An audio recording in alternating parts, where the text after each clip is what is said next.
All right. I guess that means we are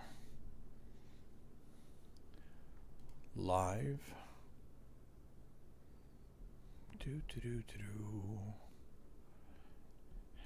Activate. All right. I guess that means we are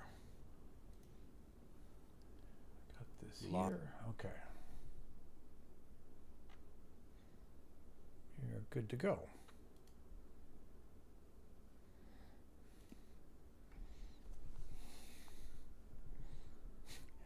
Hey, Michael. How you doing? Michael, I love you, man, but at some point I have to wonder if you have any life. Because anytime I pop up, you're there, which I'm not complaining about at all. I love it totally, but maybe you need to get out some and meet some other people. But I mean that with love, seriously. Good to see you, Michael. Hey, Daryl, how you doing? Turn the overall volume up. So let's try that. Is that a little better? Testing 1 2 3. Testing 1 2 3. Let me. Good to see you, Michael. Hey, Daryl, how you doing? Turn the overall volume up. So let's try that. Is that a little better? Testing 1 2 3. Yeah, that should be a little better. Okay. Testing 1 2 3. Yeah, I know you're enjoying my stuff, and of course I'm teasing you. So the worst. If the biggest problem I have is that I have one or more people that really enjoy my content, that's not a bad problem to have, right? So, but I saw you also on Thursday's live stream with Tavo. I'm not sure how I think it's Tavo, but I'm not sure how he pronounces that. I should check out more of his content to know properly how to say his name, since I was on his channel. Okay, but kind of like the live stream I did a few weeks ago, this is just kind of an impromptu thing. Of course, we could totally, if we get callers or something, we could totally go into standard kind of standard call-in stuff. I'd love it if people wanted to call in chat, but I was sitting here thinking I'm going to continue to build my...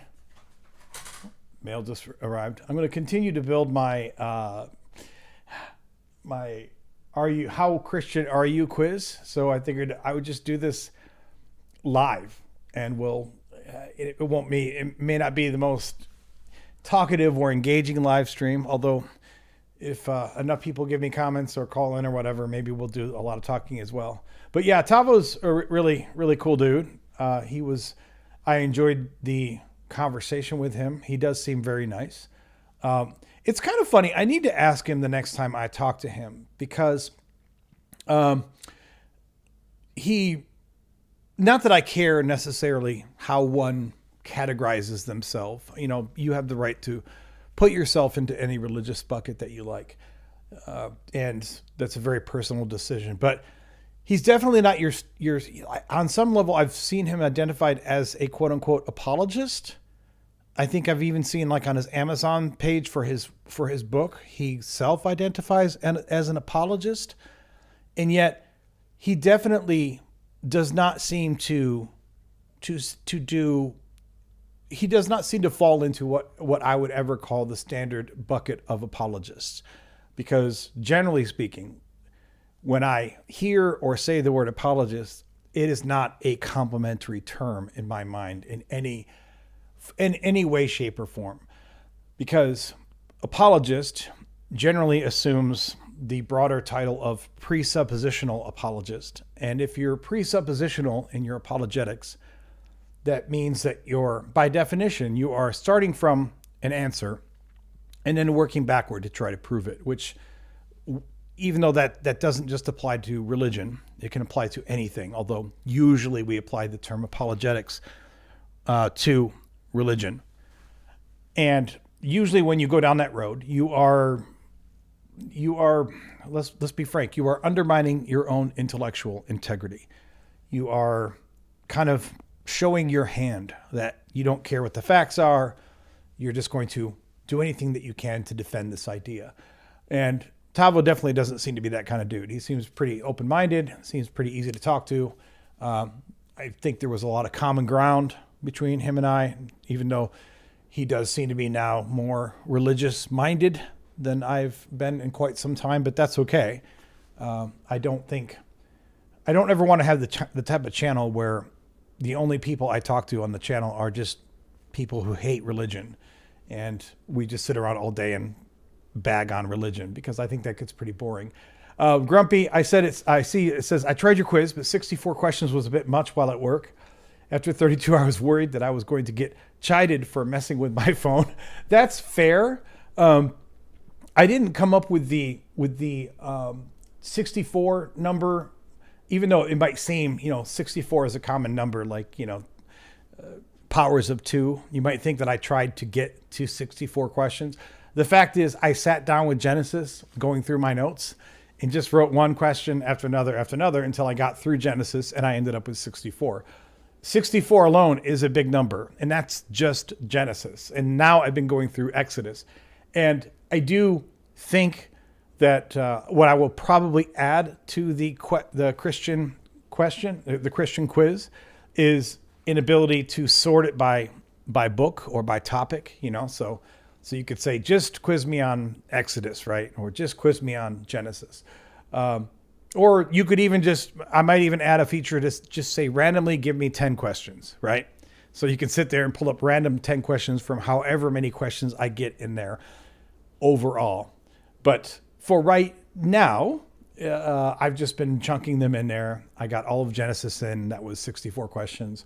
And I'm now working on Exodus, which will, of course, be, I already got 10 more quiz questions from Exodus, and I'm only in Exodus chapter 5. So it's going to get lengthy for sure. And I definitely want to have the ability to parse it out different ways. But for now, I am, just working through these quizzes, these quiz questions. You guys have probably figured out already if you played around with the quiz, but the idea is another way to highlight some of the discrepancies between what Christians think that they believe about their religion or their God versus what the Bible itself actually says. So I think that's a lot of fun. And of course, it's kind of lighthearted. It's definitely not hardcore biblical scholarship, but I don't think that everything has to be hardcore biblical scholarship either. But we will whittle it down. We will have we will have ways for you to pull up fewer questions. But I really did, even though today's live stream is totally impromptu, I just threw it up on the spur of the moment. And I don't know if anyone's going to call in, but I do want to, in the future, make as a talking point for anyone who calls in who's a believer, say, all right, let's see how Christian you are. Let's have you answer some of the questions. Maybe not all 64 from Genesis, or maybe not all of them from all of the other books that I'm going to put together. But I think that it would be a lot of fun to say, oh, okay, well, let's see how well your beliefs line up with what the Bible tells you. And I think that would be a fun talking point in any future conversation with anyone who calls in, especially those who call in from a believer's side, and see how they do on the quiz. So if anybody wants to call in and actually take a crack at the quiz during the live stream, the impromptu live stream today, you are more than welcome to call in. Yeah, Weirdo says, when I'm 64, that's, will you still need me? Will you still please me? I used to love that song. That was great. Yeah, Daryl says here, excusiology, which, that's fair. I think that most apologetics falls under excusiology, which is why I said that, I think Tavo and I will speak again in the future. We had a nice conversation, not just online, but I talked to him for a few minutes after the call too. And he said he might come on my show at some point. And generally speaking, if I hear the term apologist for anyone, I think, yeah, an excusagist, like as is annotated by one of my favorite content creators, Mr. Deity, right? But The funny thing is, I don't think you have to be intellectually dishonest to be an apologist. I think it's theoretically possible to not be intellectually dishonest and be an apologist, but it's really hard because most people who take that title, who embrace that title, aren't trying on any level to really be honest and sincere about their answers about anything. William says, how Christian am I? About minus 9.1. So I don't know if you've looked at the new functionality there on the site, William, but the quiz that I'm building right now, the worst you can do on the quiz, which I would argue is the best that you can do on the quiz, is to score 0 points. So it would be kind of impressive if you came out of the quiz with a minus 9.1. But it would probably indicate a bug in the code.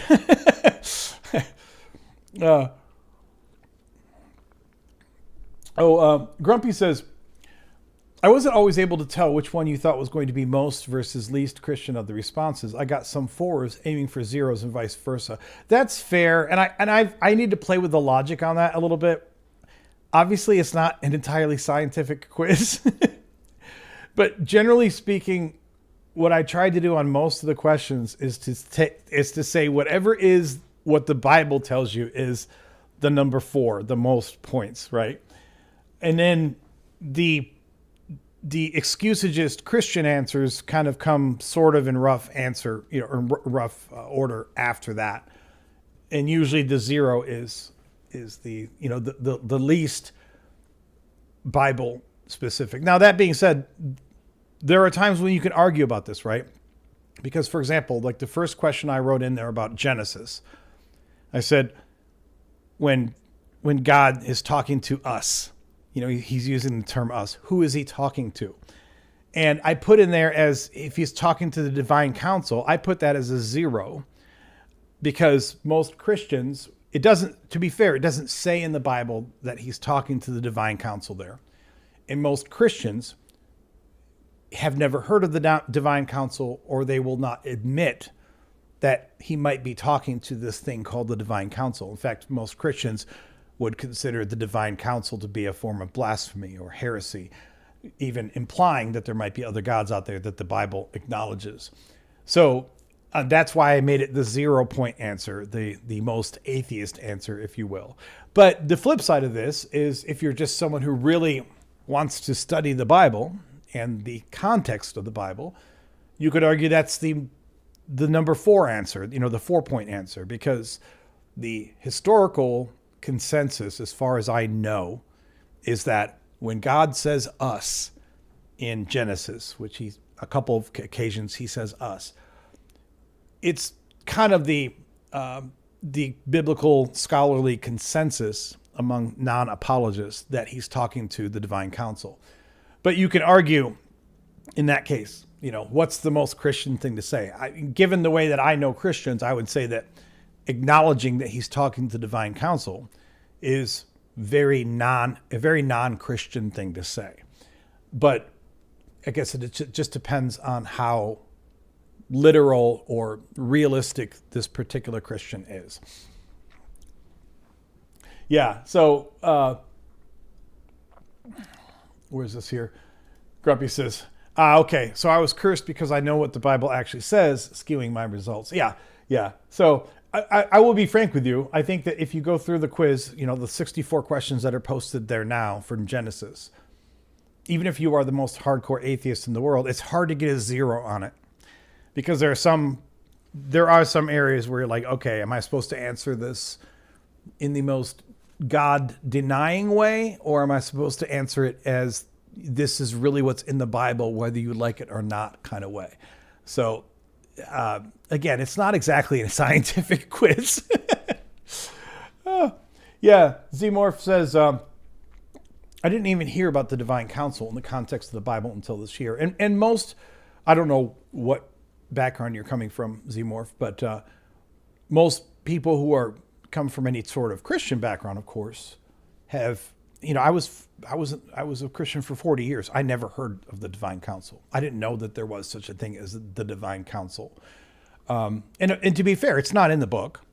So, I always want to be careful when I talk about things like the divine counsel, because, one of the critiques that people like to throw against Christians is they'll say something like, well, that's not in the Bible. Like the Trinity is not in the Bible. The word Trinity, at least, is not in the Bible.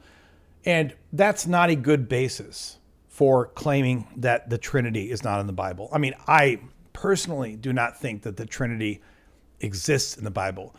But when I make that argument, I don't make it because the word Trinity does not exist in the Bible. I make it because all of the verses that Christians point to when they want to claim that the Trinity is in the Bible are, in my humble opinion, very badly misunderstood. So, but the divine counsel is the same way. The divine, I think the phrase divine counsel does not actually exist in the Bible, but you can see clear references to it. And there's a famous one in Deuteronomy, which I forget what the chapter and verse is, but one of the oldest pieces of text from Deuteronomy, the original text, as far as we understand, had a pretty strong reference to the divine counsel, and yet it was very long ago washed out as something that even ancient Hebrews, I think, didn't want to have represented in the book. Okay, so moving on. Like I said, I'm going to sit here. I'm going to make this like a working session. If that bores people, I'm sorry. I'm not going to do the normal thing where I sit here and go through comments from the week or try to throw in all of my commentary. And if that's not the kind of thing that people want to hang in for, that's okay. Also, if anyone wants to call in, we can do normal call-in stuff. But if no one calls in, that's fine too, especially because I just threw this up as an on-the-fly little ad hoc live stream. But it's more, in my mind, of like a working session, so to speak. And I'm working right now on the How Christian Are You quiz from Exodus. I'm 10 questions in so far. I think you guys have all seen this, but just in case anyone who's on this right now has not seen it, I'll pull it up just in case so you guys know what I'm talking about. I put a post up on it earlier, a few days ago. But this is my new How Christian Are You quiz. And, there's 64 of these questions. They're randomized. So if you pull up hey, Michael, thank you for the super chat. I appreciate you, brother. I appreciate the tip. That's really cool. Appreciate that so much. Michael's always very generous. But yeah, but William, you see that this is the quiz. Currently there's 64 questions in here. Currently, the beverage today is Pinnacle Whipped Vodka and root beer. So I like root beer floats. So like when you take Pinnacle, the whipped vodka, which I guess is today's unpaid sponsor, because all of my sponsors are unpaid. Other than my members and my super chats, I don't have any paid sponsors. But I guess Pinnacle Whipped Vodka is today's unpaid sponsor. So make sure you get yourself a bottle of Pinnacle Whipped Vodka and mix it up with some root beer. And it's quite tasty. How do you whip vodka? That's a good question. Well, it depends on how bad the vodka has been. It depends on if it's been naughty or nice. I don't actually know how they whip it. I mean, sadly, the answer for how you get whipped vodka as probably is the answer for how you get any flavored vodka is that it's probably vodka with a whole bunch of very artificially kind of chemicals that may or may not have a palate that somewhat approximates the flavor of whipped cream. So, they have all these different flavored vodkas. And when you have these vodkas, I don't pretend to think that there's any natural whipped cream in the flavoring of this vodka. Just like when I drink my Svedka strawberry lemonade vodka, I don't think there's actually even one iota of a strawberry or a lemon anywhere in this vodka. I don't think that that's even a thing. I think that they have a mix of chemicals that they mix up and they put into a batch, and somehow, according to some taste tests, it sort of kind of approximates the flavor of strawberry and lemonade. So in the case of whipped vodka, that is, I don't know exactly how you get to having whipped vodka. So Daryl says, Barks hires A&W dads. Most definitely, whenever possible, I have A&W. I grew up with A&W. I think that A&W is easily the best of all the root beers. That being said, I probably offend some people because I drink a lot of soda, so I get the zero sugar stuff. And some people don't like that. They don't think it tastes the same or whatever. But for me, it's very tasty. And I like A&W more than any of the other root beers. But I guess root beer more than other sodas, I think, has a very specific palate. People probably like certain root beers far more than others. So Michael says, I am a tequila guy. Michael, I am absolutely a tequila guy. You may not know it from my palate here when I'm live streaming. But tequila is one of my favorite liquors. And the margarita is, for me, hands down, my favorite cocktail of all time. I mean, there's a lot of cocktails I love. I'm kind of a bougie cocktail drinker. I know that may sound funny because when I'm live streaming, I drink a lot of rot gut shit, right? but when I go out and have a cocktail or something, I usually like a good cocktail. Although, to be clear, a lot of times margaritas are shit cocktails, right? But I love margaritas, especially because there are so many incredibly tasty variants on how to make a good margarita. I like plain margaritas, but I like the ones with the mezcal, like the nice smoky mezcal. I like every Sunday morning we go to a place here we walk down to get breakfast, and they have a pineapple jalapeno margarita, which is probably my favorite of all margaritas, the pineapple jalapeno margarita. It's just wonderful.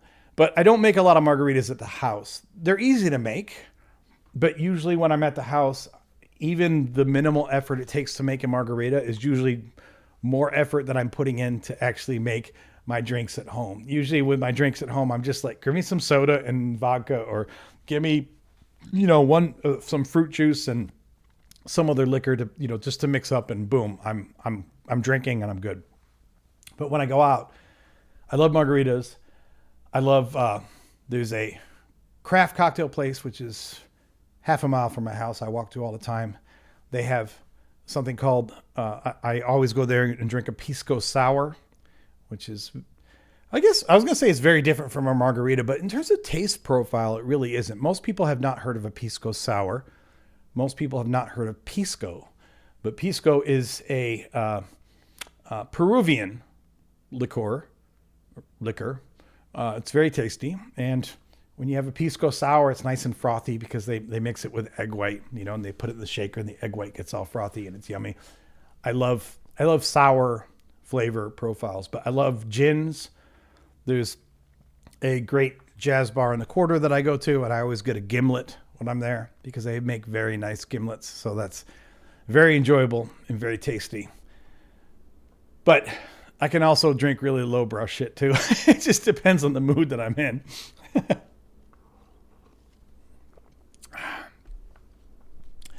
So let's see here.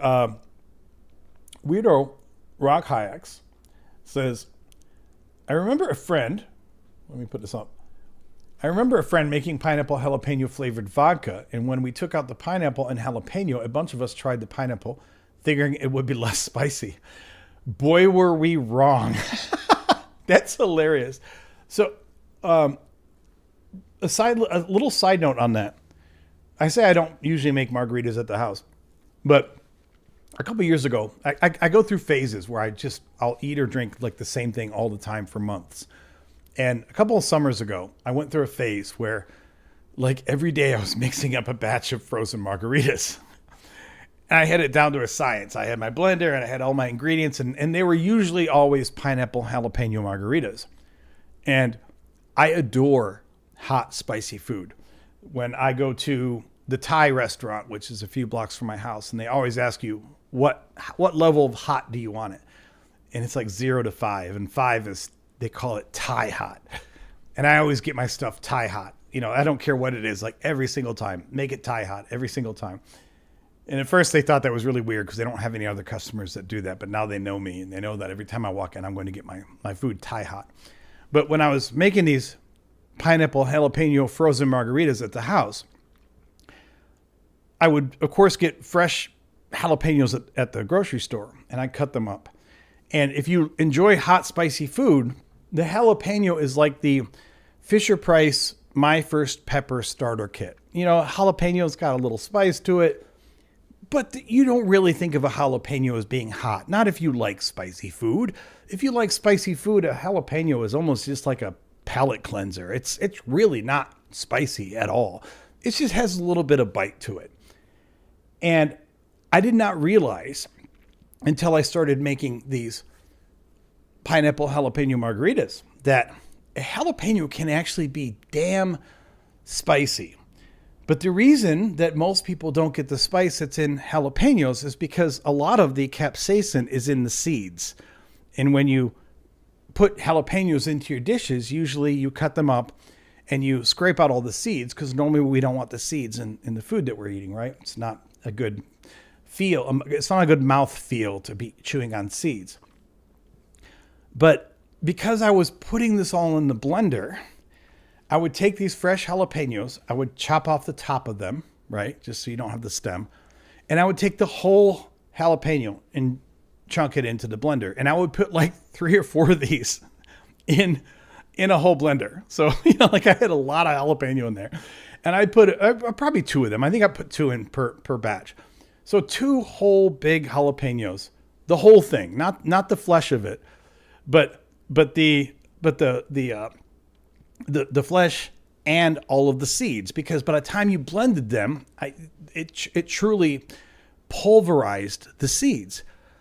And I made one of these batches one time, and I as I've already said, I really enjoy spicy food, but I'm drinking this jalapeno margarita, and I take the first drink, and I'm like, ooh, that's spicier than I thought it was going to be, And then I take another drink, and I start sweating, and I got done with like the first frozen margarita that I made, and my mouth was on fire. And I thought, how can this be? Because these are jalapenos. These are, like I said, like the Fisher-Price My First Pepper starter kit if you like spicy food.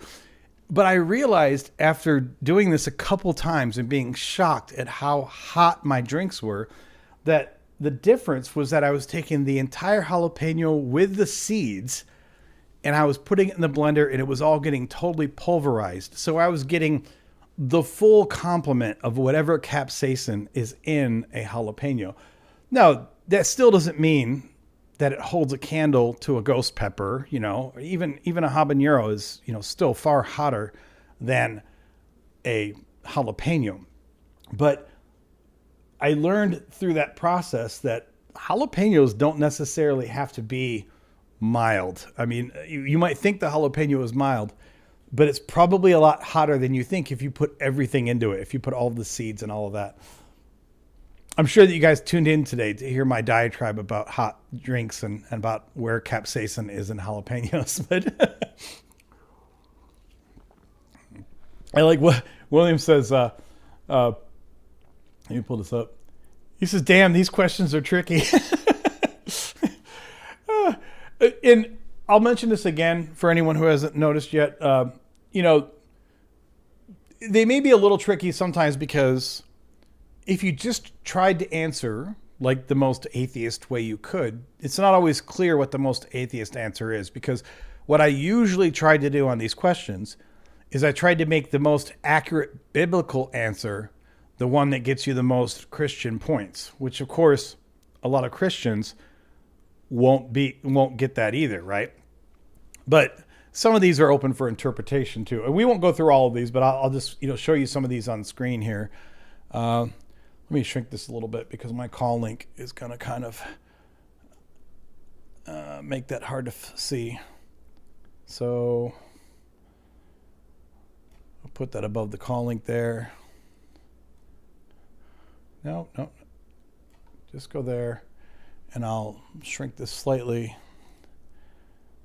There we go. Well, yeah. So like, we won't go through all of these, but here's some examples. Potiphar's wife wanted to do the nasty with Joseph.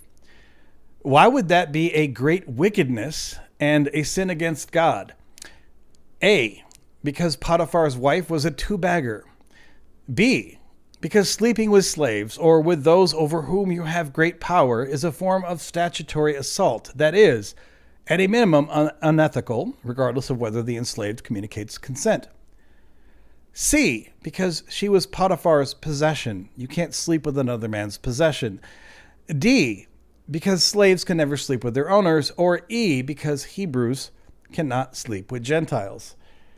And I know, because I wrote the quiz, that if you want the answer here that is most close to the biblical standard of why it would be that Joseph should not sleep with Potiphar's wife, I mean, and of course I did not put the obvious one, which is just that, don't sleep with anyone else's wife. I mean, that's a clear and easy, but what is the one that maps closest to the biblical narrative that we get, which would be that because she was Potiphar's possession, and you can't sleep with another man's possession. If you look at the way that the Bible talks about adultery, it is a crime, not because you have broken your vow with your spouse, but because the woman is the possession of her husband. And if you sleep with that woman, you are messing with that man's possession.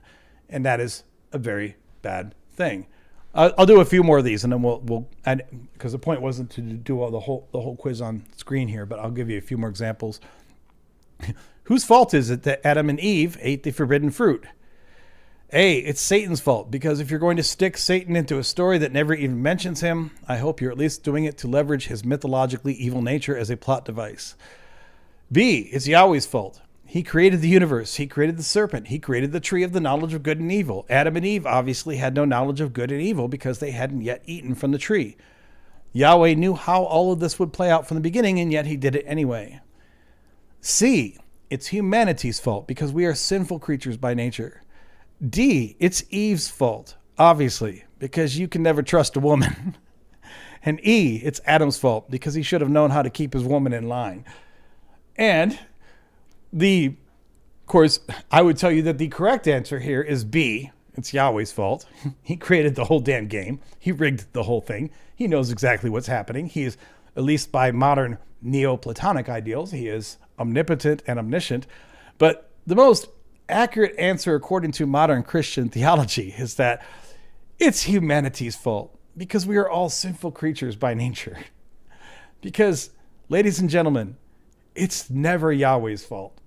It is never the fault of the ultimate powerful being who has all of the ability to make everything happen or not happen. It's never his fault. Anytime something goes wrong, it is never Yahweh's fault. It's always your fault. Anytime your prayers are not answered, it is never Yahweh's fault. It's your fault. Everything bad is always your fault, and everything D is always his. Everything bad is your fault, and everything good is his fault. Grumpy says, "This is good." Let me pull this up. It says, "Funny thing is, D and E are both in Pauline epistles, though one is a forgery." That's a good point too. So there are some of these questions, like the first 64 that I did are from Genesis, and I do know, of course, that there are going to be people who will point toward books in the New Testament to try to make different arguments. So even though I am trying to parse out what is probably the most common or the most correct Christian answer, I will also say that obviously, like everything else in the Bible, some of these you can argue with depending upon what books you want to pull up, especially when you start wanting to compare Old Testament books to New Testament books. We'll give you one more of these as an example, and then I'm going to kind of do like working session and pull up or start creating new questions as well. So let's see. The next one says, how should an omnipotent God deal with a population that has become wicked? A, understand that if your answer to the failings of a mortal and limited species is to kill all of them, along with all of the animals, then the problem does not lie in the supposedly failed species or in the animals. B, teach them to do better. What a novel concept. C, write a holy book with better guidelines and start over. D, lead by example. That's a crazy concept, right? Or E, blot them out from the earth, along with the animals and the creeping things and the birds. Blot everything out. Of course, you probably know what the proper biblical Christian answer is to this. It is to blot them out from the earth, along with the animals and the creeping things and the birds. I would argue that the proper answer, the one that gets 0 points, is that you should understand that if your answer to the failings of immortal and limited species is to kill all of them, along with all of the animals, then the problem does not lie in the supposedly failed species or in the animals. But according to the Bible, if you're a good Christian, then A is not the right answer, and E should really be the right answer if you want to believe your good book. All right, so like I said, I'm going to kind of do this as a working session. So I'm actually going through Exodus at the moment. Also, I don't know if you guys saw the post that I put up today, but if you guys have any direct phrases from the Bible that would make for good names of porn movies, I would love to hear about them.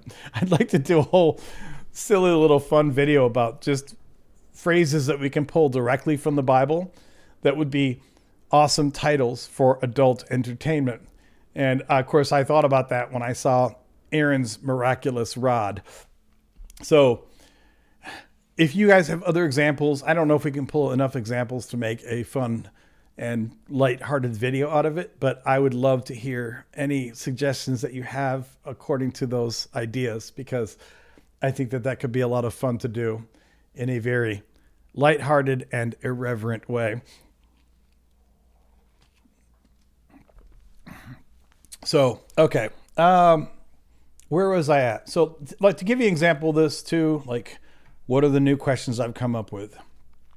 So let me see if I can pull this on screen here. Just a second. Let's do this and pull up this.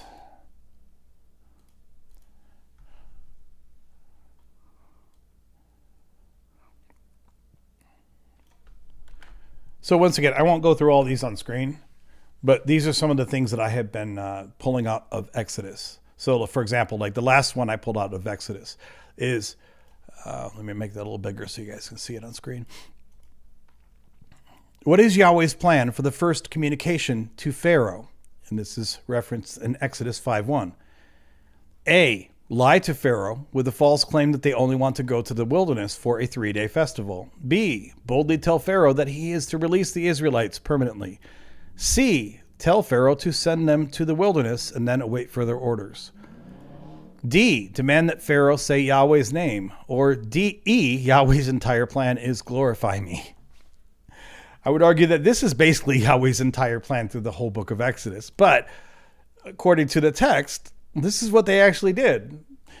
The first communication as directed by Yahweh to Pharaoh through Moses and Aaron was a lie. It was totally a lie. They walked up to... Now, you could argue if you're trying to free an oppressed people, maybe lying is a good strategy, but it was absolutely a lie. They did not go in and they did not deal honestly with Pharaoh at all. They gave him this whole song and dance about how we need to go to the wilderness for 3 days in order to do a festival to praise God.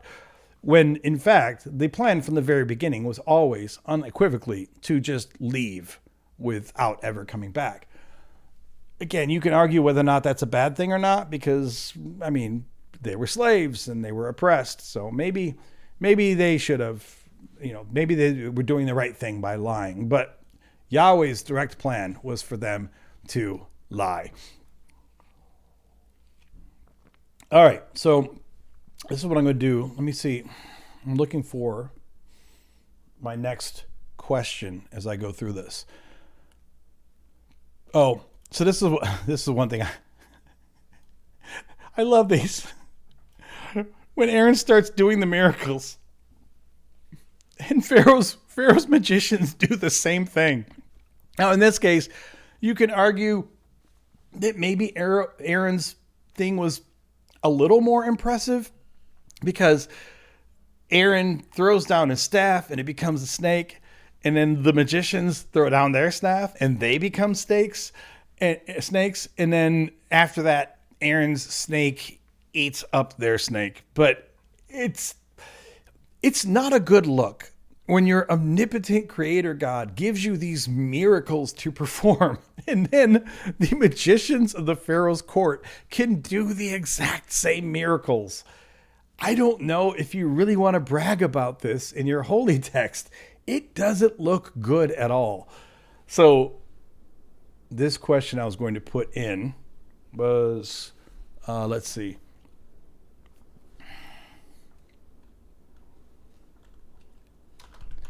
Aaron's first miracle. Let's do this. Let me change this. How distinct is Aaron's first miracle before the Pharaoh? I know you guys can't see where I'm typing at here. I don't.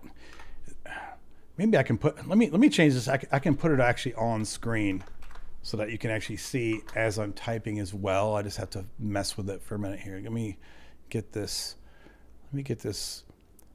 Yeah, let's do this. Okay, we'll do it like this. And then you guys can see actually what I'm typing as I'm doing it. And you guys can make any suggestions if you think that I should phrase it differently or talk about different things. So how distinct is Aaron's first miracle before the Pharaoh? Let's fix that, and let's say that this is from Exodus, which is 7. I'll never stop getting entertained by Aaron's miraculous rod. It's so great. So this is 7, and this goes from 10 through 12.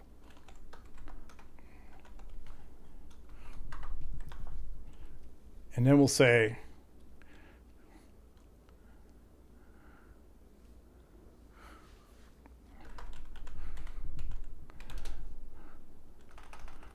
Pharaoh's sorcerers.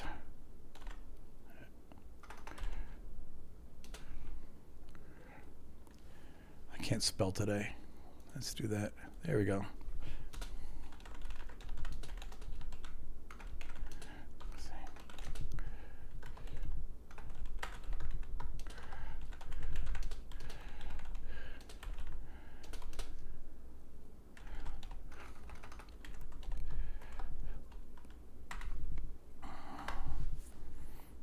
And then we'll say the last. So normally what I do is I put on here what is the right answer from Scripture, and then I put in what I think is the atheistic correct answer to this, and then I usually fill in the other putative potential Christian answers in between.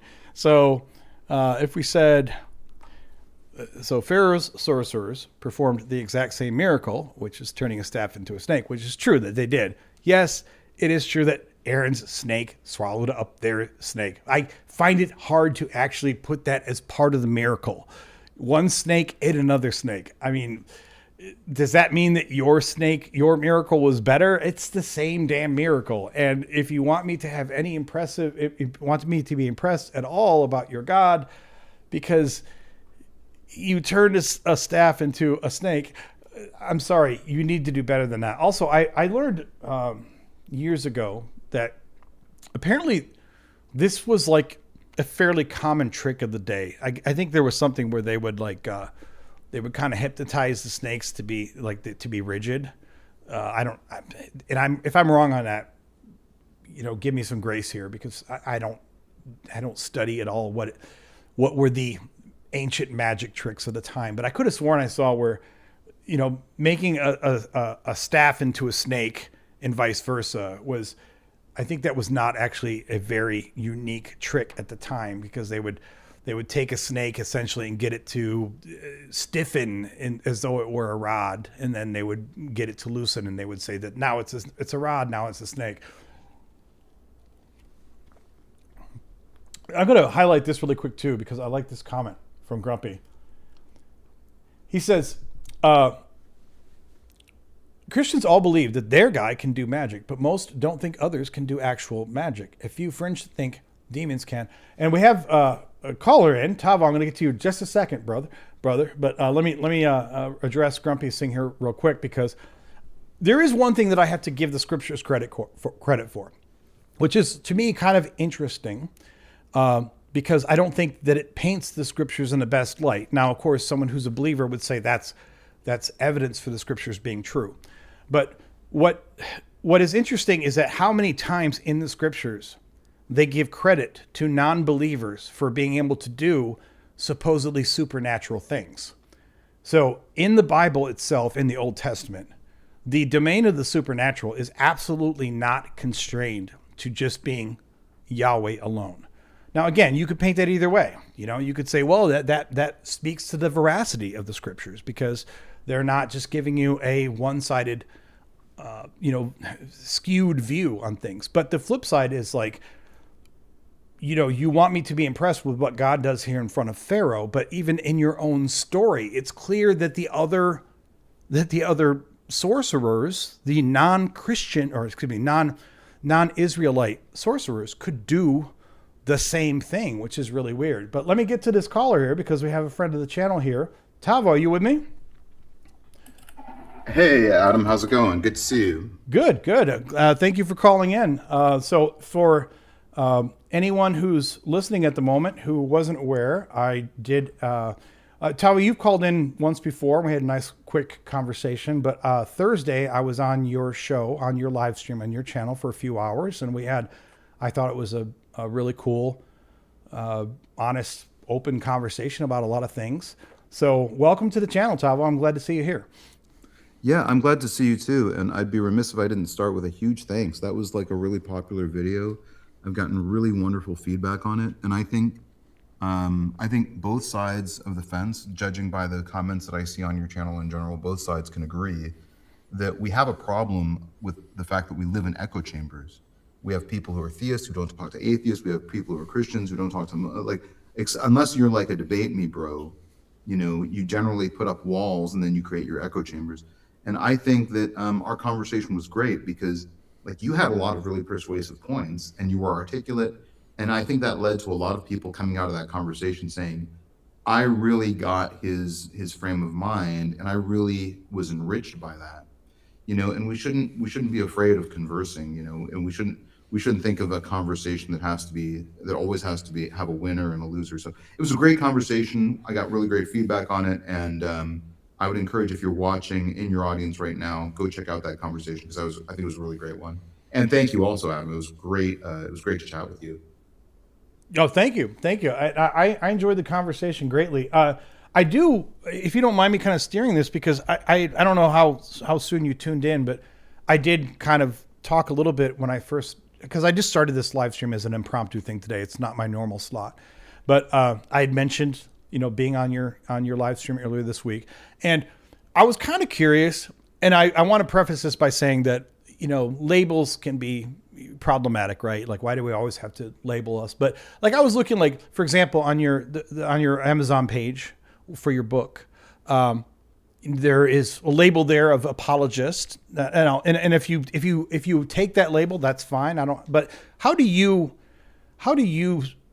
you describe yourself, both your beliefs and or your position of discussing faith now at this point? Because I know you've been through a big journey in your life.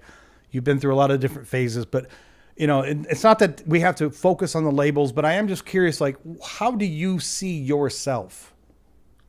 So some of the labels that I put on myself would be like handsome, intelligent.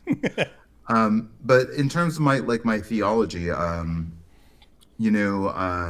I I think one of the nice moments in our conversation was where I frankly addressed my calibrated uncertainty and epistemic humility. So I've, I used to say sort of Christian-ish or Christian aligned. And what I find is that a lot of people say, don't say that because I'm a Christian and you don't believe what I believe. And I think you're misrepresenting my beliefs. So I think sometimes it's just safer to not have those, those labels.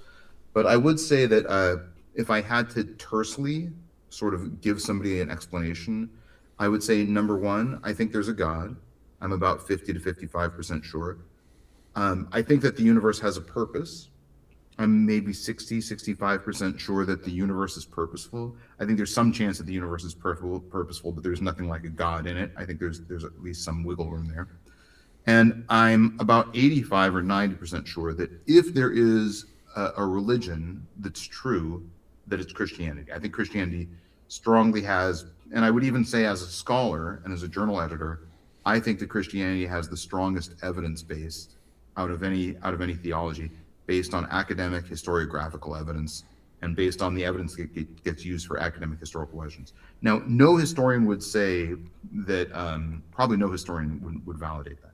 No historian would ever say that they would ever validate any theology.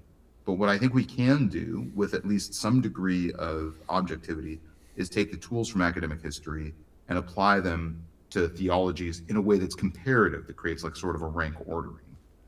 So that's kind of where I come up with that. That doesn't really answer your question. It doesn't give you a label, but it gives you at least where I am right now. Sure.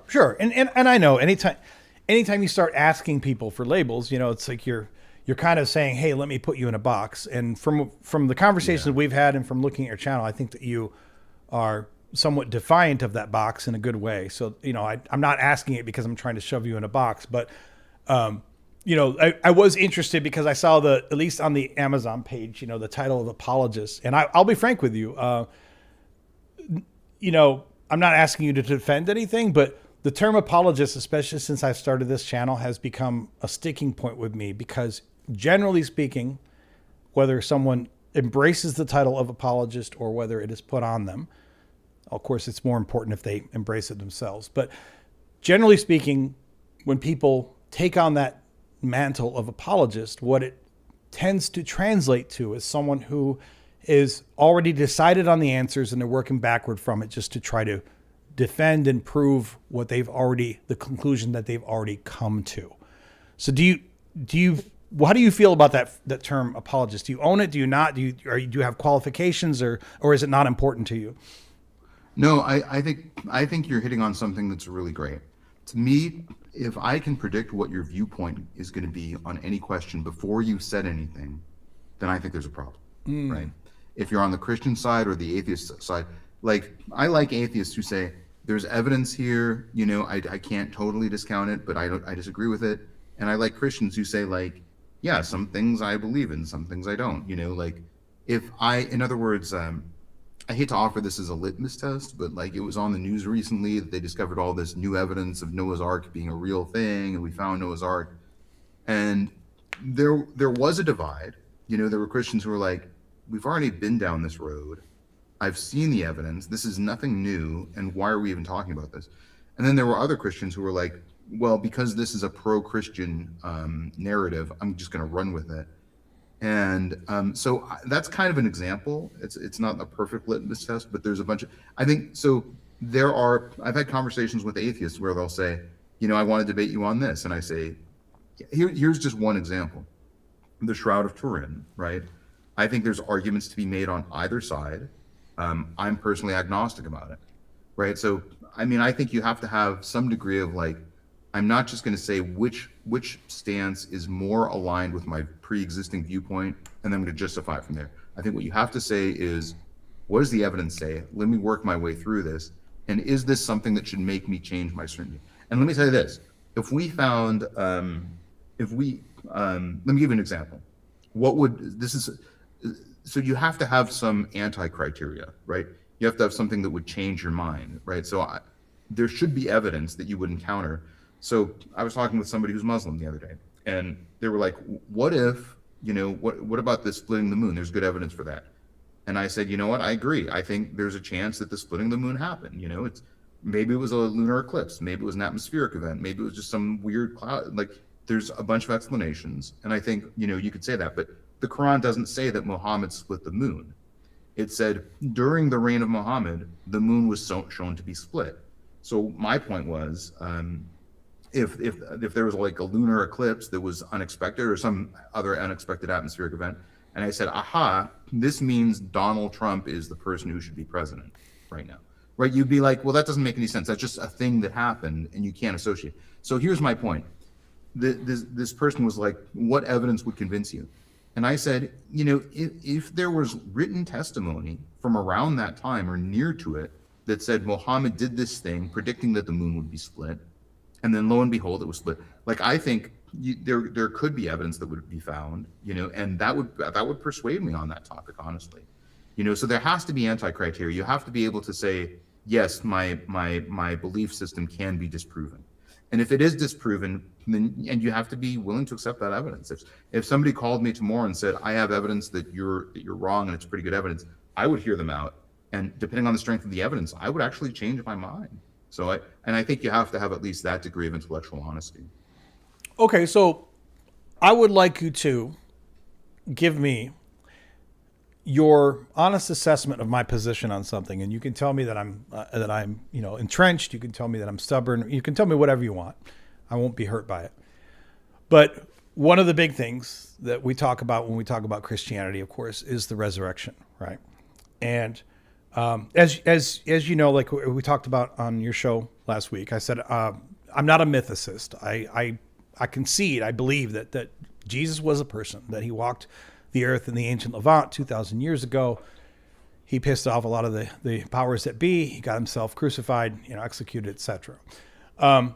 Now whether or not he resurrected or was resurrected, however you want to phrase that, for me, admittedly as a skeptic and as someone who, through the corpus of all human knowledge that we know of, every credible, verifiable account that we know from today going back into antiquity, that there's no reason that I know of to believe that everyone who's walked the earth, other than the people that are alive today, that everyone has died and has stayed dead. Okay, so when it comes to Jesus, if someone said, well, what would it take for you to believe that Jesus resurrected? I would say, well, I mean, honestly, given that this is such an extreme outlier from everything that we know about human experience, the only thing that would convince me that Jesus resurrected is if, we had a living Jesus in front of us, or it convinced me that I could prove that he didn't resurrect. Because I will also, concede that I cannot prove that he didn't resurrect, because to prove that I'd had to have his body. And even if we had his body at this point, there'd be no way of proving that body is Jesus's body, because we don't know what Jesus's DNA was, what have you, right? So the way that I parse this as a skeptic, and I believe I'm being intellectually honest, but like I said, I want to hear your take on this, is I say, look, it's an article of faith. Okay, I can't disprove that Jesus was the Son of God, or that he was resurrected. And I think any Christian who's being intellectually honest also can't prove it. And I'm fine saying it's an article of faith. You either believe it or you don't. But for those who want to tell me that, because there are some channels and some apologists and such who really try very hard to try to make this strong intellectual case as though they can somehow prove the resurrection of Christ. And to me personally, it feels like people are spinning their wheels. But I'm going to shut up because I would like your honest assessment of this. Am I just being an arrogant, stubborn atheist, or do you see my position, or what have you? Oh gosh, I really want to answer this question, and I'm not chickening out. I really have to hop off really soon. Oh, okay. I'm going to answer this question by citing, but just briefly, I have about 2 minutes before I have to go. But just briefly, I'm going to answer this question by citing something that you said to me that, and I don't remember what it was, but it was in the context of the conversation. And you said, even if I had the evidence for the resurrection, that really wouldn't matter to you. And in part, I agree with that statement. And let me tell you why. If an LDS member knocked on my door, okay, tomorrow, and they said, Joseph Smith resurrected, and here's all these written testimonies that I have, and here's the dating of these testimonies, here's And the carbon golden dating of plates the and paper they were everything, yeah. handwritten on. And this is a mountain of physical evidence that Joseph Smith resurrected. Would I become LDS? Well, the answer is no, because I've read the Book of Mormon, and I don't agree with it at all. So in some ways, even the physical evidence of the resurrection has to be contextualized, right? If I don't know that you would believe in the resurrection if Jesus showed up at your doorstep tomorrow and said, "Look, I'm here, I'm walking, I'm in front of you." You would say, "Well, wait a second, I don't actually like this book," right? And that would be your hang-up. I don't think that's unreasonable. I think let me tell you, I started off as a mythicist. I was an atheist for about 40 years or something, and I was a mythicist when I started studying the historical Jesus. And I read the New Testament, and I got to go in a second. And it's really too bad because I have so much more that I want to say. But I will say that I read the New Testament. We'll have more chances to talk, I'm sure. I hope we talk again, yeah. But I did read the New Testament from the standpoint of these are tall tales about a folk hero, right? And then I came to like the teachings of Jesus. And I think what's more persuasive in our modern era is that we know that the teachings of Jesus are cited directly and constructively in more disciplines than any other ancient figure, okay? Socrates comes close, but we have Socrates mostly in philosophy and history of philosophy and antiquity studies, right? When we actually talk about direct and constructive citation, you have people who are atheists, like Hannah Arendt, who's a really great political science theorist, and she wrote about the banality of evil, right? Her whole thesis is this is why people do evil things. And in her political theory, and she's an atheist, she cited directly and constructively the teachings of Jesus. Now, there's about a dozen more people who in the last 100 years have written influential works, people who are atheists and people who cited Jesus directly and constructively. So I first grew attached to the teachings of Jesus. And I'm talking about people like Ludwig Wittgenstein, Jürgen Habermas, Carl Jung. There are a lot of other people who cite Jesus directly and constructively. I think if you had only, and I'll just be honest with you, when I first got into the teachings of Jesus and when I first got into Jesus historicity, I said the teachings of Jesus are interesting to me. They're engaging. I like them. There's a lot of really valuable teachings here. And I didn't believe at the time that Jesus resurrected.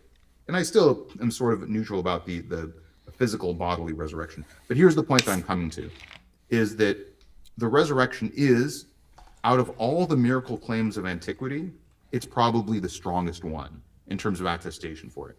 I looked into the healing miracles of Vespasian and the healing miracles of Asclepius, and there's some other comparative. And I think the best attested Muslim miracle is the splitting of the moon. So I looked into a lot of these things, and I was really engaged.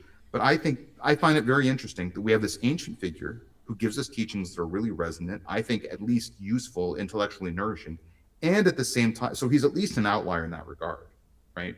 And at the same time, he's also an outlier in regards to the fact that we have a bunch of ancient miracle claims, and none of them are as well attested as the miracles around Jesus. So those two things aligning with each other is sort of at least it pointed me in a direction. Maybe that wasn't total confirmation, but that's how I started my journey. All right, well, I really got to go. But Adam, really great to chat. I hope we talk more about this because you're asking a really great question. I have more to say about it, and you've let me prattle on for a while, so I really appreciate that. No, that's great. I'm glad. Audience. Yeah, good to see you though, Adam. And I'll if I have time later, I'll pop back up by and hear the rest of the conversation. But nice to see you, and thanks very much. By all means, thank you, Tavo. So again, I was on his channel on a live stream last Thursday, which of course, if you go to his name is Tavo Sanabri, and if you put that into YouTube, you can find his channel. And I did a 2 hour-ish, about 2 hours exactly, live stream with him on Thursday, and I'd be happy to talk with him also at any time. And you see why I started the questioning, just asking. I didn't know how much time I'd have with him today, but I started asking about the apologist thing because he does not code to me when you hear him speak. He does not code to me the way that I think of when I hear other so-called apologists speak. So I definitely enjoy his dialogue, and I think that he certainly is someone who is more honest and carefully well thought in terms of what he's putting out there, instead of just, this is what the book tells me, and now I'm going to spend the rest of my hour or 2 hours in this video jumping through all of the rhetorical loops and knots that I have to in order to somehow maybe possibly make this work or make sense. He's the opposite of that kind of person. And it may sound sometimes when you watch my content that I can be a little acerbic towards believers. I think that compared to other content creators, I don't think that I am as acerbic as some, but I think anytime you watch someone's atheist channel for long enough, you're eventually going to find some commentary that's not very complimentary of believers. But that being said, I do appreciate anytime you could have a real conversation with someone about any subject. I mean, of course, we're talking on this channel about religion, but like take politics, for example. We're not going to go down a politics rabbit hole, but I don't mind talking to someone on the opposite end of the political spectrum from me if we can both at least have a reasonable conversation and not just devolve into stereotypes and tropes and, sling the same old bullshit that everyone hears about, the left or the right or whatever, because that quickly, in my opinion, loses any value, not just for the viewers or the listeners, but also for the people involved in the conversation. You guys have all been in conversations before where you're talking to someone on the other side of a fence, whether it's religious, political, or whatever, social, whatever.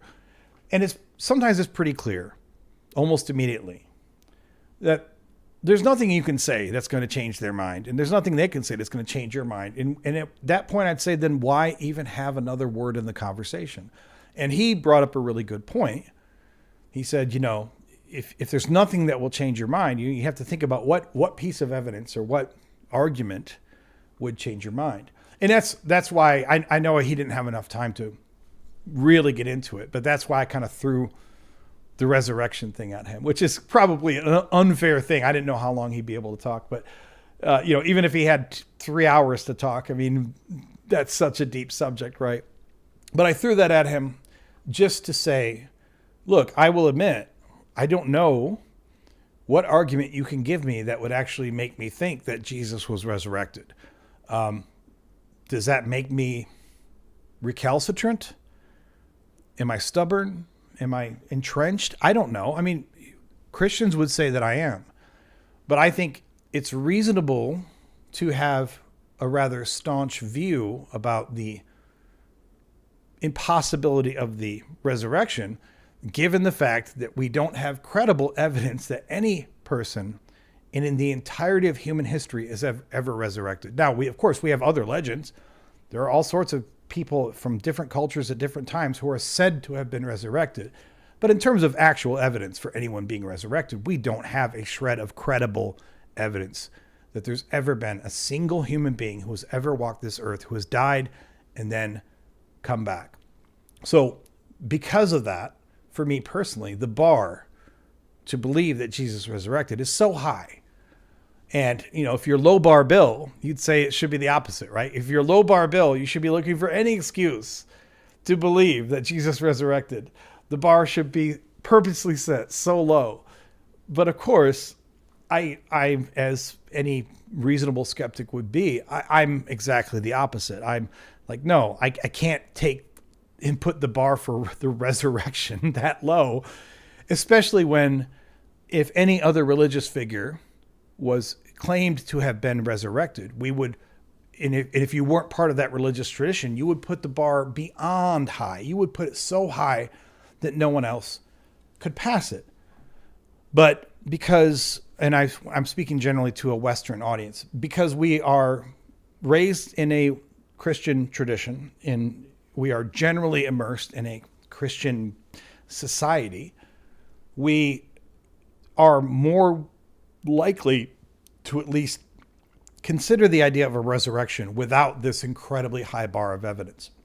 But he has a good point. You know, if Jesus came and knocked on my door and said, "Here I am, Adam," you know, I've resurrected. To be fair, what would that mean to me? I mean, at one level, I would still be, of course, incredibly skeptical, because any person could come knock on my door and say, "Guess what, Adam? I'm Jesus and I've resurrected." I mean, sure, you're Jesus, I'm Jesus, everyone's Jesus. I mean, how am I supposed to believe that this person who randomly knocked on my door is Jesus? Now, I guess you could argue, but if somehow I knew, like he performed miracles, or he was glowing, or I felt something in my heart that it's Jesus, then what would I think about that? And he, you know, he talked about believing, or I can't remember exactly how he phrased it, but he talked about, you know, do you believe the religion, or believe what's in the book? Do you believe that this is right?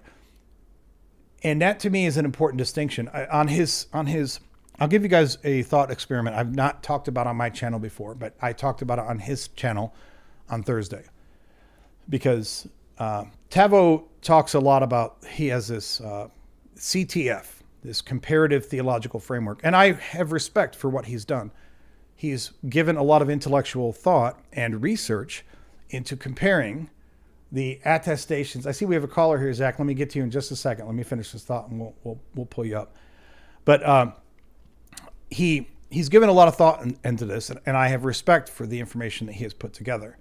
But I gave him this thought experiment. I said, let's just say that you had two new religions that you were introduced to tomorrow. You've never heard of these religions. And we'll say that one of them is called Pax, and the other one is called Malice. You've never heard of either one of these religions, but they have some ancient books, you know, that they are you know, advertising like you should read these books.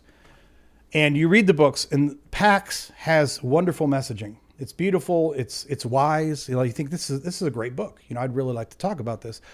But then you look at Malice, and this religion of Malice has disgusting things in it. You know, there's rape, and there's genocide, and there's slavery, and there's all these horrible things in there.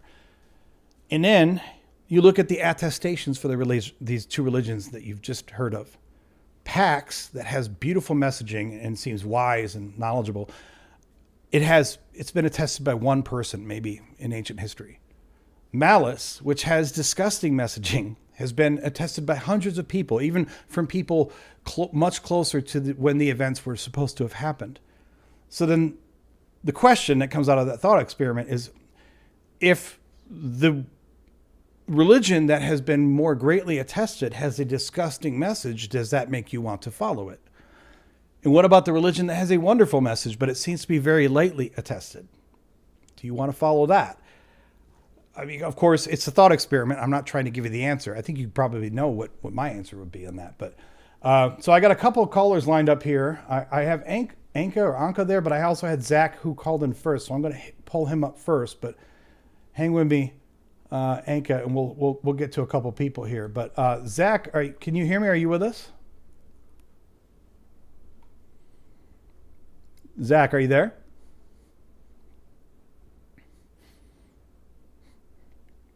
Doesn't sound like we have a Zach. I mean, I've got him on the call-in board, but I don't, and he's not muted, but I don't see. All right, so here's what I'm going to do, Zach. I'm going to put you on. Now I see that your speaker's muted. No, now you're unmuted. Zach, you there? Zach? Okay, here's what I'm going to do, Zach. I'm going to put you on mute. I'm not hanging up on you. I'd like to get back with you, but you might have to. And if you need to call in again to work out the. Can you hear me? Oh no! Now I've got you. All right, now I hear you, Zach. Oh, there we go. Sorry about that. No worries. So Zach, are you 18? I'm over 18.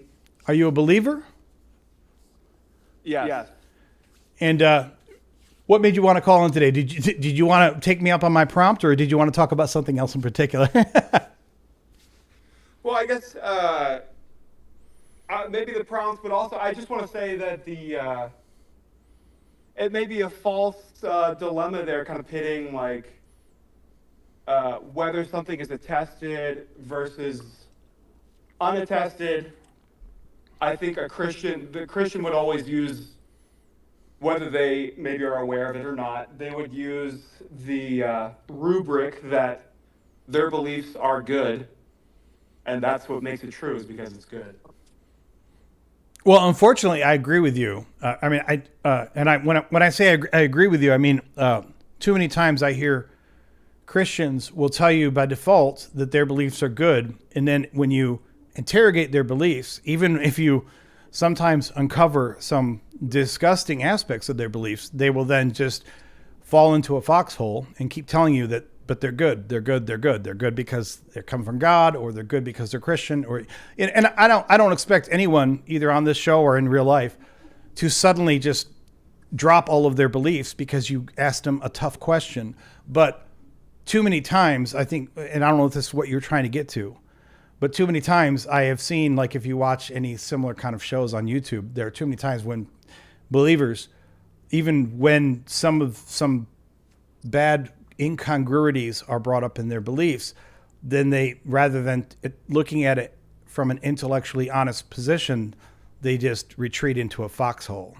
I don't know if that's where you were trying to go with that, though. Well, I feel like there's kind of like a selection bias with these types of shows, though, because you're only going to get people who are like, they're going to want to defend their worldview, right? So they're going to call in, but then if you expose something that they haven't thought about, they are not interested in trying to, like, oh, maybe there's like maybe our tradition, the Christian tradition, has addressed this in a particular way. Instead, they're just going to try to defend, like, because the classic, you'll pull some example from the Old Testament where it's like, there's something unsavory happening that God commanded, genocide or slavery, and so the caller will have to justify, like, oh, God, well, sometimes it's good for God to command these things. So, for me, there are other options in the Christian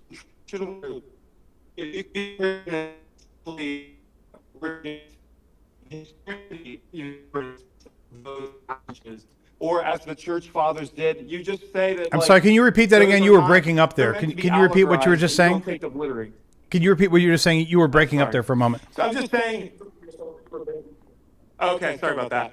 Yeah, I'm just saying there's other options that Christians can appeal to, and so I think there's a typical gotcha type play in a lot of these YouTube scenarios where it's like, hey, you say your God is good, but here's an example where he's not, and then so the person will try to defend it, but you could there are other options that Christians could appeal to, and one is what the church fathers do, and they simply choose to allegorize a lot of the wrong passages. Well, let me acknowledge a couple things. First of all, I don't have a very big channel, but as someone who's doing my little YouTube live stream thing, and I'm an atheist. That's not a secret. I will absolutely acknowledge to you that when you have these types of shows, sometimes it absolutely leads down predictable paths, right? Because like you said, there's a self-selection bias. There's a certain kind of person who even wants to call into these shows. Sometimes those people are the most, to put it in a very uncouth way, some of them are the most pig-headed people or the most combative people. And then, of course, sometimes they end up talking to someone on the channel who's also very combative and, wants to get a rise out of people for viewers or whatever. And sure, that crashes out, but on all sides. Okay. So I will freely acknowledge that. And I try not to do that. I mean, I say salty things sometimes because sometimes the stupidity just overwhelms me. But in the live conversations that I have had with people, and the people that are watching right now can, chime in the chat or whatever they think otherwise. But I think I've been fairly reasonable in the conversations I've had with people. But I also want to ask you something, though, that I do understand that I was a Christian for 40 years. And I do understand that, like, the church leaders, like you said, will allegorize things and such. But here's the question that I would bring up to you then. And I'm not going to sit here and try to, I'm not trying to grill you on slavery or whatever, because some of that gets a little trite. But at what point, if I am looking at things from the outside in, okay, either as a former Christian or or someone who follows a different religion or someone who's considering Christianity or whatever, at what point am I supposed to assume that you have the right call with allegories? Or at what point am I supposed to assume that, you know what, this is what the book, the holy text says? Well, I think this is just part of what faith is. It's part of what, it doesn't the name Israel mean to wrestle over these things. And so Wrestles with God, think yes. Wrestles with God. And yeah, right. So we wrestle over these topics, and the church is a conversation, and you see pretty much from day one, they say that, the new kind of interpretive hermeneutic we use is Christ. And so, my technique is like, if I see slavery in the Old Testament or New Testament when Paul kind of condones it, I just say, oh, that's not Christ-like, and so I kind of reject it, But I don't view the Bible, and Christians are not obligated to view the Bible as some kind of like sola scriptura. This is, this defines. It's just kind of treating it as something that it's not. It's not a univocal text. I just heard from a Catholic scholar, like, you choose a canon within the canon, right? Like you have to pick and choose based on the Spirit, leading you to choose the good out of the Bible. So I think Christian history are more honest, some are less honest. Like Gregory said, he's fine with calling out, hey, this text where, the angel of death is killing the Pharaoh's firstborn son. That's offensive to reason. He literally says that. He says this story is offensive to reason. And so we can do that today. And so my answer is, like, a lot of these discussions are just like, you haven't disproven Christianity. You've just disproven the doctrine of inerrancy, basically, or infallibility. I totally agree with you. And this was the model of Christianity that I was under for basically 40 years. But while I totally agree with that, I will also say that it still becomes problematic if you are. It's one thing to say that this is disgusting, and this is not what my Christianity is about. But then the obvious question that comes up then is, who decides then what is Christianity? Or do we need someone to decide? Are you cool with everyone just saying, look, I've read the scriptures, I think I know what they mean for me, and that's all I care about. And if you don't agree with me, fine, but we're all Christians anyway. Is that your take? Yeah, well, I'm in like a liberal Protestant camp, but I feel like if you look at the Catholic tradition or the Orthodox tradition, they're all going to have people that are like what I would call like a fundamentalist, where they will appeal to some kind of authority, which gives them like an easy out to not have to think about things. And then there are also people within each tradition that are like, you don't take it that way. They're not fundamentalists. And the scripture and the tradition are tools with which to begin talking about these things and wrestling with God. But I might, would be with you, where any appeal to authority is just that. It's just an appeal to authority. Truth is the only authority, and you have to give a reason, basically, for whatever truth you believe. So I think it is a complicated question. I think it shouldn't never be just one person's personal interpretation. I think there's like some kind of like consensus that needs to be made. But I think that a lot of the creeds are like, a lot of people say, hey, the creeds are like the base, like you have to believe in the creeds or whatever. But they're not. For me, I don't even think that's necessarily. Yeah. Because for me, Paul doesn't believe in the Trinity, right? Because the Trinity is like a 4th century innovation, but it's complicated. And I think for me personally, it has to do with like, hey, we use this kind of scriptural language and the language of our tradition, and we believe that Christ is kind of like some kind of model for us, and he's the savior in some sense. Which is fine. And I would have followed. I would have been right with you for 40 years. I will say that at this point in my life, and I'm not saying it to argue with you, but I'm just kind of being, in good faith, kind of giving you a counterpoint. Then that statement that you just made is so vague as to mean like almost anything to everyone or almost nothing to everyone as well. Just in other words, I'm not saying you're wrong, but I'm just saying that at that point, then Christianity starts to become whatever anyone feels about it for themselves, which if that's your position, I'm not mad at it, but it becomes so squishy as to like, what do you think Christianity is? Well, I still think it has to be done in community, like within a church context, some kind of church body. Like you can't, Christianity isn't someone like in a room by themselves, like coming up with ideas. Like it's like you have, you're going, you're participating in the church and you're serving and you're praying and you're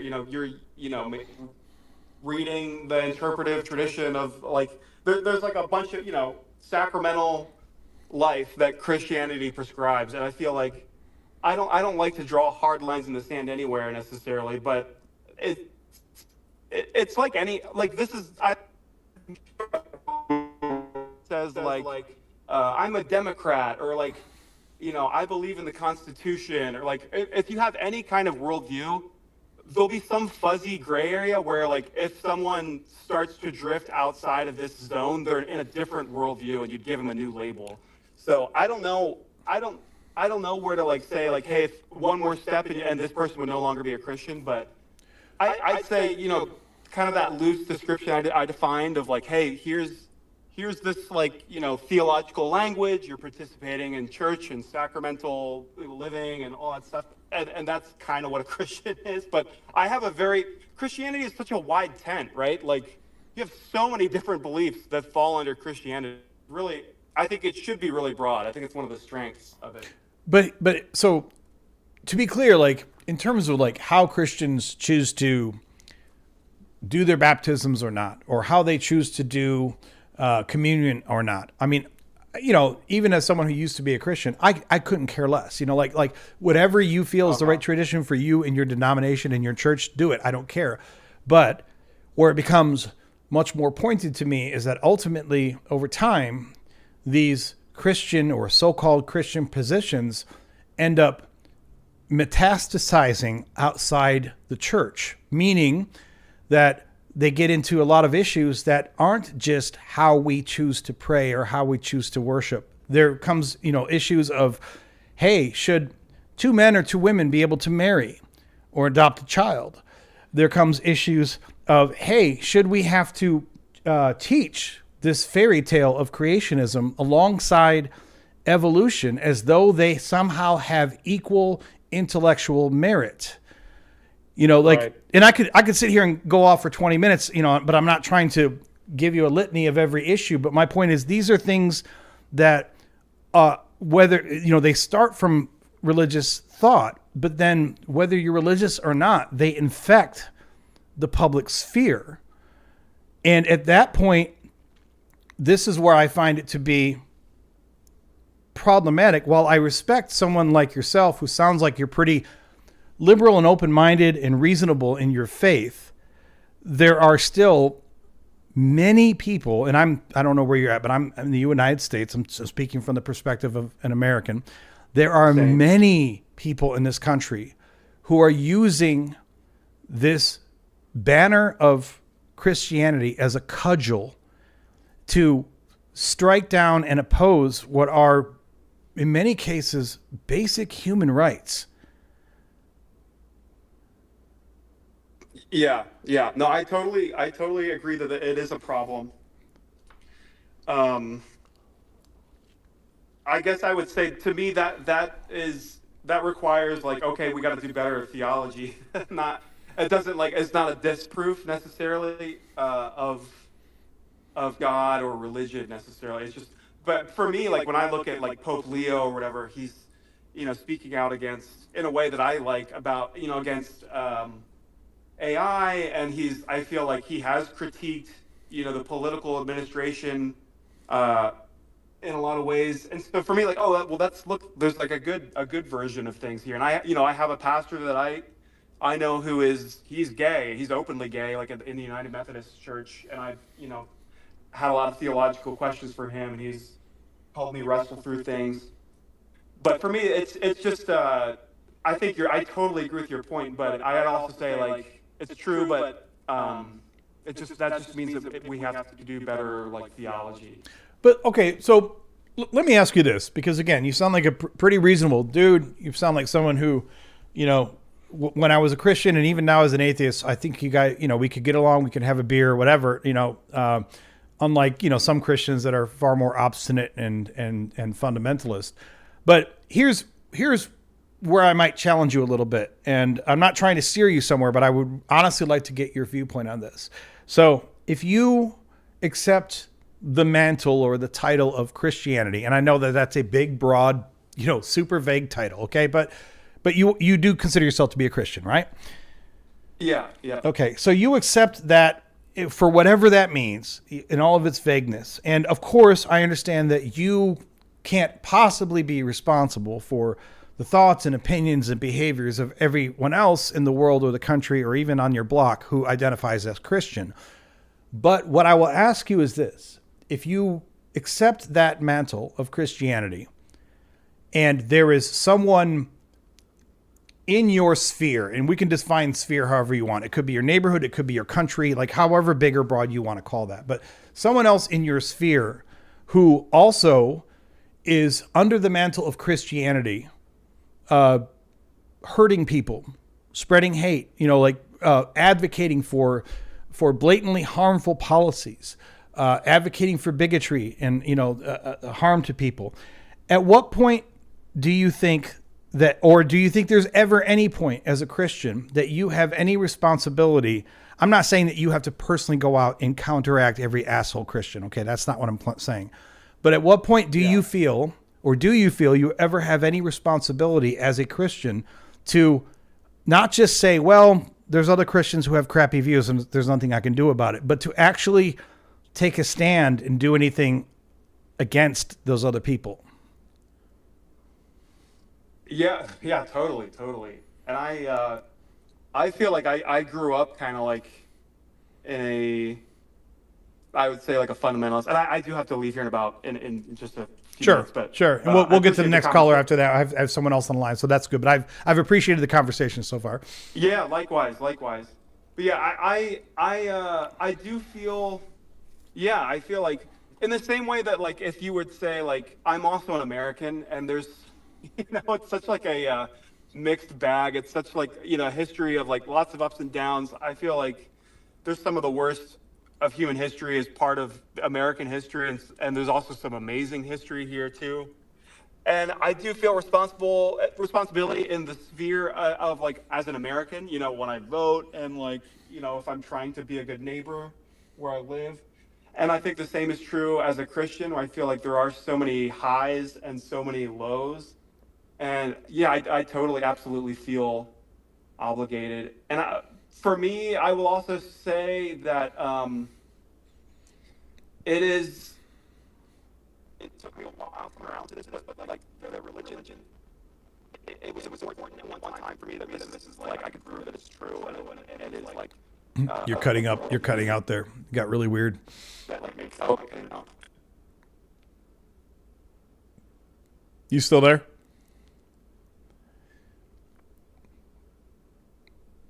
Okay, we might have lost Zach there. He had a few moments there where he was cutting out in and out, but he's still connected, it says, but I'm not getting any audio from him there. But he said he probably had to leave soon, so that we're probably at the end of that conversation. I'm not trying to cut you off, Zach, but your audio got really weird there, and then I don't think, even though technically I see you on the board, he's off. So thank you, Zach, for the call. We have another call we're going to get to here in just a second, Anka. But of course, if he wants to call back in, I know he said he had to probably leave in a few minutes anyway, so I think we're probably at the end of that conversation, but I appreciated his thoughts and his comments. I do enjoy hearing from, the people that aren't the hardcore Christians, and on a show like this, sometimes you end up getting the people at opposite ends of the spectrum, right? And people just want to fight and yell at each other. But like talking to Tavo earlier and talking to Zach there, sounds like, more reasonable people, but then I have other things to interrogate them on with there. But I won't dawdle on that for too long because we have another caller lined up here.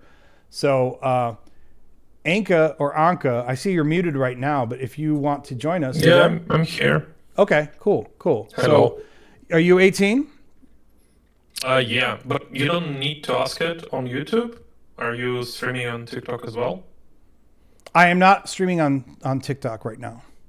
Oh, okay. I would love to be streaming on TikTok, but in order to get like, you have to get approved to stream on TikTok, and I've actually applied, but I haven't heard anything back from them. Like, there's a whole thing I won't bore you with, but like, you have to have like 1,000 followers, and if you don't have 1,000 followers, there's some other channels. Less, you can apply to them, like just write them in a thing. Like which I did, and I haven't heard anything back. So I don't know. I'll try it again at some point. Yeah. Try later, like in a week or something. Yeah, I will, because it would be another channel to hopefully get more viewers and more callers. Yeah, for sure. You're doing great stuff. That's why I'm actually I'm an atheist. I just have a couple things to say, like if it's okay. Sure, go ahead. If there is no opposition lined up and stuff. No, you're the only one in the queue right now. So by all means, if I thought I had like some juicy, like someone who really wanted to have some confrontational, I might say, okay, let's keep this short. But there's no one else in the queue right now. So let me know whatever you have to share. Yeah, sure. Is there they changed something in Video Ninja? Because I literally I clicked go in, and I was here with my camera and stuff, and it was not moderated by you. That seems a little bit problematic because I could be just a troll with the camera on. Well, so when you first called in, yes, it did. I mean, what you're talking about is it's the settings that I put on the channel right now, or on the room. So I do have it set up where I haven't set up 2 rooms. Like, you can set up 2 rooms and somehow move people, from the the staging room to the live room. And you're right. If people call in with a camera, I would like for them to feel comfortable putting their camera on if that's what they want to do, although you don't have to. And I do know that when that happens, of course, someone could come on the camera and, show porn or something, and I would have to turn off their, I'd have to hang up on them right away. If it became something where they did it too often, I would have to be more fastidious about changing the settings of my room. And I'm sure as, hopefully as the live stream grows, it will hopefully be a good problem to have. Like, I will have to set up a second room where you sit in first, and then when I bring you into the live conversation, I move you. But even on the live, like, for example, I don't know how many of these other shows you watch, but like Justin, who's, probably one of the most well-known atheist streamers out there on YouTube. He has his channel called Deconstruction Zone, and he will still get you on. And if you have a camera, you can turn it on. And as long as you're not showing something horrible on the camera, he'll let you show your camera view on there. And of course, you could at some point then suddenly start showing naughty stuff or whatever. And he would, of course, turn you off and disconnect you. And he even keeps, I guess, notes and stuff about any assholes who come on his channel and try to do stupid stuff. But yeah, he does a good job with it. Yeah, to a certain extent, there's only so much you can do, because if I'm going to let you put on a camera, then at some point, once you have the camera on, even if I put you through 3 different waiting rooms, and if I see that you don't have anything problematic on the camera, you could still wait until you get on the live stream, and I could show your camera, and then you could still, show your penis or something. And then, so the only way to truly not let that happen is just to let no one have their cameras on. Yeah, for sure. But it's just a little bit more risky for smaller channels, because smaller channels are getting attacked by trolls way more. That's fair. Yep.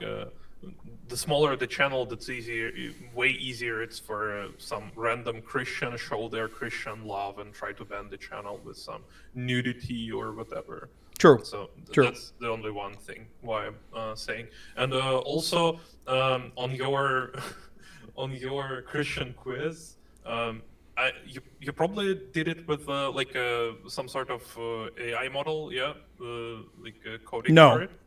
No, No? I mean, you mean the content or the code? The code. Oh, the code I did. I mean, I'm a coder myself, but I did actually. I used Copilot to just build the module for me. So, was there something funny about the code that looked like it came from AI?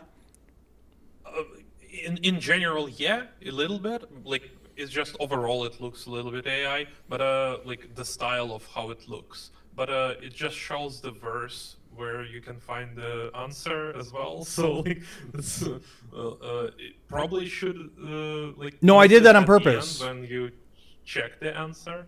That was exactly how I wanted it to be. I mean, because Oh. first of all, it's a very tongue-in-cheek quiz, right?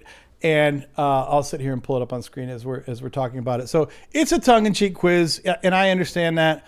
And I wanted to show, even as I'm asking the question, I wanted to show anyone who's actually doing it to see, like, hey, this isn't something I made up because I hate Christianity or something, or I want to make you feel bad.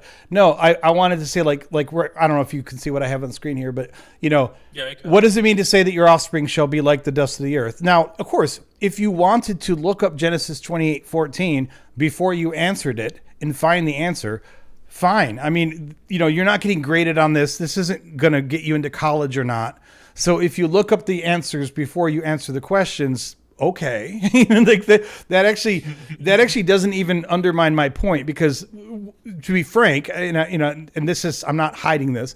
The part of the point of this quiz is that all of the questions I'm asking are places where the biblical answer is probably something that most hardcore Christians don't really want to address.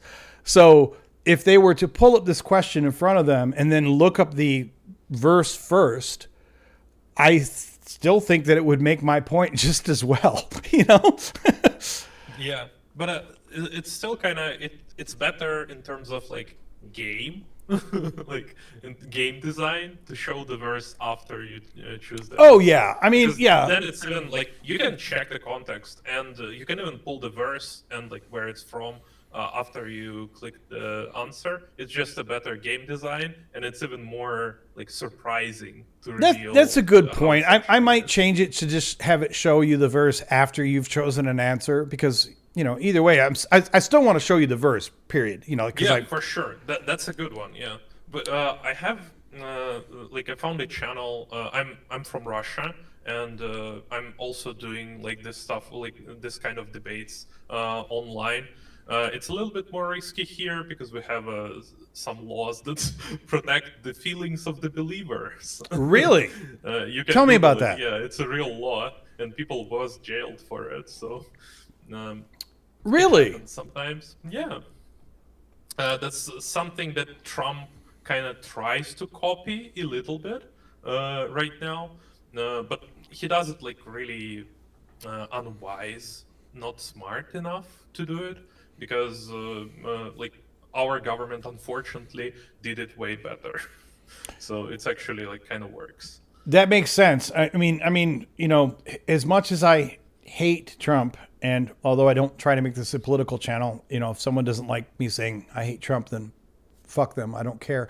But as much as I hate Trump, I will also tell you that maybe the only silver lining in Trump is that he's not 20% as competent as Putin is. Unfortunately, Putin is incredibly competent in the worst possible way. He's competent in actually putting into place his horrible policies and putting concrete shit in line that will actually last a long time. Yeah, for sure. But And I'm also like so the channel I was talking about, he's actually his channel about like his anti-Islam channel from Dagestan. And he has the same type of quiz, but about Islam. Really? And he has all the same like type of questions that are like really, really weird. And sometimes all the answers are really bad, but the worst one is one from the Quran, or like from some surah or Sahih. Like, yeah, it's so funny. But it's in Russian. I might translate it later and send to you if you're interested. I would love that. Yeah, that'd be great. And plus, I'd like to see it also because I will freely admit, like occasionally I get these little butthurt, Christian fanboys will say, "Why don't you talk about Islam?" Of course, their whole idea in trying to say that is they have this false position that, well, you just need to talk about Islam because they're the really bad one. Okay, which don't get me wrong, Islam might be horrible, but that doesn't excuse. They're kind of same. Yeah, yeah. But I would love to see, like, I need to learn more about Islam. I need to learn more about the Quran. Not because I'm going to change this channel to suddenly be, talking deeply about Islam and the Quran, but No, just to know more stuff. Yeah. yeah. Just better. Yeah. I'm begging M. You probably know M. Yeah, from he's always on I'm Justin's show. begging him to make some sort of like atheist like Sunday school about Islam, and he's telling me like he doesn't have time, but it's a good idea. Like we need to do this, blah blah blah. But he just doesn't have time. So like yeah. But I hope one day he will do it. It's gonna be just so much stuff to learn. So He's do you have like discourse with them outside of the live streams? Yeah, we talked a little bit on Discord, like Okay. message back and forth because I had some questions about Islam, and I gave him some little things about Christianity that he said like that was not really true because he was talking about Orthodoxy and Russia is Christian Orthodoxy, kind of our special kind of Orthodoxy, but still. Yeah. Yeah. So. But yeah. M needs We to talked have with his you a own little bit. channel. I'm surprised he doesn't have his own channel. Yeah, it's because he doesn't want to like get doxxed and stuff. So like. Okay. So I think He's probably. actually in a country that like it's Oh. not a good idea for him to do this. Okay, like, well, that makes a lot of that's why sense then. He does it through like Justin. Yeah, that makes a lot of sense. And I'm pretty sure that probably everyone watching this and probably everyone who would watch this on replay probably knows who M is. Either they just know it by name, or by letter, or they would know very easily if we pulled up his voice because he has one of the most famous voices in atheist, call-in shows. Like the first couple times I watched Justin's show, I really thought like, when I heard M talking, I thought like, is he doing this as a like a voice actor kind of thing? Because it almost sounds like, and I've heard him often enough now, and I've heard him on multiple other channels that I don't think he's putting on, and he's not effective. It's just his voice. Yeah. And of course, like, I'm not saying it as a bad thing, like, not that his voice is bad, but it's almost like the accent and the richness of it almost sounds like he's like trying to affect a certain style. You know what I mean? Like a voice actor. He's just that good. He doesn't need to try anymore. He's just that good. Yeah. Yeah. He sounds almost like a Bond villain. You know what I mean? Because Yeah, a little bit. Bond villains Also, usually have rich on some of the voices and they have streams of cool Justin- accents. On some of the Justin streams, someone donated and asked for M to like voice over the Darth Vader. So that would be a funny movie. That would be really good. I would love that. Oh, he's really good.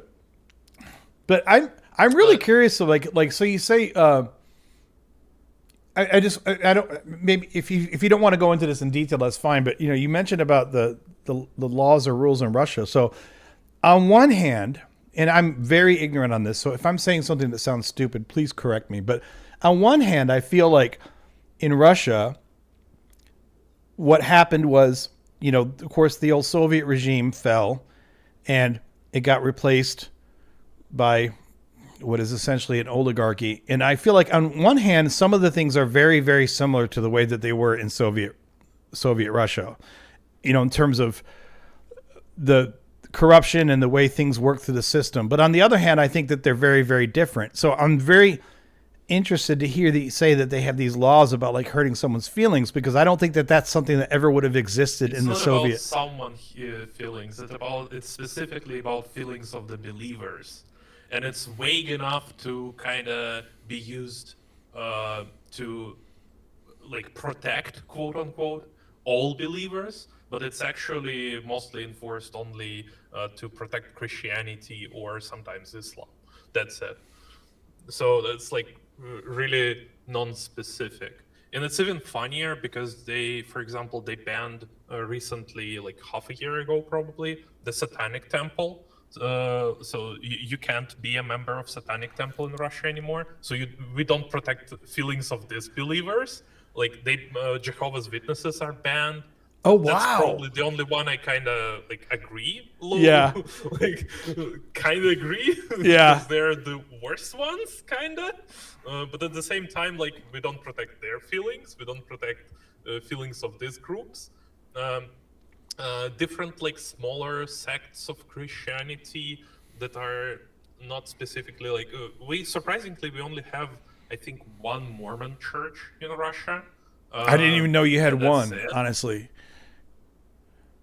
Like, but yeah, like no one protects their feelings. It's Right. only like Orthodox Christianity and like our version of Islam that like, yeah. But that's it. would I be accurate in saying though that those laws, or those policies are probably just used as another form of Control. exactly. Yeah, I was going to say oppression, Yeah. but yeah, it's another tool to selectively control people when they want to apply it. Yeah, for sure. And if you read on any like not any, but probably like most, like probably like 70% of the modern Russian laws that were passed in like last 20 years, most of them are made to like support something specific or to protect something specific. For example, like law about foreign agents. It's basically a law to suppress any opposition you don't like. You just call them foreign agents. Like you find literally sometimes one transaction that was made from over the seas, and that's it. They're foreign agent. You block their bank cards. They can't fly anywhere. Like they just they're fucked. Like that's it. There's nothing else how you can put it. The law that protects feelings of the believers, it's basically the same thing. It's like we don't like it, or church doesn't like your message, or you speak too much about like how church, for example, doesn't pay taxes and like accepts too much money on like personal accounts as a donations and not paying taxes from them. Like you talk too much about this, you're kind of fucked. Like you're gonna be under this law. That's it. So, I'm not trying to out you or anything. If you're not comfortable answering, that's fine. But like, what part of Russia are you in? I'm in Moscow, and like I'm pretty openly. I'm just reading Bible with them. If they want to sue me for like reading Bible with them and just asking them questions like, how do you feel about like this verses or about this moral commands and stuff, like you can sue me, but like how are you gonna protect? Like what you're gonna tell the judge? Like are you gonna tell Bible hurt my feelings? Like how it's gonna work? Mm-hmm. So. I know I'm unfairly treating you as the voice of Russia now, because Russia's a pretty big country in terms of population and landmass. So, but it's like if you have someone from New York City on, and you're like, oh, tell me about New York City, which is kind of ridiculous because this is one Tell person me out about of this dollar slices. Yeah, but so if I'm being ridiculous in some of my questions, please tell me. But tell me about in general, like in Moscow or in Russia in general, like. What is the religious landscape like there now? Because I think the general view that Americans had of Russia under the Soviet regime, because I'm old enough to remember the Soviets, we saw it all as being this atheist. The entire place was atheist, which of course is not true. But that was what was sold to Americans, in the Yeah. Cold War and such. But what is it I now? love how Americans Americans as a big group see Russia or Soviet Union, because it's just so funny. Especially I love tankies, like American tankies, who know nothing about the history of USSR. They just know propaganda and they think that's real. Yeah. That's so funny. Yeah. But actually, like, we have a good shift right now with our modern, our younger generation, because in the past, I literally just a month ago found this statistic. Literally, amount of believers dropped by 20% in Russia in the past 10 years. So that's huge. Yeah. Especially because most of the people who call themselves Christians are basically how you call it online, cultural Christians. They don't really attend church. They call themselves Christians. They maybe do like Christmas. They don't really pray. They might go once a year to church to do holy water stuff, or what, I don't know how it's called in English. All this stuff. Yeah, they do something like communion once a year. and baptisms and things like that. Or in America, we have a phrase that we call CEO Christians. CEO Christians means Christian and Eastern only, or Christmas and Easter only. Basically the same here. I really like it. CEO Christian sounds cool. So yeah, and they gonna baptize their kids, of course, but more because of that, it's just a cultural tradition to baptize. No one is gonna circumcise their kids, of course, because we're just not doing it here at all, never. And we just have such a tight connection with Orthodox Christianity, because it was for nearly 1100 years at this point. So yeah, our culture is tightly. I forgot the word. Our culture is tight with Christianity. Yeah. So that's good enough. You understand what I'm saying? Well, I mean, so, yeah. it sounds like your culture has a strong cultural basis in Christianity, but I'm not asking you to speak for all of Russia or even all of Moscow, but in general, do you think that the average Russian guy walking down the street in Moscow, is he really a Christian or a believer, or is he just ask them? They probably would answer, "I'm a Christian," or "I'm an Orthodox." They're gonna tell you. That's even funnier, because sometimes you ask these people, "Are you Christian?" They're gonna say, "No, I'm an Orthodox." That's good. It's kind of the same. Are you Christian? Not, I'm a Catholic. Yeah. That's hilarious. I have the same thing sometimes with some people, so that's really funny. But yeah, most people would just say, even I, until age of probably 16, I would say, if someone would ask me, "Are you a Christian?" I would say, "Yes, I'm a Christian." But I already at 16, I didn't wear a cross. I didn't really believe in God. It was just a cultural thing that everybody does this. So yeah, whatever. So yeah, most people like this. But yeah, the amount of believers are dropping kind of rapidly because of what the Russian church does and what it doesn't do. So how it doesn't help some people. And some of these stories are getting viral in our media. So it helps. And of course, with globalization now and free internet, plus minus free here. Thank you, VPN. We can access to more information and stuff, so more people can get educated and actually understand there's actually a lot of Christian churches, so which church is right? And they go church shopping and trying to find the different denomination that fits them well enough, but then they kind of understand that they're all the same, kind of. So yeah. But it's also a bit hard. It's a bit hard to see how many young people are still going to church, because they're making TikTok accounts and they're spreading the gospel and all this stuff. I understand it's just on TikTok, and it's not like statistically they are in minority, like in a small minority. But when you're seeing these videos, it's a bit, like it's different to actually see them, and outside the statistics, it feels like there is a lot of them. But yeah. So let me tell you something that I've have perceived here in the U.S., and I'm curious if you think that this applies to Russia or not. Like in the U.S. over the last 5, 6, 7 years, especially, there's been people trying to flog this story that young people in America are they're lost and they're going back to church. They're desiring God, and the numbers, first of all, on this. I love this statistic. Yeah, and the numbers do not back this up at all. The numbers absolutely have been blown out of the water. But it's like they're going half of the one time more than the believing youth goes like 0.5 times more a year than the believing adults, basically. Yeah, right.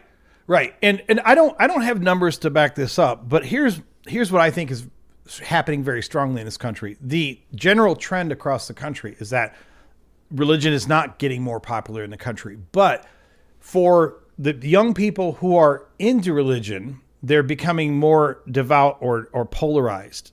And now I don't have a study to point to try to quantify that, but I feel, so in other words, I'm saying the story that in America religion is growing again is demonstrably false. I can actually pull up numbers to show you that's wrong.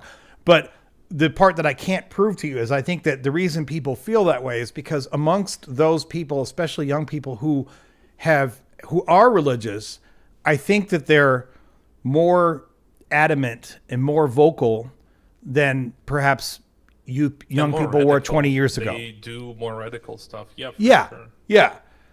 So you get like I know there wasn't a YouTube around, but when I was growing up, I can't even imagine there being a trad wife movement here in the US. I think that young people in general would have laughed that movement out of the building. And yet now, even though a lot of young people think that's disgusting, there are enough young people who are, ate up with their church that this trad wife movement is a thing. There's a bunch of people singing these praises about, we need to have trad wives and we need to have traditional families and we need to have the man going out to earn and the woman being home and squeezing out babies and all this shit.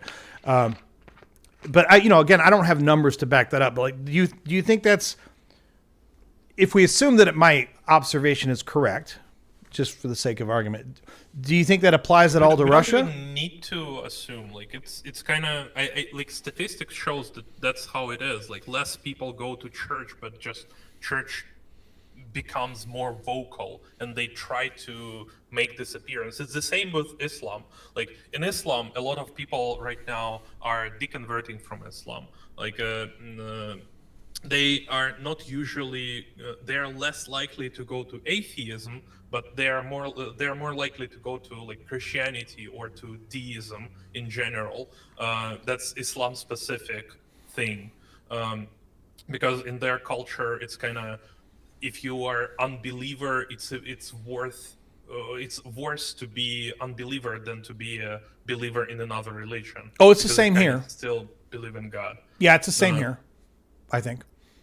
I mean, it's the same here because I don't get in my feels about whether someone becomes an atheist or not. If somebody leaves Christianity and doesn't feel comfortable saying they're an atheist, that's fine with me. I don't care. But I do know that a lot of people in this country who leave Christianity end up becoming spiritual. You know what I mean? Yeah. They just have this idea, and to be fair, I'm not saying it to make fun of someone's beliefs, because I know some people have thought through these things and they have landed on this spiritual label. But I think a lot of other people just pull that label because they're not prepared mentally, emotionally, to say, not only am I they're not prepared to say they're an atheist. They're not even prepared to say they're an agnostic. They want to still give this outward appearance like, well, yeah, sure, I believe that there's a God, some kind of God. And I believe that there's some kind of supernatural. And, and I think for a lot of people who don't have the stones to just say, yeah, this is bullshit, they end up kind of settling on this vague, milk toast idea of spirituality. And even they can't tell you what that means. Like if you interrogate them about that. A lot of the time they can't. Was that? It's kind of the same. Yeah, a lot of the time they just can't really tell you what they actually believe, like what spirituality is, like do they think there is God or like gods or like what they do? Like, are they even doing anything? Are they just like some deistic doing nothing God that just like made everything and that's it? Is it like a God of some sort of like spirits? Like spirit of the forest or spirit of the ocean or whatever. Like they just have some concepts that they are taking from different mythologies and different stories and films they grown on, probably. Yeah, it's kind of the same how people living religion, they are becoming like, they're saying, oh, I'm agnostic. Like, do you believe in God? I'm agnostic. That's not really the answer. Like, by the way, do you have this stance that like agnostic is not the answer to the question, do you believe in God, or am I too pedantic for you? No. I mean, personally, I am not just an atheist. I'm a strong atheist, which a lot of other atheists don't feel comfortable going that far. But I understand what you're saying with regard to agnosticism, and I don't have a problem with people being agnostic. But admittedly, sometimes I wonder if you talk to them a lot, if you talk to them in detail, it almost feels usually they're gonna admit that they don't actually believe in God.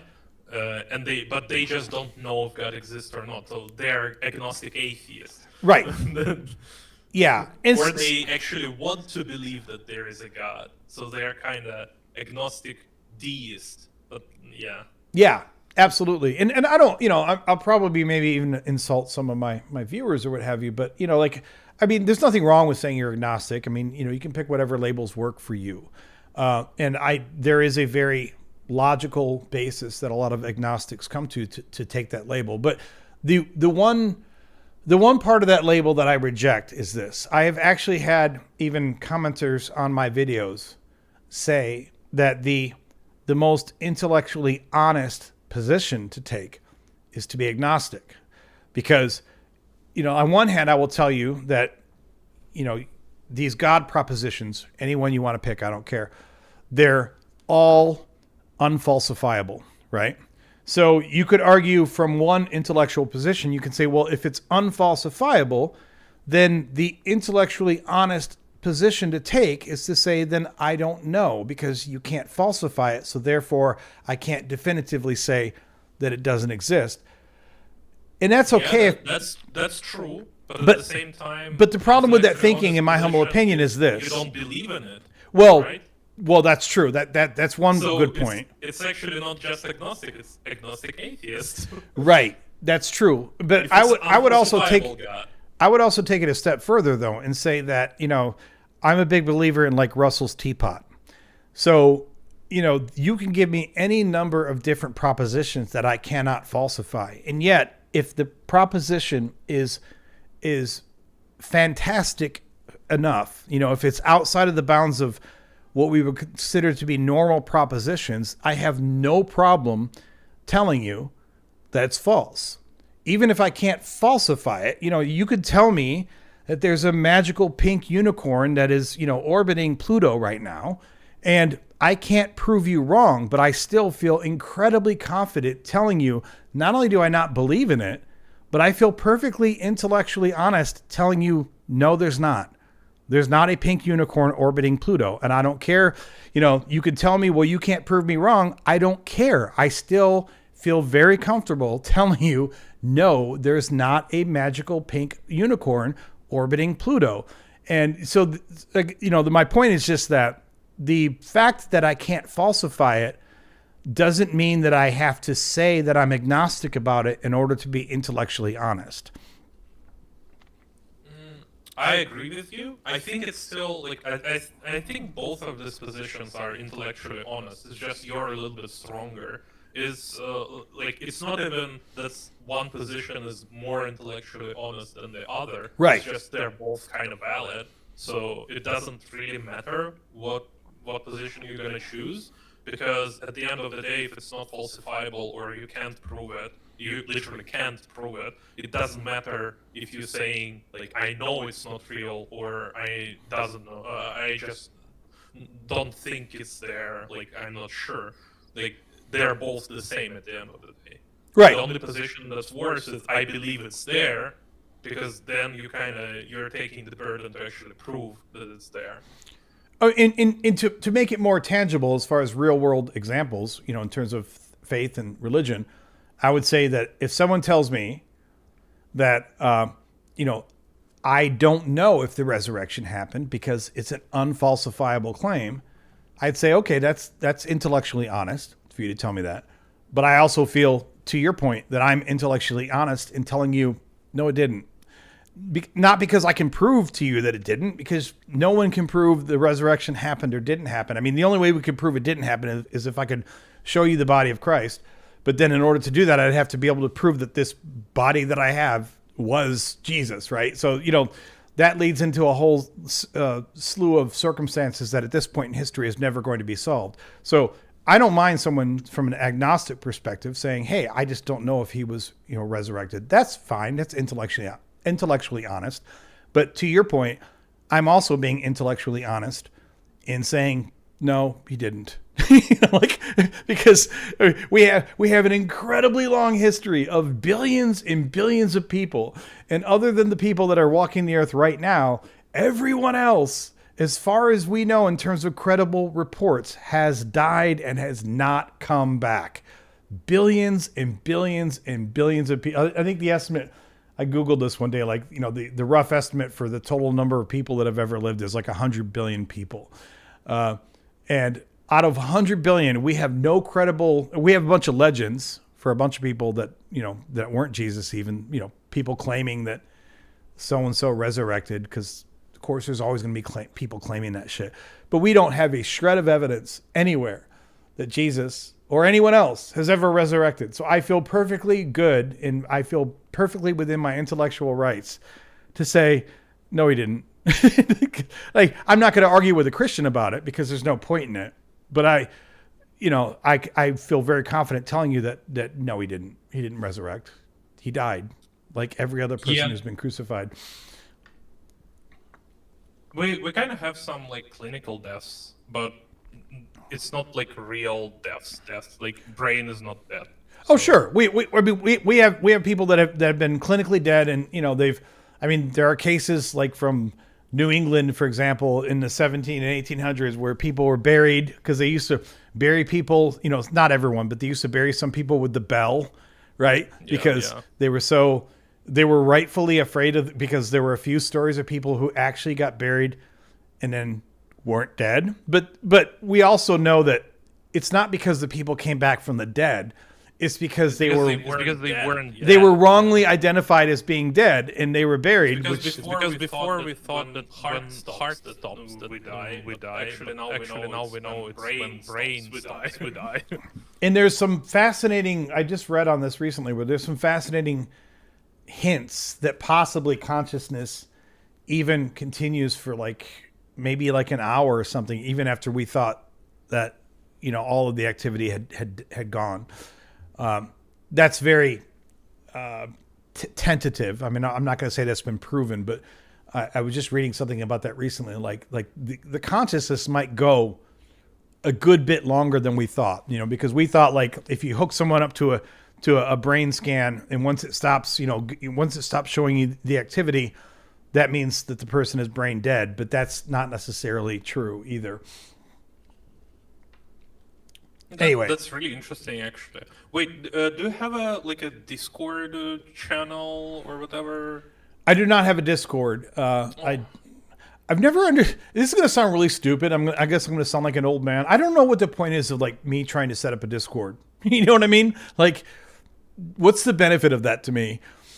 For you specifically, it's just your community can gather and in exchange ideas, exchange like for example, you could after the stream post this a paper that you're talking about like consciousness living for like an hour longer or whatever. Like you can post it there and we can all read it. Like that's kind of cool. You can also have some member specific like streams in Discord. Like you can link Discord with YouTube and it's going to give members a role and access to specific channels. And you can do like, I don't know, like maybe when you're reading the Bible, you can do it live in Discord with members and then just upload it on YouTube. So it's going to be like members only, but not as a video on YouTube, but as a Discord thing.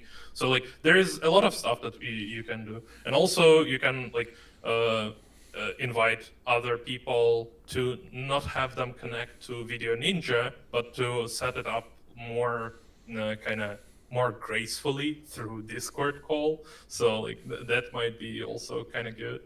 Because Discord also has Crisp, the noise cancellation filter. So there's not going to be like a bad background noise from your co-hosts.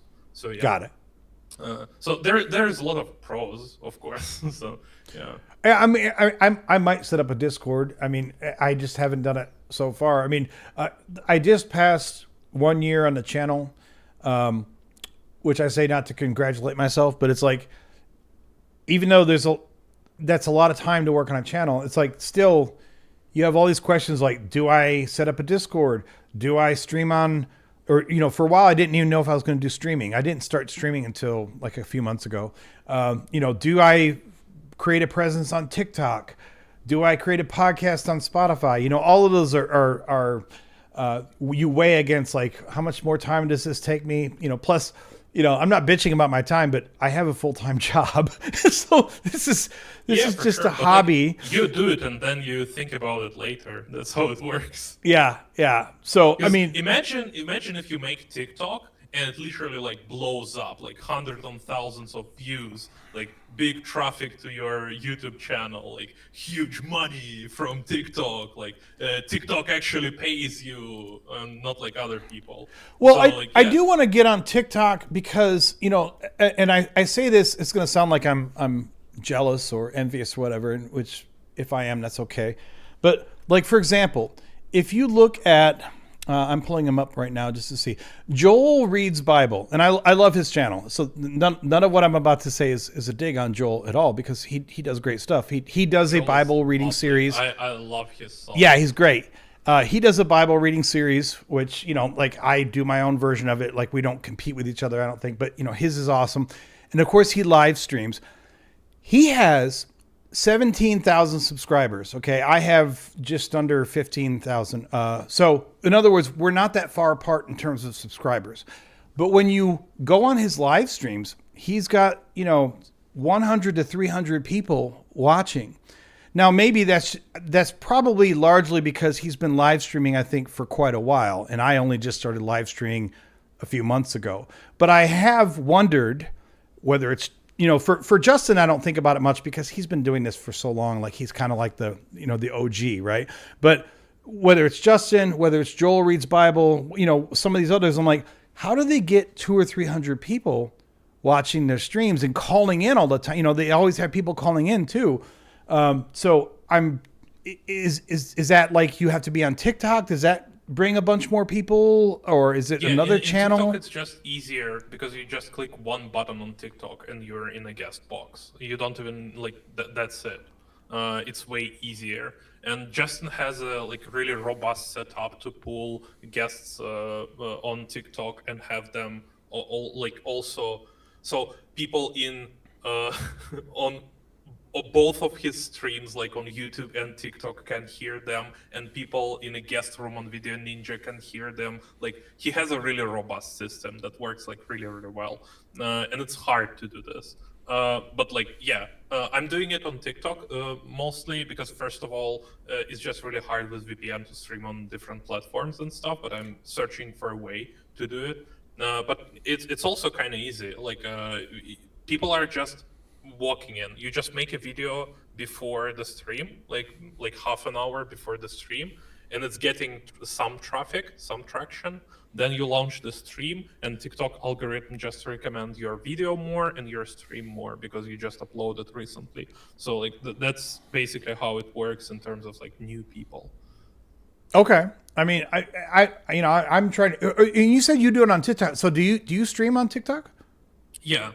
What is your like? Do you want to pimp your channel or something? Like what do you have that? No, actually, I'm doing it in Russian, so it's not really worth it. You know. Okay. It's just. I mean, you could still tell us, but yeah, it's probably not going to hit with most people. It's not gonna help, and it's even gonna be a little worse for me to pump my channel on English channels because people then gonna check and they never gonna go back. So TikTok is gonna think, oh, these people checked, they don't like it because they don't come back. Yeah. So like yeah.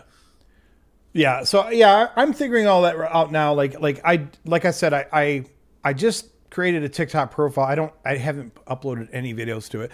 And for the most part, what's taking me so long to even think about TikTok is because I don't really, if I'm being really frank, I don't care about TikTok because I started this channel on YouTube and I'm making 45 or 60 minute videos on YouTube.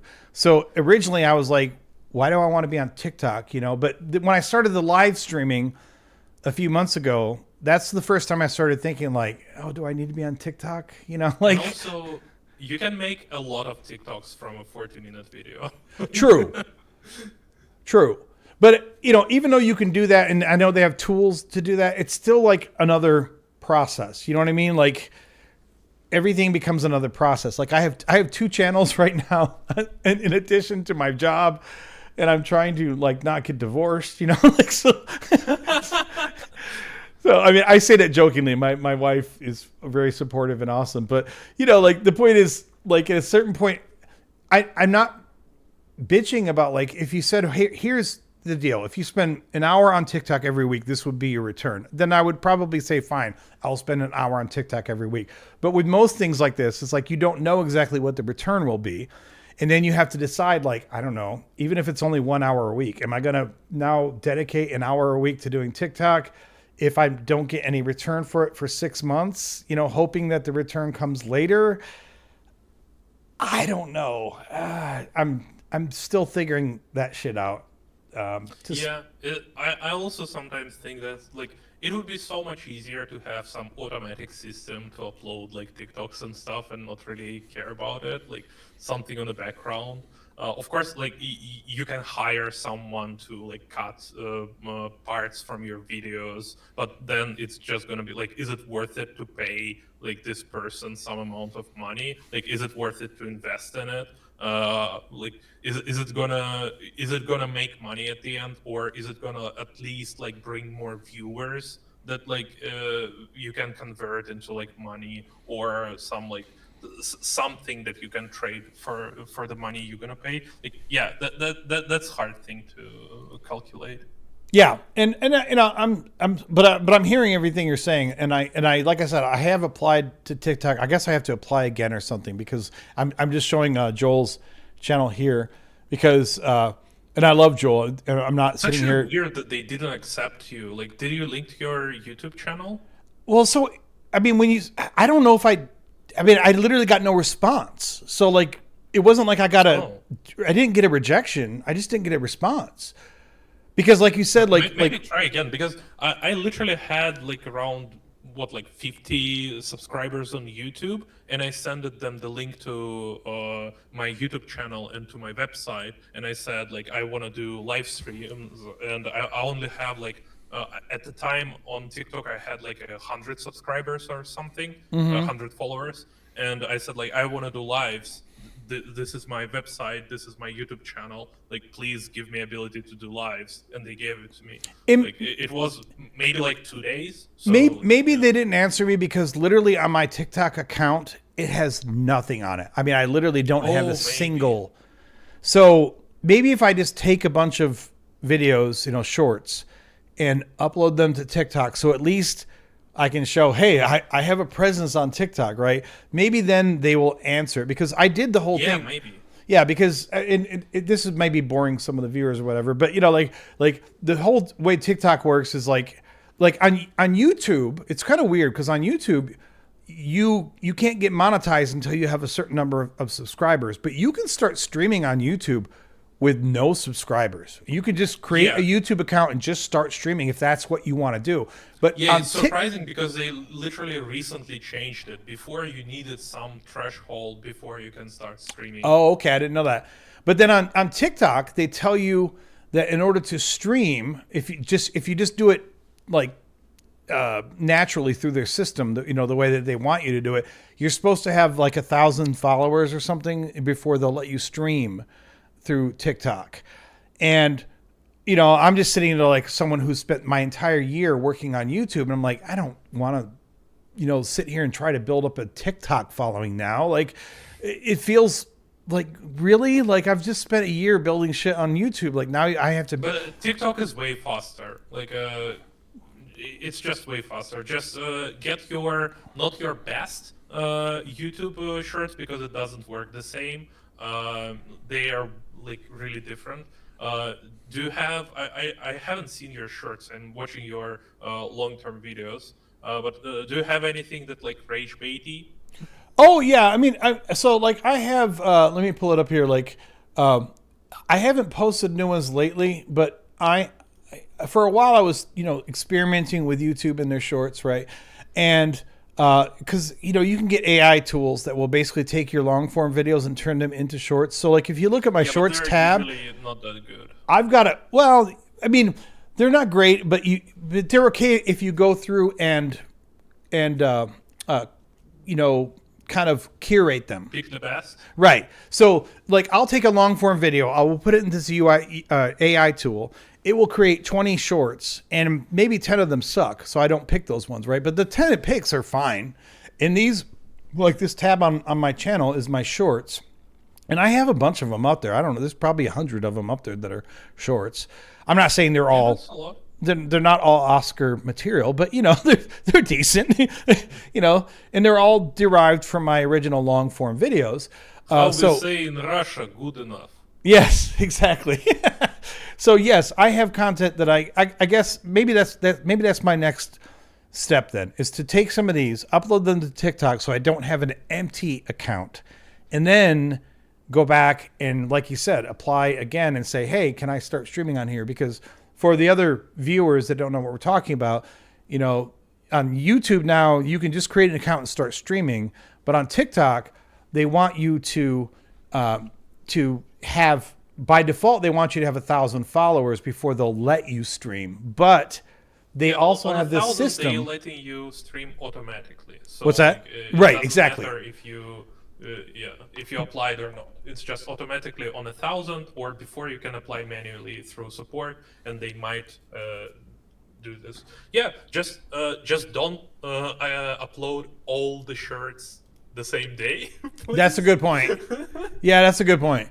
So yeah, I should do that and then apply again, and then maybe because if it will get me more of an audience on the live streams, I would love that. I mean, I love, you know, I have some great regulars who, you know, this isn't one of my normal live streams. Normally my live streams are every Tuesday now at 5 p.m. Central, but you know, I have a good little crew of people that watch my stuff, but I don't know. And I'm not saying this like I'm butthurt and jealous, but you know, Joel, who has been doing this longer than me, but he doesn't have that many more subscribers than me. He's only has a few thousand more subscribers, but his live streams, his live streams are much bigger than mine, you know? But he's such a funny guy, and he also collaborates a lot with like Mezzo and with Justin as well. So like he like when you do collaborations, people from this streams are also gonna go subscribe to you, and they're gonna watch you sometimes, especially when the other like main streamer is not online. They might just tune in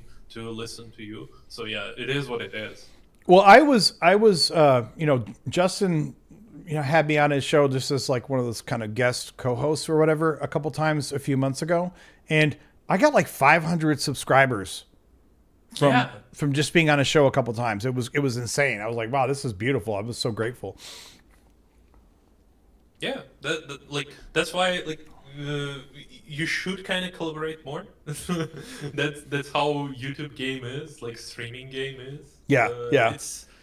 It's a bit soulless in the terms of like, oh, you're just playing the algorithm game and just the numbers game, and it doesn't really feel right, but it is what it is, and it works. So, Oh yeah, it you know. can be downright soul sucking at times. You know, Yeah. I'm not bitching about it, but I mean sometimes it can be downright soul sucking. It's like, you know, and you can do a video that you're like, man, this is a beautiful video. Like I edited it well, and the points are awesome, and like the click through rate on the thumbnail will be high, but it still won't get many views because YouTube won't push Yeah. it, right? Yeah. And then other times, like you'll do some stupid fucking video, like, you know, and it'll get like 5 times more You have views. no idea. With TikTok is kind of the same. I'm making some videos, like I made a video about like rabbit chewing cod, about like how God is all loving, but actually like But doesn't know whether slavery, rabbits like, chew the or cud. genocide, like all this stuff. Like I did all these videos, and they're like barely getting any views, like barely. And then I'm just randomly like I'm opening a camera and saying, I'm going to stream right now. If you're a believer, tune in, defend your God. And this video getting 100,000 views. Like, Wow. why? Just why? You know? Yeah. Yeah, absolutely. So yeah, I would love to join your Discord when you make one. I would love to talk to you, maybe even off stream sometimes about some stuff. Yeah. Maybe shoot some interesting Bible verses and stuff. Also, I have a really, really good friend who's an ex-Russian Orthodox priest. So if you're gonna have any question, he's really knowledgeable. He's actually has a degree in theology and he Okay. teached theology in seminary. So, he just knows Bible in his. Like, he's literally like Justin, but Russian and gay. So. If you ever like have any questions, I would love to get these questions to him, or maybe even set up a call between you two, maybe an interview or something if you're interested. That's gonna be really fun, I think. For you. Yeah, I just put my email address there, which is the email address you would assume for my channel, in the chat. But if you don't see it in the chat, then you know how to get my email address see. from. Yeah, I see in the chat. Yeah. Yeah, I mean it's exactly the email address you would expect from Yeah. the channel. But yeah, ping me there. I would love to chat with you, you know, and collaborate on something. And you know, I mean, it sounds like you have great contacts as well. Yeah.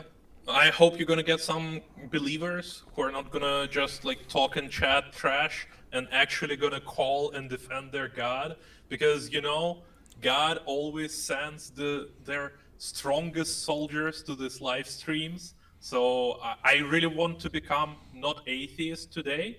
So I'm looking forward to meet them and their arguments. That sounds great. That sounds totally great. And I totally agree. We need to get some believers calling in. But I appreciate you calling. This has been a fun conversation. Yeah, thank you. It's really fun to talk to you and to listen to your stuff, because you bring up some good shit. Like that's really nice. Thank you. I appreciate the compliment. Thank you very much. Yeah, bye-bye. Bye-bye. All right. Okay. So I've said this on my channel before. I've said this in live streams before. So if I'm repeating myself, forgive me. But there's something incredibly humbling to me about, you know, putting out a video or doing a live stream and literally having people from other countries, other continents, people from the other side of the world, whether they're watching you live or commenting on your videos. Like,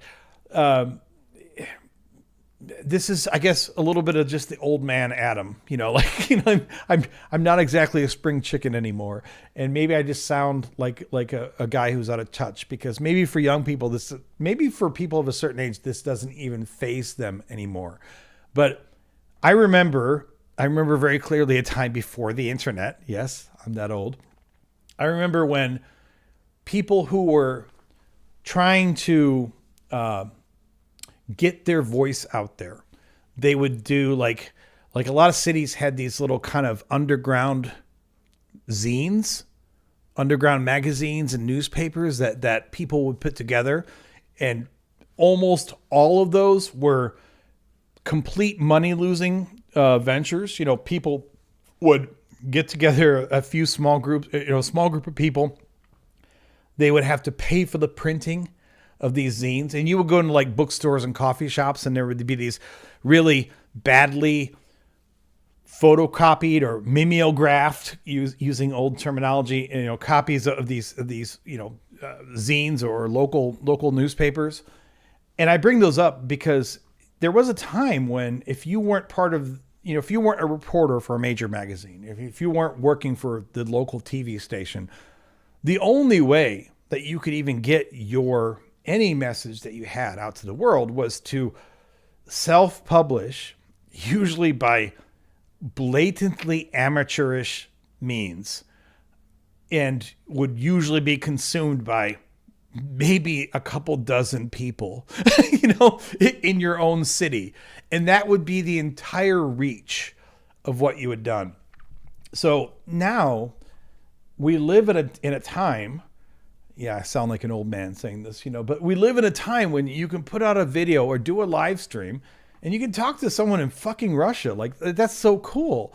That's crazy to me. I've had, I'm not sure if the demographics for my channel are any different than other channels, but I have a good number of people that, comment and sometimes even watch my streams from Europe. I know I have some people in New Zealand and Australia.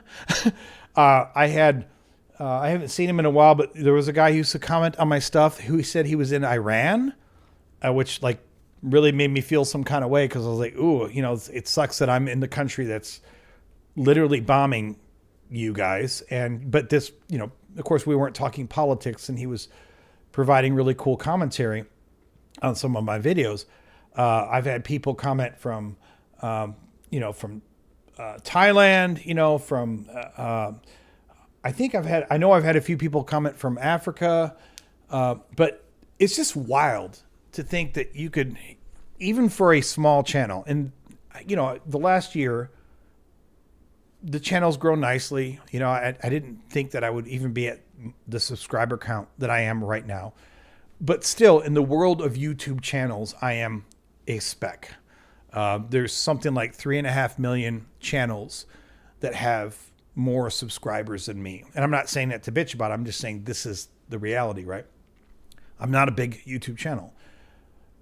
But even with my little channel, I can throw up an impromptu, ad hoc live stream and get someone having a cool conversation with me from Russia. And I can, get comments on my videos from people literally in Europe and Asia and Australia and, all over the world. And it's like, this is crazy. It's in the best way. It's crazy in the best way, because for for a good portion of my life, this was just not even an option.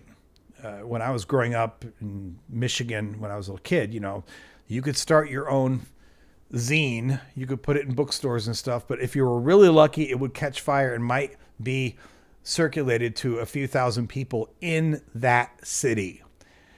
And that was it. That was the entire reach of what you could possibly do without big corporate money, giving you like a TV show or something like that. And to think now that you can put out a show like this, even with minimal production values, right?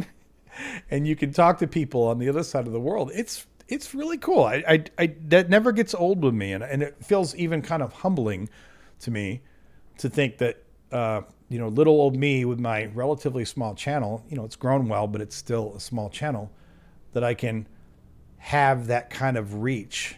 And hopefully it'll just get bigger. Not because I'm megalomaniacal, but just because you want more viewers, you want more followers, you want to reach more people. And I'm glad that he called in, because I've been working through that TikTok thing. Like I told you guys, since I started live streaming, I look at something like Joel Reads Bible, And granted, he's been doing this longer than I have. I don't know when his first video was, but I think he's been doing this for a couple years. I don't know how far back his videos go. And I don't know how long he's been streaming either. I don't know if he started live streaming at the start or if he's been live streaming the whole time. But now, when Joel is live streaming, at least 2 years ago he started. Yeah, so 2 years ago he started his channel. And I don't know when he started live streaming. That would be another investigation here. I guess if I went to his live stream tab, I could probably see when he started live streaming. But, I look at his channel, and on one hand, he doesn't have a channel that's that much bigger than me. But on the other hand, his footprint for live streaming is far bigger than me. Which is probably understandable because I've been live streaming for 2 months, I think. 2 months, something like that. 9 weeks, 10 weeks, I don't know, whenever I did my first one. It wasn't, so he's been live streaming for a year. So that part of why he's more successful in live streaming is probably just from the fact that he's been live streaming for a year. Also, part of why he's more successful is because, quite frankly, he has a really funny, cool, idiosyncratic kind of style about him, and I think that resonates with people. And I have my own style, but he's kind of fun to listen to, and I don't pretend to have the same style that Joel does. But you can't help but wonder, like, if he has 17,000 subscribers and I have 15,000 subscribers, like, why does he have 200 or 300 people watching his live stream and I have 20? Not that I'm bitching about the 20, because I'm very happy with the 20. But, how do I get to where I have 50 or 100 or 200 people watching? But it's a process. It's all a process. You figure it out over time. I'm sure that he didn't start live streaming and suddenly have 200 people watching his live streams. I guess he's live now, which I probably shouldn't tell you guys, like, no, don't know that Joel's out there, but you guys know already. He's live now and he has 390 people watching, right? So that's good on him. He deserves to have that many people watching because he has a really good show and he's funny, and I really enjoy his content. But that, I think for me at least, it doesn't matter so much with, like, when I'm just talking, because I'm arrogant and I can talk to the microphone all night long. But when you want callers, you need to have a certain number of listeners in order to get callers, right? Because, I might get 1 or 2 callers in a night on my normal Tuesday night slot. And when you watch Joel or when you watch Justin, I mean, they seem to most of the time have a regular stream of callers lined up. Hey, Secular Scriptures, you might have been here before, but I didn't see your comments before if you were here already. But so good to see you. I'm glad that you're in the chat. Yeah, and Discord. Like, so that last caller, he was saying about Discord as well. I haven't set up a Discord because I'm like, does this drive more people to the channel or the live stream, or is it just kind of like a secondary benefit for the people who are already coming to your live stream? And if it's just a secondary benefit, that still might be a good reason to set up a Discord. But if it's not going to drive more people initially, like, maybe I can wait until I set up a Discord. I don't know. I'll figure it out. You figure everything out. I mean, a year ago I put out my first video. A few months ago or whatever, I put up my first live stream, and I'm just kind of figuring it out as I go along. Anywho, well, we had some cool calls. The original purpose of this video or this live stream, this is an ad hoc live stream, I just threw up on the spur of the moment, was to kind of work through some of the quiz questions that I'm building for my website. So, of course, if someone else calls in, we will go back to calls because calls are always more fun. Live conversations are more fun. We've had good calls already. It's cool that Tavo called in. He's really cool to talk to, and I look forward to maybe collaborating with him more in the future on other content. He's this sounds cheesy, but he's like the right kind of religious thinker to engage with, if that makes sense. Like, he's not this batten down, closed-minded apologist. Like, you can tell he's thinking, and he can challenge me. I mean, I know it's going to sound crazy to you guys because I am an atheist and a strong atheist, meaning I contend that there is no God. But I always want to be open-minded. Like if you want to give me an argument for God or for Jesus or the resurrection, I mean, I'm willing to listen to it. Tell me. It's just that at a certain point, like after doing this channel for a year, for example, you start to hear the same arguments over and over again, right? Not from Tavo, but like from other people, like the apologist channels. You just hear the same talking points, just recycled over and over again. And I even start to feel sometimes like, really, we're doing this now? Like, what was it? About a month ago or so, I had a gentleman named Otangelo. He called in a couple times, and he was really nice. We had good conversations. But then he starts going down the whole fine-tuning argument. And I just feel like, really, we're doing the fine-tuning argument again? Like that's your card? That's what you want to play? Is that what we want to do? And that's not a dig on Otangelo, because the fine-tuning argument is a favorite argument from a lot of believers.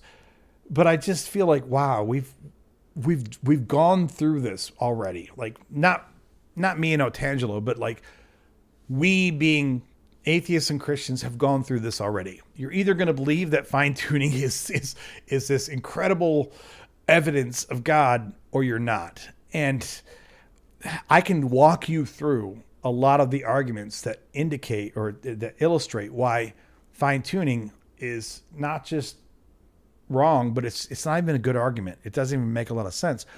But that being said, even if I walk you, being the generic apologists out there, through all of the arguments, they're still going to keep making the argument over and over and over again.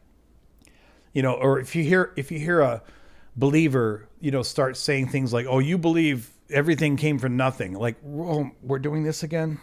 Really? That's the best that you have to tell me that I think everything came from nothing? Like, it's so boring. Anyway, yeah. Michael says Tavo's cool. Tavo is cool, and Michael was gracious enough to also be on the live stream that I did on Thursday with Tavo, and I respect the fact, even though of course he and I would disagree on some points about religion, and we would even disagree on some points about, like, he's big into attestation and which religion is best attested, and of course he and I would have some points of disagreement there. And I think in the future, we'll probably have more conversations either on my channel or his or whatever. And we might even get into some of those into some more detail. Because he's not afraid of, neither he nor I wants to debate in that debate me bro kind of way, but he's not afraid of having a real conversation, and I'm not either. But he's very cool to talk to. And compared to all the people you listen to on YouTube who carry the banner of Christianity, like, and I have to tell you guys, like, because I did this as a ad hoc thing, and I'm really trying to like build my quiz thing. I'm not going to sit here and go through comments tonight, but you guys know that normally on my Tuesday night live stream, I one of the things that I like to do is to go through comments that I've received from my viewers over the last week. And I have to tell you that the comments that I got over the last several days on the Kirk Cameron video have been golden. I'm really so proud of you guys. I know that sounds silly and condescending, but I'm so proud of you guys because I have received so many amazing. You guys have probably seen the video already, but it's this last video that came out. Let me put it on the screen. Last video that came out a few days ago about Kirk Cameron. The comments on this have been beautiful. And I say this because it's not that I need everyone to tell me that I did a great video. I don't need everyone to always pat me on the back. But the people that have commented on this and I'm looking, even at people in the chat right now, like Secular Scriptures and Michael and everyone else.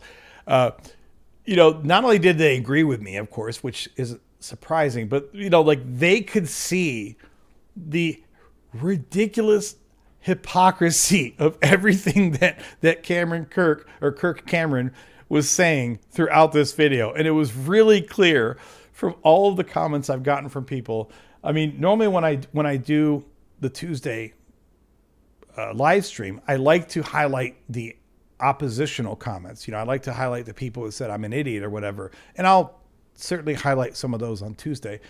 But I'm probably going to highlight a lot of the people that agree with me, not just to make myself feel good, but to point out that, like, I'm not the only one who sees this shit. Like, I could tell from the nature of the comments that came on this video that a number of you were also watching it thinking, what the hell? Like, this guy is so detached from reality, and he is just so oblivious to how everything that he's saying can clearly be pointed back to his own religion. But it was really beautiful. I'll leave it at that because I don't want to sit here in this live stream and go through those comments, but it was a lot of fun, and I think it's going to be a lot of fun on Tuesday's live stream. So let me highlight this from Secular Scriptures, because I think this comes up a lot. And I should probably do a video on this at some point. Secular Scripture says, the argument for God I heard most recently was the second law of thermodynamics. Not sure how that connects to God, but okay. So first of all, I can tell you, at least because I'm familiar enough with the apologetics on this, I can tell you why this comes up over and over and over again with apologists. I'm not going to say that I'm going to properly represent all of their arguments, but I can pretty much tell you why they bring this up. There are two different reasons why Christians love the second law of there are several reasons why they love the second law of thermodynamics. First of all, they love it because it makes them feel like, aha, see, I have physics on my side. All these other arguments for God, like the watchmaker argument and all this other shit, they're just bad thought experiments. Whereas when you bring up the second law of thermodynamics, then they feel like, oh, look at me. I'm talking physics. I'm talking the language of the skeptic. I'm talking irrefutable scientific fact. So that automatically makes them feel like they are talking on a level which speaks directly to skeptics, and they even sometimes feel like that makes their argument higher or more logical. So that's the first thing. Just anytime that they think that they can invoke a law from science itself to somehow shore up their ideas of a magic sky daddy, they will absolutely glom onto that. But let's talk specifically why they bring this up. There's two major areas where they bring this up. First, it's brought up very heavily with regard to creationists. Now, to be clear, I'm going to tell you in a second that there's a broader apologist argument about the second law of thermodynamics that doesn't have to tie into creationism, but you'll usually hear it from creationists. And here's why. Because the common man, like the layperson's understanding of the second law of thermodynamics is this. And I'm going to make it very simple and stupid because this is the way most people think the law works. Everything goes from order to chaos. Now, that's not really what the second law of thermodynamics is, but in a nutshell, that's what they think the second law of thermodynamics means. They think that everything goes from order to a chaotic state. And therefore, if everything goes from order to a chaotic state, then how could life evolve? Because life is more ordered. How could, the systems of our planet evolve that are more ordered than just the primordial soup and, a sea of hydrogen in the universe? They think that the emergence of stars, planets, planetary weather systems, and then more specifically, the emergence of life, they think refutes they think that it does not fit in the second law of thermodynamics. And if it doesn't fit in the second law of thermodynamics, then they say, well, then the only way it could make sense if it violates physics is if God made everything work, right? That's the argument that you get over and over and over again from people. Now, it doesn't have to be simply with regard to creationism, because even for people who are like, what do they call it? Like old earth creationists, or I forget what the terms are, but there are some Christians who still, they allow that the earth is billions of years old, and they allow that the universe is more billions of years old, but they still feel like the law of the second law of thermodynamics somehow proves their point, because they say, well, order is still coming out of disorder.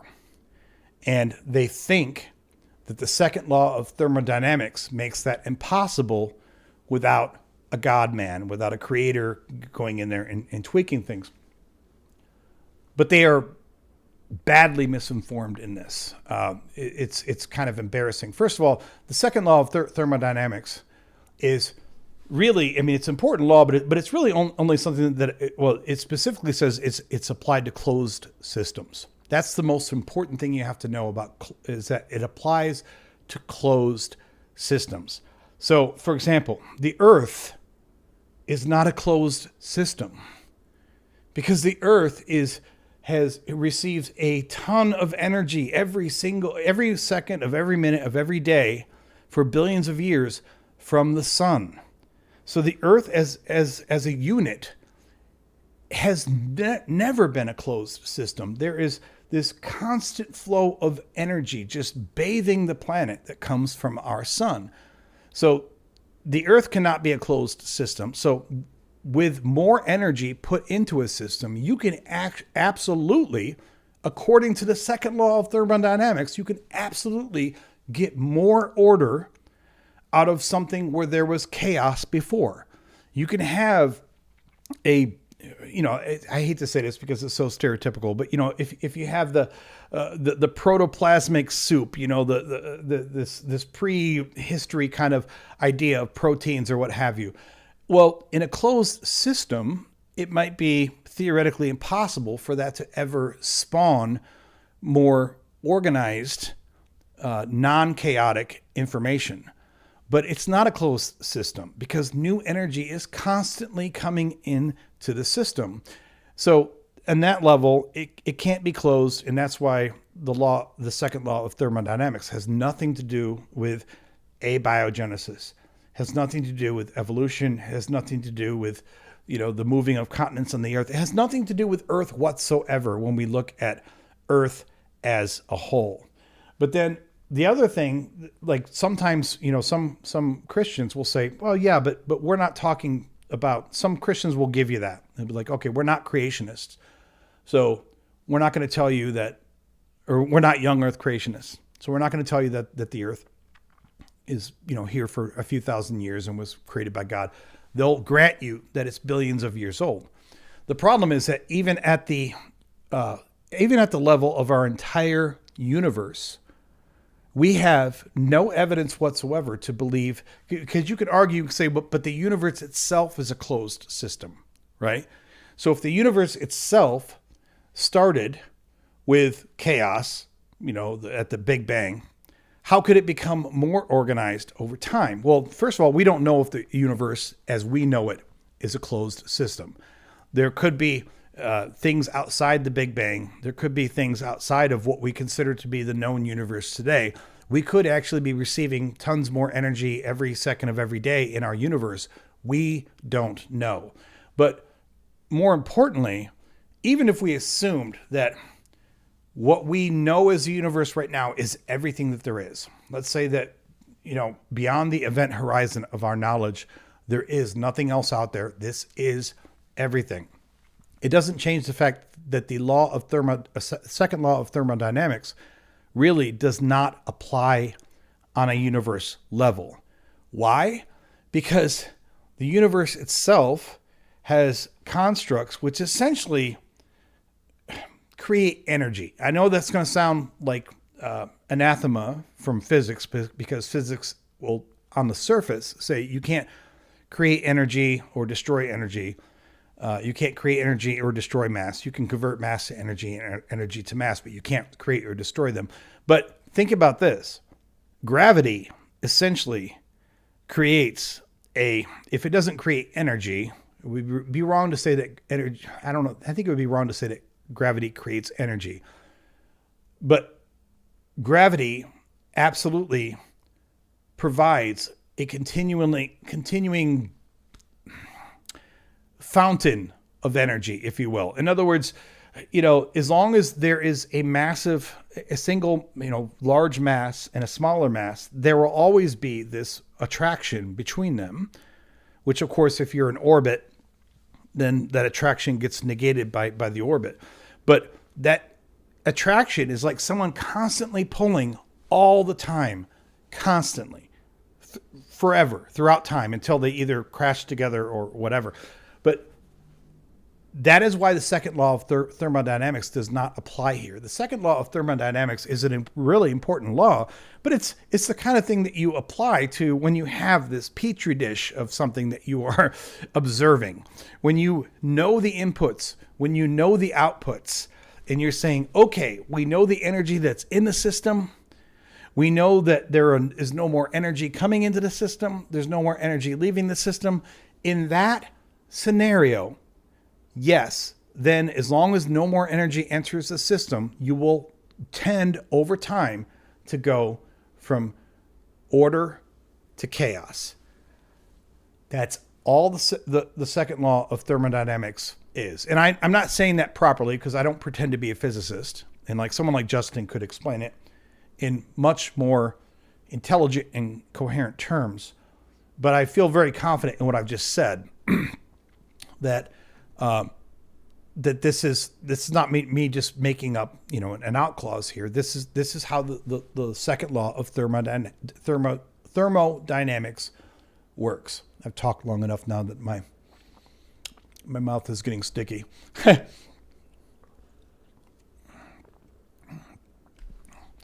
looking at the comments here from Sunny Mooney.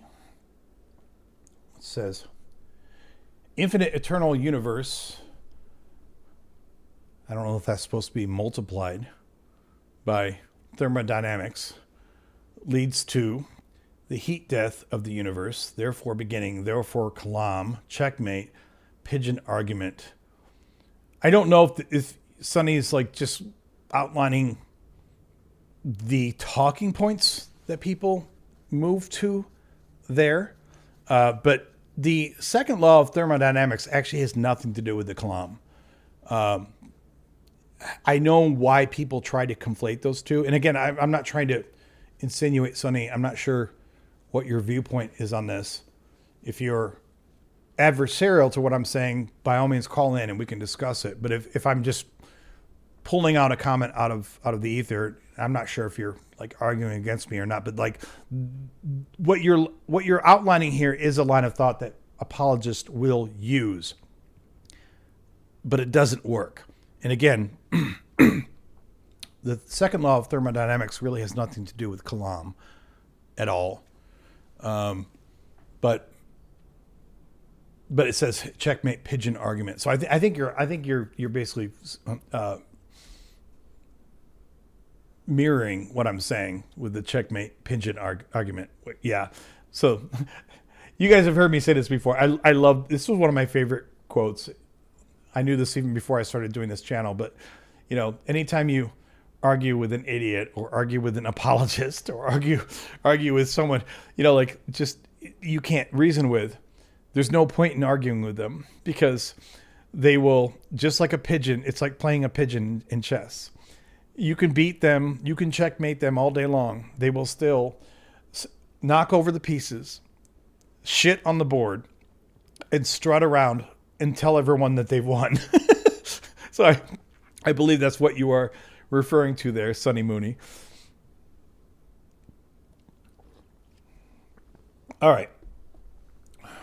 But I don't know if I answered that in enough detail there, secular scriptures, but I can get more into it, but when it's just me talking at the screen, at a certain point I feel like I'm being repetitive. But I feel very confident that that is where the second law of thermodynamics is often referred to by apologists. And it gets so sad because I've even seen like videos at these creationist conferences where they do like little interviews with the people at the creationist conference, and so many of them, all they want to say is, what about the second law of thermodynamics? Like they think that's a checkmate point, you know? Like they think like, oh, second law of thermodynamics. Well, shit, you just screwed my whole worldview. I guess that means God has to be there. Let me see what Sonny said to here. That's what the pigeons would say if they were smart, instead of just knocking over the board. But they're coming home to roost on anthropomorphic God with no justification. Yeah, absolutely. And I thought we were on the same page there, Sonny. But yeah, that's a great comment.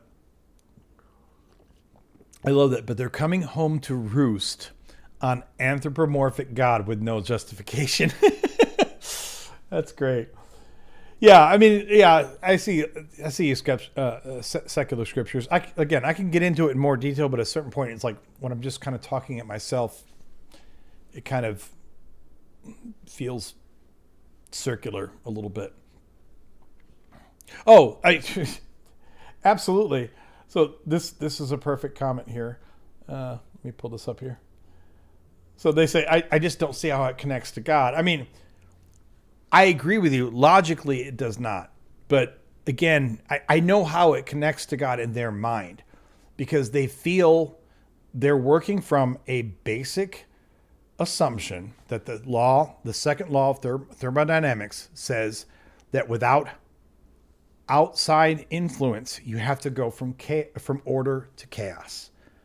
And then from that basic small-minded interpretation of the second law of thermodynamics, they then say, well, we don't see the universe going from order to chaos. We see order arising with abiogenesis, etc.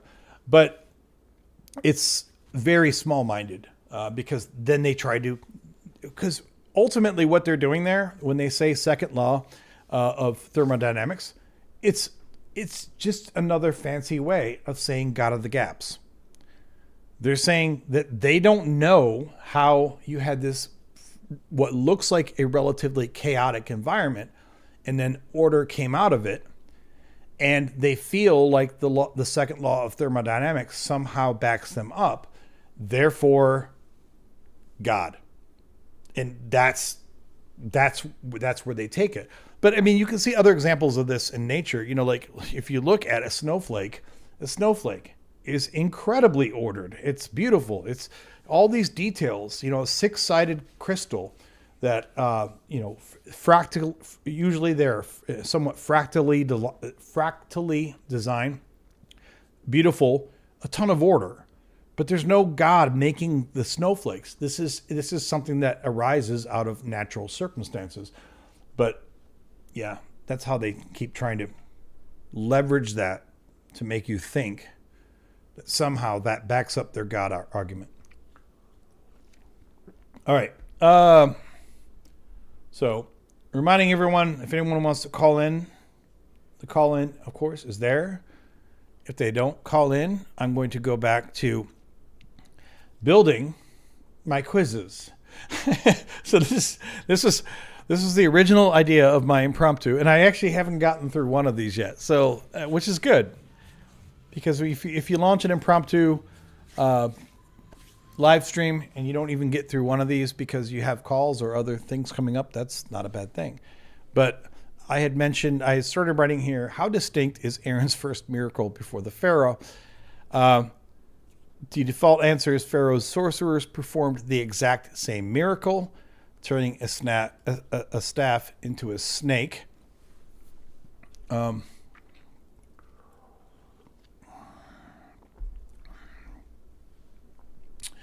Let's see here. So I want to fill in the rest of these questions before I go on, or the rest of these answers before I go on reading here. So perform the exact same miracle. So here would be the typical Christian answer to this, is that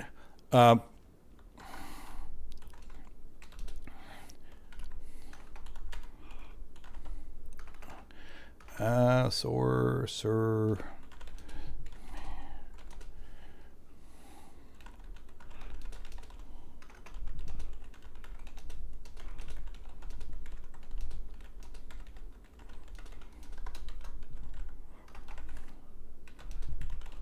I think that would be the typical answer to this, because they would say, oh, well, yes, but we see in a text that after they both did the exact same miracle, after God's chosen person did a miracle that was given to him by God, and the sorcerers of Egypt did the same thing.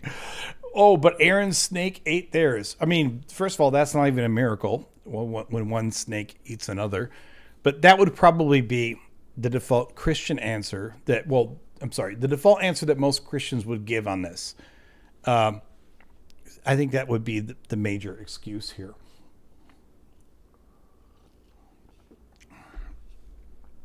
So then, I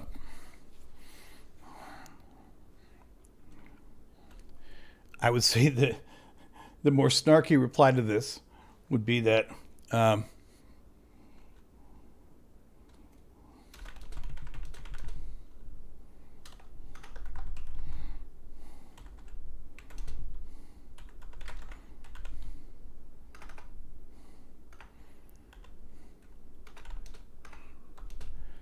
is that right? Sorcerers with ER. I feel like it should be OR.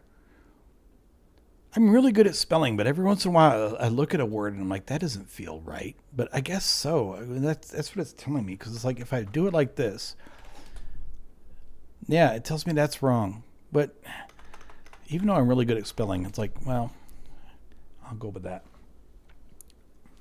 So,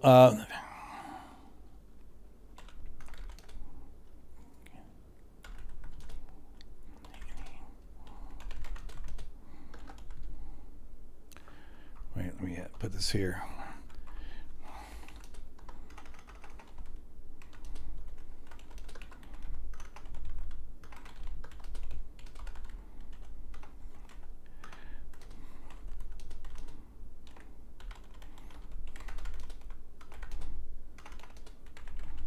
I can't type.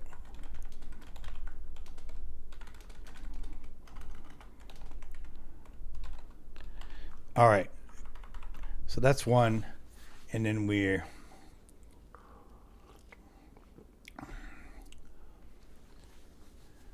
have new comment. Says, afternoon, brother. God bless you and your family. Love from New Zealand. Jesus be with you. Okay. You know, SR Nation, you should call in and you should take our quiz and find out how Christian are you. Also, we need to do this because we could use some other callers too, but we need to have a quick prayer session here. So let's do this. Let's say,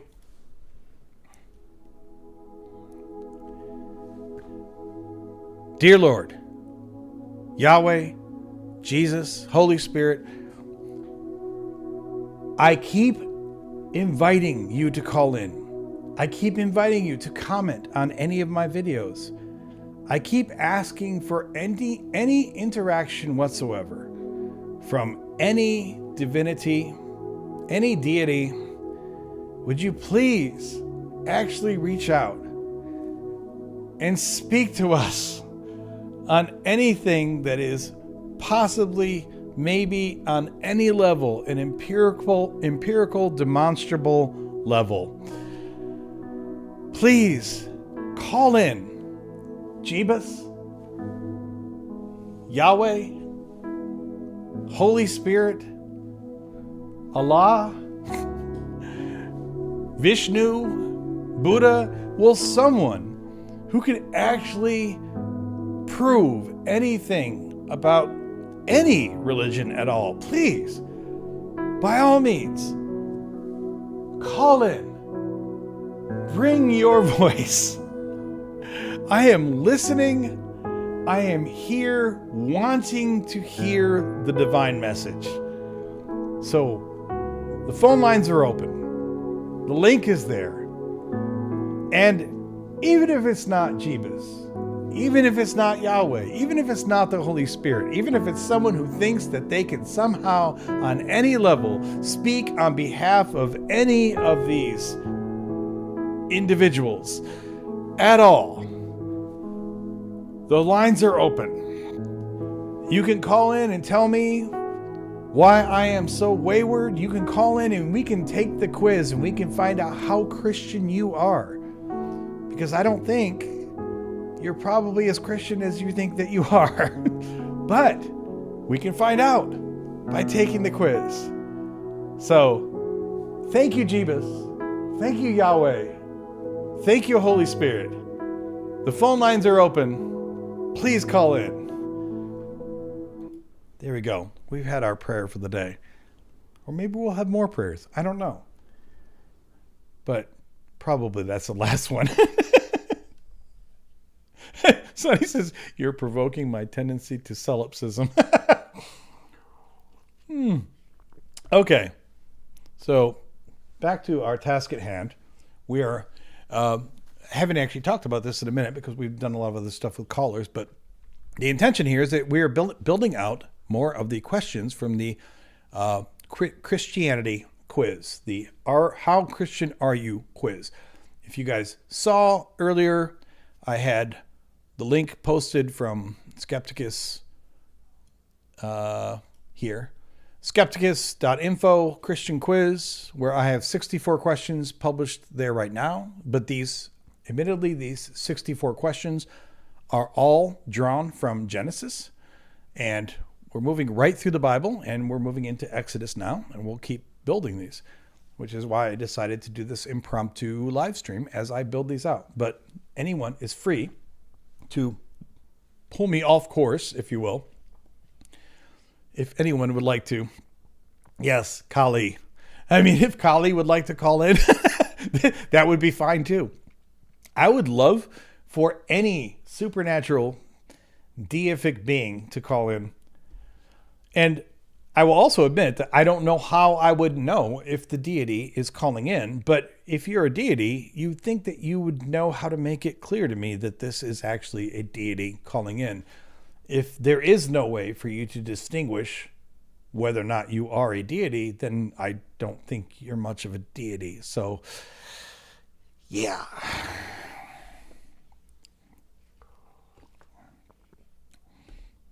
Sonny's, this is an interesting comment. I want to bring this up. Hold up. Give me a second. Pull up here. Sonny says, the message is you can be agnostic about simulation theory because it's only unfalsifiable one way. I'm not saying the creators are aliens, but I don't know how much Sonny here is kind of like pulling our chain a little bit, but I have, although I'm obviously an atheist, I've often said that if I had to pick a model for the creator, my default model would be deism. But I talked about this with Tavo on his live stream on Thursday, that as a computer programmer, I am very well acquainted with building simulations. Now, I'm not saying that of course I haven't built a simulation as detailed as the universe. Nobody has. But once you understand how simulations are built, it is very easy to understand that running a simulation does not require you to actually know about the avatars in your simulation. It doesn't require you to care about the avatars. You can write a simulation which will spawn 1 million virtual people, and I might not actually know anything about any of them at any time. And yet the simulation still exists. So this is something that I don't think that most Christians really wrestle with much. And they probably don't want to wrestle with much because they don't want to even dive into the question of what if God's there and God doesn't give a shit. Maybe God doesn't give a shit about you personally, which I don't know why an omnipotent God would care about you personally. But even if we assume that, okay, he doesn't care about you personally, but he loves us as people. I mean, we might be one simulation out of, I mean, how many stars are there in the universe that we know of? There's trillions of stars. And every one of those stars has somewhere between, depending upon how old the star is, probably somewhere between 1 and 10 planets. So each one of those is essentially another simulation.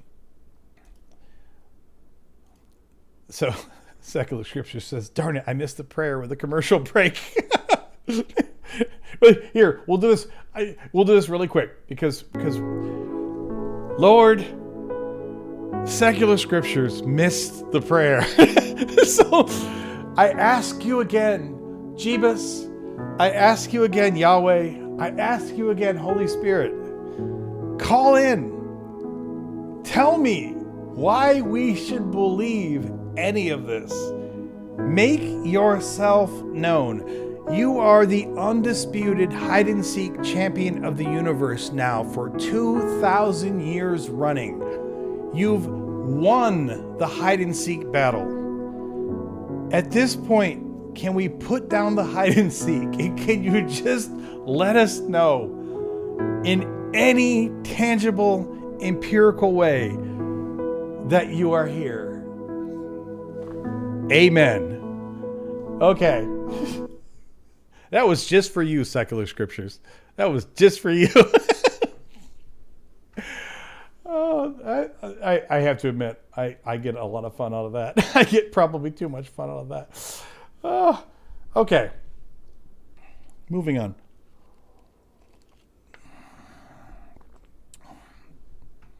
And, of course, for those who watch a lot of my videos, you know, a lot of times I end my videos by saying, if I have said anything here that is incorrect, if I have said anything that God or any other holy person would like to fix or interject on, they are always welcome to chime in. And yet, they never do. They never do. Ever. It's kind of crazy. You think that at some point they would say, maybe I should set the record straight, but they don't. They don't. So let's put in a few other answers here and then move on to our next, figure out what our next question is in the quiz. So how distinct is Aaron's first miracle before the Pharaoh?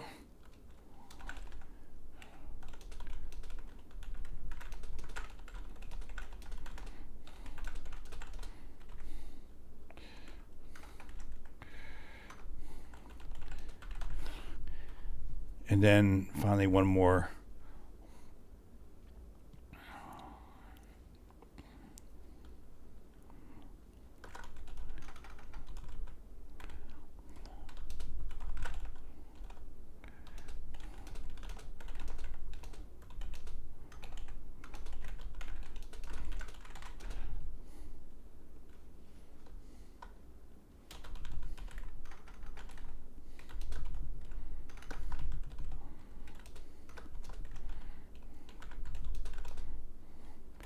Okay, so that's our next, our new question there that will be added into the quiz. So let's move on to, yes, I have it on screen. I wasn't sure. Okay, let's go back through our text now. We are in Exodus, which is funny because when I went through God-Free Bible Study, I'm thinking, okay, I've gotten through Exodus. I'm never going to touch this stuff again. But then, you know, when I do new things like this, where I'm going through the quiz, I'm like, okay, now I'm reading through Exodus again. I love this. Secular scripture says, I'm touched. You know, he's never going to call back. Like, no, he's got to call me back at some point. Don't leave me hanging, bro. Don't you love me? Don't you want a relationship with me? If you want a relationship with me, call back. Oh, yes, this is perfect too. Michael says it right here. Lightning bolt to Adam's head if here. Like, if I am speaking falsity, if I am blaspheming, please strike me down, God.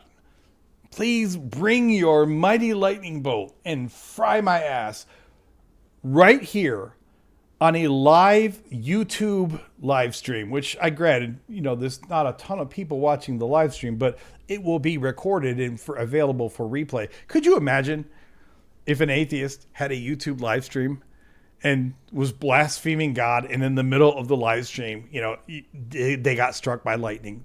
Every apologist channel on the planet would pick that shit up and replay it and say, "Oh, see, they mocked God, they questioned God, and they got what was coming to them." But of course, when you mock God or challenge God and nothing happens, there will be no response. Not only will there be no response from God, there will be no response from any other apologist channel at all, because reasons. So Zach says, what is the God-free Bible study? So I guess since you asked, I will actually take that chance just to pimp my stuff really quick here. So my channel has been live now for a year. I have multiple playlists that I curate. So I do something called breakdowns and beatdowns, where I react to other videos. I do cynical sermons, where I just make points about shit that I think is important, points that I want to make. But the flagship series of this channel, the first series that I started doing, that I'm still doing right now every week, is God-free Bible study. And God-free Bible study is, I'm not going to sit here and play it on screen, but God-free Bible study is, actually, I wanted to see the list of all of them. Hello. I'm not sure where I go to get that, but a view full podcast. There we go. God-free Bible study is a series where I read the Bible in front of you, which, even if you're a devout Christian, probably sounds kind of boring, but of course I add a healthy dose of my own commentary as I'm going through God-free Bible study and reading these verses and these chapters. And I started a year ago, starting at Genesis 1:1, and now we are at, the last one I have recorded that will come out in a few weeks is from 1 Samuel 20 through 25. Yes, buddy, this is an atheist live stream. But by all means, if you'd like, you can call in and we can find out how Christian you are. We have an interactive quiz, and we would love to share the information and find out how Christian are you. But this is what God-free Bible study is, as I have here on the screen. The point of God-free Bible study is to read it as the words say, to read it verbatim. And then, yes, I provide a healthy dose of commentary along the way. But some people may not like my commentary. I would not be shocked by that at all. But I think that my commentary is fair, and I'm just reading through it as a layperson and pointing out many of the things that are on the page themselves that, quite frankly, when I was a Christian for 40 years, a lot of it I never really caught onto. And now when I read through it again, I'm like, wow, there's a lot of stuff in this book I just never really wanted to admit was there. So Buddy says that they will subscribe but don't want to call in, which is fine. You don't have to call in. But what we are doing here is we are building a new set of questions for my Christian quiz that determines how Christian you are. I'm looking through Exodus right now, finding new questions to bring up. So we just talked about Aaron. We just gone through that. So the first plague, water turned to blood. I'm just kind of reading through this a little bit. I skimmed through these now because, of course, I've read through this so many times. But I'm trying to think I'm looking for places where I might want to add another question for the Christian quiz.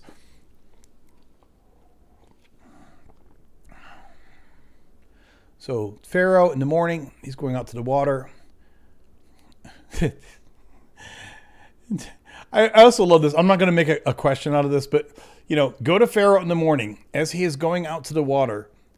Stand by at the bank. Like through this entire story, they make Pharaoh sound like he's the owner of a bagel shop. Like anyone can just walk up to Pharaoh at any time. You can meet him at the water in the morning. You could walk into his royal palace and just give him demands. Like apparently he's the most accessible leader of a major nation that has ever existed throughout all time. If we are to believe Exodus, anyone can just go up and talk to Pharaoh anytime they want because he's just hanging out by the river. Go talk to him. Like, okay, all right. Hey, Pharaoh, let me share some information with you. So this says, say to him, the Lord God of the Hebrews sent me to you to say, let my people go so that they may serve me in the wilderness. But until now you have not listened. Thus says the Lord, by this you shall know that I am the Lord. See, with the staff that is in my hand, I will strike the water that is in the Nile, and it shall be turned to blood. The fish in the river shall die. The river itself shall stink. Now, that's what happens with dead fish, yeah? And the Egyptians shall be unable to drink water from the Nile. The Lord said to Moses, say to Aaron, take your staff and stretch out your hand. Oh, I want to point out to you guys, too. You guys might enjoy this. I've said before, like, at this point, it's amazing how even now, when I reread some of this stuff, things jump out to me that never jumped out to me before. I'm not going to go back up in the narrative to churn through this again, but even though I've read the Bible from the first page to the last 3 full times, and I'm working on my 4th time now on camera, until this morning, I hadn't realized that when Moses is on Mount Sinai at the burning bush, right, the famous burning bush, and when he talks to God and he's basically saying, like, I don't know how to do this. I'm not a good speaker. Like, I'm not your guy, right? God says to him, what about your brother Aaron? Your brother Aaron is coming to meet you right now. There is no reason from the text whatsoever to believe that Moses even knows that he has a brother, or that he knows that his brother is someone named Aaron. There's also a contradiction there because they say on Mount Sinai, God says, Aaron is coming to meet you right now. But then later, after God tries to kill Moses on the path to Egypt, it then says that God tells Aaron to go meet Moses. So there's a contradiction because he indicates on Mount Sinai that Aaron's already coming to meet you. And then a few passages later, we hear God say, yes, I'm going to send Aaron to meet you, which the timing there doesn't work. But on top of that, Moses was put, according to the narrative, was put into a basket on the Nile. And he was plucked out by the daughter of the Pharaoh and raised in the Pharaoh's house, which also is hilarious because apparently the Pharaoh never noticed or cared that there's just a new kid running around his house. Like, oh, my daughter just has a new kid. I don't know where that came from, but that was never a problem, I guess. But then after all of this, we're supposed to believe that many years later that I guess we're supposed to believe that Moses knows who his family is, which is possible, but it's not discussed anywhere in the text. And it's when you see it, like once you see it, then you realize kind of quickly, like this doesn't make any sense. The way that God just speaks to him on Mount Sinai and says, what about your brother Aaron? Well, at that point in the narrative, there's no reason to believe that Moses even knows who Aaron is. There's not even a reason to believe that Moses knows if he has a brother. But, don't let the details get in the way of a good Bible story, right? That's ruining your religion, I guess. So Moses and Aaron did just as the Lord commanded in the sight of Pharaoh and his officials. He lifted up the staff and struck the water in the Nile. All the water in the river was turned to blood, and the fish in the river died. The river stank so that the Egyptians could not drink its water. Yeah, that's what dead fish do. And there was blood throughout the whole land of Egypt. But the magicians of Egypt did the same by their secret arts. I'm actually, maybe this is repetitive, but I'm gonna put this in here again because I just love this. So like, how distinct was Aaron's second miracle before the Pharaoh. And this is from Exodus. Now we're in Exodus 7. And it says 22. I never caught this when I was younger, but the fact that the sorcerers and the magicians of Egypt can do the same things that God gives to Aaron as these amazing miracles, it should be embarrassing. It really should be. Like, wow, the incredible miracles that Yahweh gave you are the same things that the magicians of the Egyptian court can do, which you can take one of two ways. We can either say it's embarrassing for Yahweh, or we could say, wow, the magicians in the Egyptian court were pretty good because they could do the same things that Yahweh could do. Like, wow, that's pretty wild. So let me see here. So how distinct was this? Here it says, I want to keep it consistent with the text. It's interesting because the first one, it says sorcerers, and here it says magicians, which you can argue they're kind of the same thing. But it's funny how they switch terminology here. And of course, that's according to the translation. But did I? No. Pharaoh's magicians, the exact same miracle, which was turning the river to blood.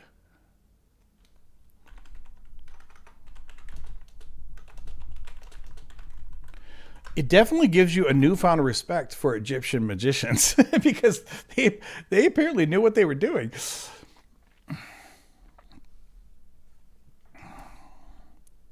Sonny Mooney says, suppose Moses' real mom came and told him the story as how he would know.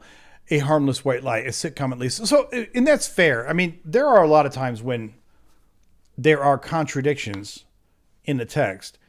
And yeah, we can make up a reasonable story to indicate why this may have been. And I'm never going to sit here and tell you that what I just pointed out with Moses and Aaron is, I'm not going to say that this is a major contradiction that disproves the Bible or disproves Moses. That's not the case. With most contradictions in the Bible, you can come up with a story that makes it make sense. There aren't that many contradictions in the Bible. There's only like maybe, 20 contradictions in the Bible that just can't be harmonized without you making shit up out of whole cloth. But there are many other contradictions where, yeah, we can come up with a story as to why this happened, but it's not in the text. Dan McClellan talks about this, who of course I love and respect a lot. But the Christian idea of contradictions in the Bible is that if I can come up with any excuse as to why it might have been logical, they'll tell you that it's not a contradiction. But that's illogical because you can come up with an excuse, but if the text contradicts itself, it's still a contradiction in the text, even if you can come up with a story that somehow harmonizes it and smooths it over. Yeah, secular scripture says Jesus got accused of being an Egyptian magician. That's a great point. So I'm going to copy the same answer here because this is, these are two different scenarios, but it's kind of the same question, right? So we're going to put this here, and we're going to say, let's put this here, and we'll say, I just think, move up here.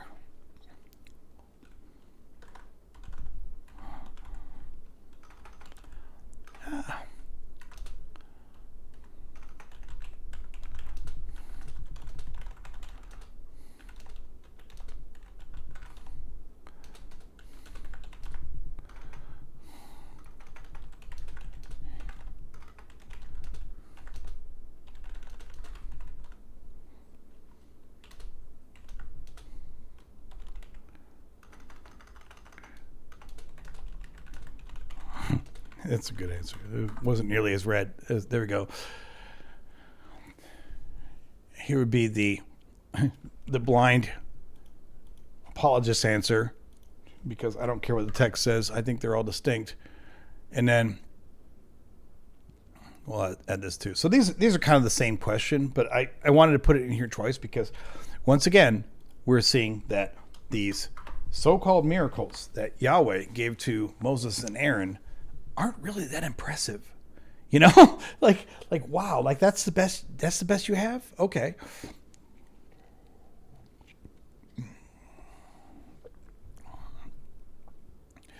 I'm going to highlight this really quick because I like this comment. Buddy Christ, or I don't know if we should say it, Buddy Christ, I don't know, but Buddy Christ says, I like to think Jesus was a schizophrenic in an era when modern medicine was called witchcraft. I want to bring this up because I brought this up in Godfrey Bible Study before. So many of the stories of the Bible, of course, we read them through a Christian lens, a Western lens, like, oh, these are holy things happening. I mean, if you don't presuppose that this is true and holy, not only are they disturbing, but many times they sound absolutely like the ravings of madmen. And I brought this up explicitly in Godfrey Bible Study when we were in Genesis, and I was going through the story of Abraham. Now, you could argue every time in the narrative where it says so-and-so talked to God or heard from God, that alone is a big red flag, right? Because if I just come to you one day, if I come on my live stream one day, I say, guess what, guys? I talked to God last night. God came and spoke with me. I mean, any rational person would say, wait, what? You think you talked to God last night? But then it gets worse because in the Bible, these aren't people who just think that they've talked to God. They are then committing serious actions based upon what they believe God told them. So think about like the story of Abraham, who originally at the time when this was being told was Abram. So Abram believes that he's talked to God.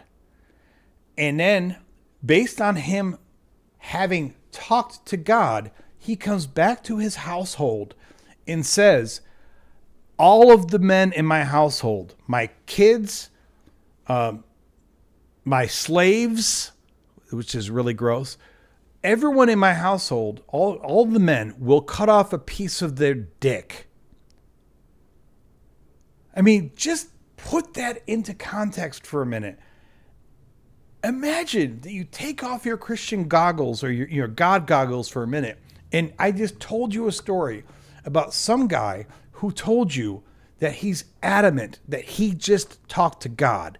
And as a result of talking to God, he has now been given the commandment that him and everyone else, all the other men that he lives with in his house, have to have a piece of their dick cut off.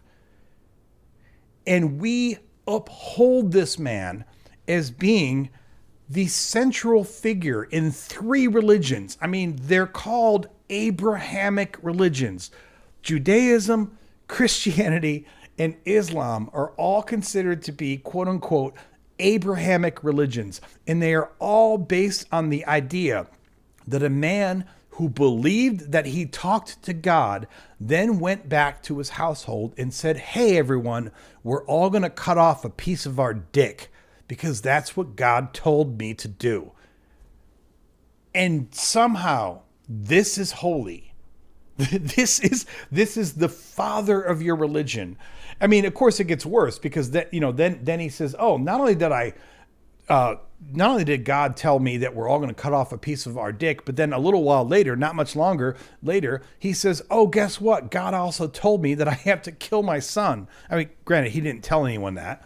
He just marched his son up the mountain and had his son carry the wood for the fire that would burn him if it had gone through. And yes, I know the Christian, apologetic for this as well, but the angel stopped him. But no, this was a crazy man who believed that he was talking to God, who believed that God said, cut off a piece of your dick and have everyone else in your household cut off a piece of their dick. And then a little while later, as if that wasn't bad enough, then he said, oh, now God has spoken to me and told me to kill my son. And this is the father of your religion. Like, it's so fucking horrible. It's like the worst thing ever. And this is what we hold up.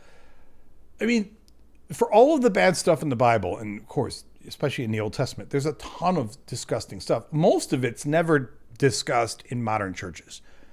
Like, I have never heard a sermon about God mauling people because they mocked Elijah, mauling them with bears. I've never heard a sermon about that. But I have heard sermons about how Abraham, or at the time Abram, well, I guess at the time he was supposed to sacrifice his son, he was already Abraham.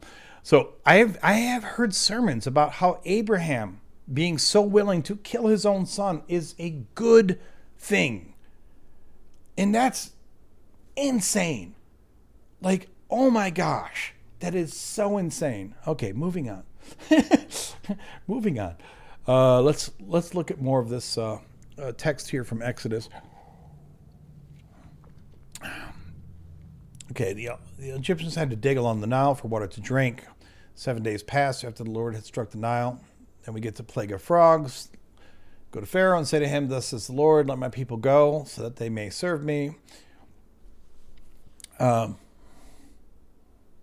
This is hilarious. Yeah. So let me highlight this. I find it crazy that with all the stuff that happened, that no contemporary writings exist about the same. Yeah, that's what happens when you're making shit up. When you're creating a narrative after the fact. I mean, everything about the Exodus, biblical scholars are pretty much in unanimous agreement that the Exodus, as it's written, didn't happen. And I don't just mean that the miracles didn't happen. I mean, the whole idea that the Exodus in general happened. I mean, the idea that there were 2 million Israelites leaving there is laughably stupid.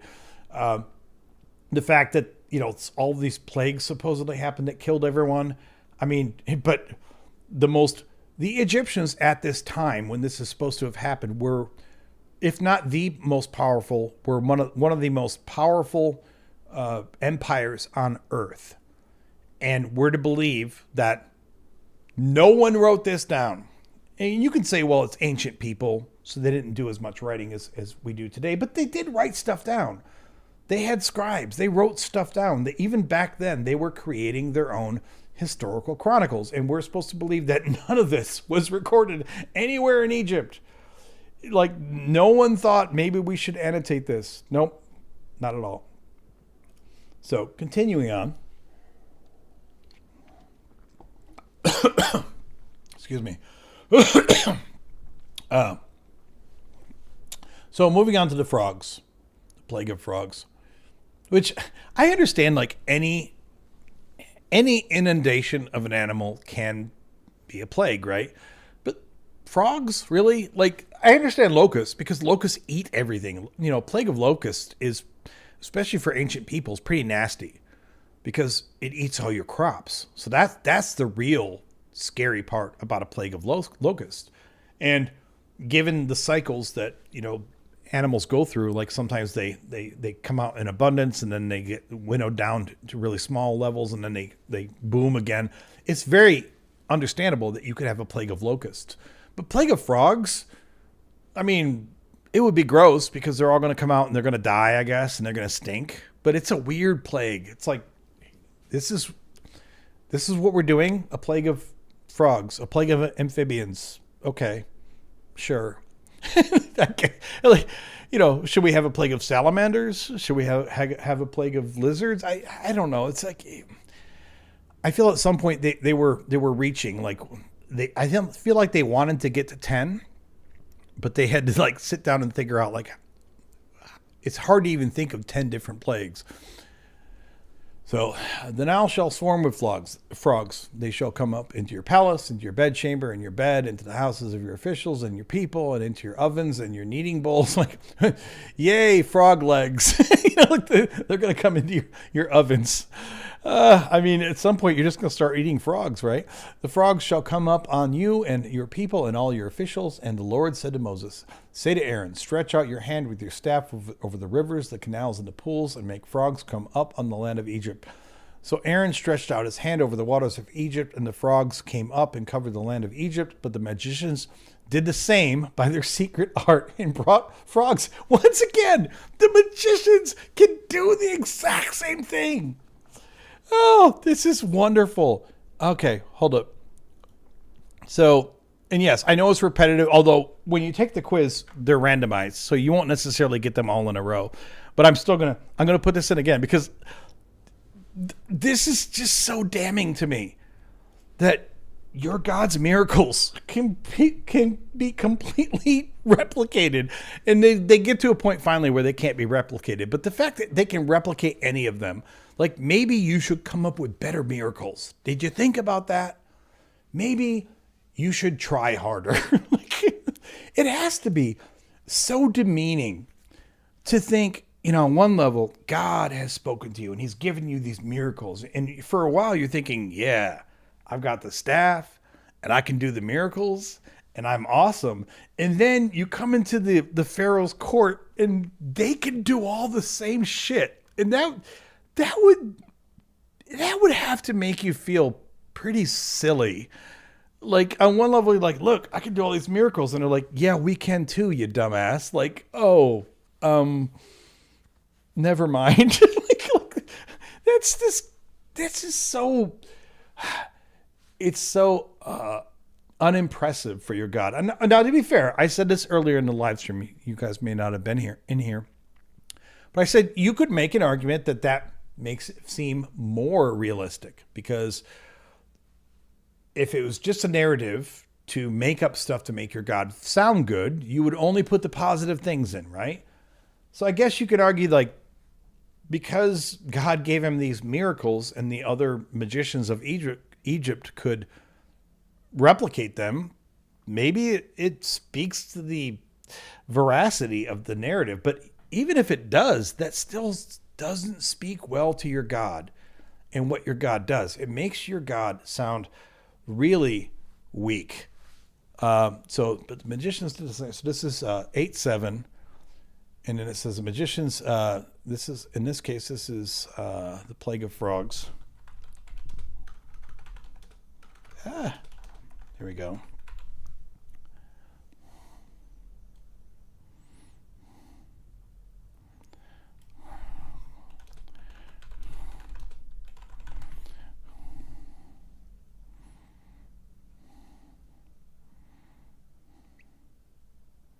Okay, so moving on. We'll keep reading.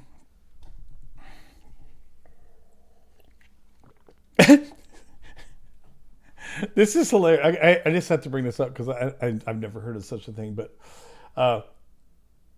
Oliver Griffin says there was the movie Frogs where frogs ate people. I mean, first of all, I have never heard of such a movie. Although, in the whole universe of movies that have happened in the last 100 years, especially when we expand it to B-level movies or C-level movies, because I'm assuming this was not a blockbuster. If it was a blockbuster, I would have heard of it. So I can't say I'm shocked that this movie exists, but that's hilarious that somebody made a movie with the frogs and the movie is called Frogs, where the frogs ate the people. Like, okay. And then secular scripture says, I love that movie. So I guess other people have heard of the movie too. So good on you guys for knowing that movie. But I definitely did not know about that movie. That's hilarious. I love that. Okay, moving on to the text. Then Pharaoh called Moses and Aaron and said, pray to the Lord and take away the frogs from me and my people, and I will let the people go to sacrifice to the Lord. Secular scripture says it was so bad. Okay, first of all, secular scriptures, if you're watching a movie called Frogs, and you probably knew when you started the movie that it's a movie about frogs eating people, I think at that point you've forfeited any right to complain about how bad the movie was, right?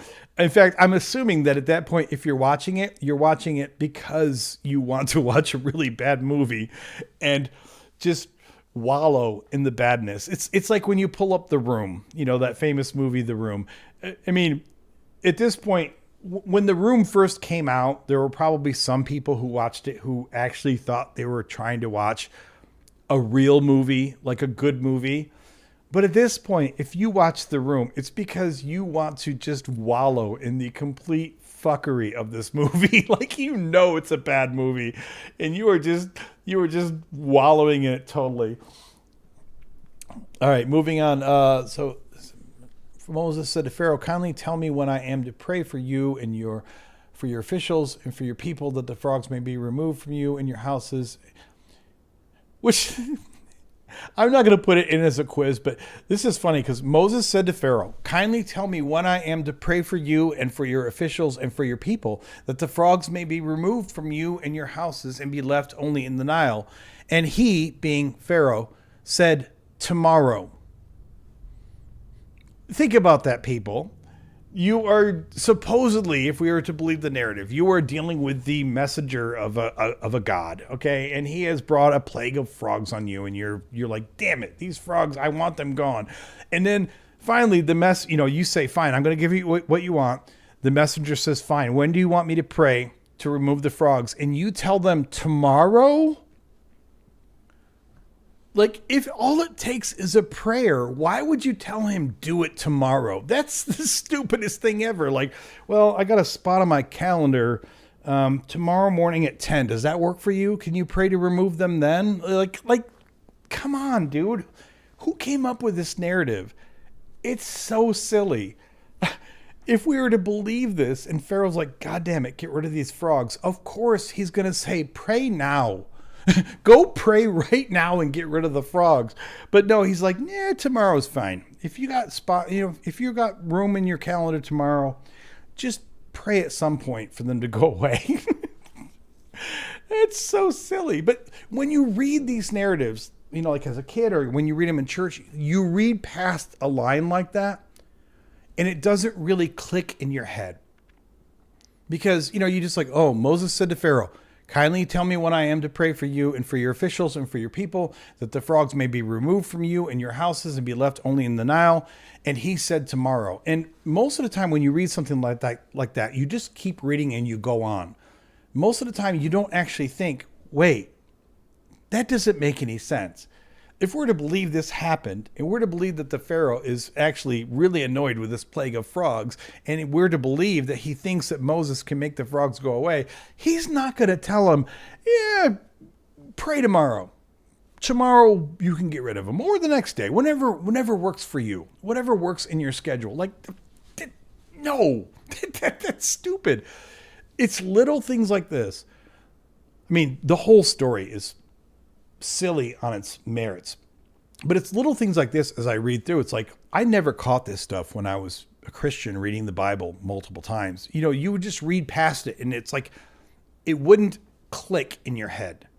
The fuckery wouldn't put off the alarm bells because you were just trying to make it make sense. So even when you read something that seems silly or contradictory, you're like, whatever. So he said he's going to get rid of the frogs tomorrow. But if you think about it in context, what? Sure, come pray tomorrow, whenever it works for you. Okay. Yeah, Michael says it's all made up. It is all made up. I mean, when you pull up little points like that too, I'm not going to say that this little point disproves the Exodus, okay? I'm not going to say that it disproves Moses because it's one nonsensical point in a much bigger narrative.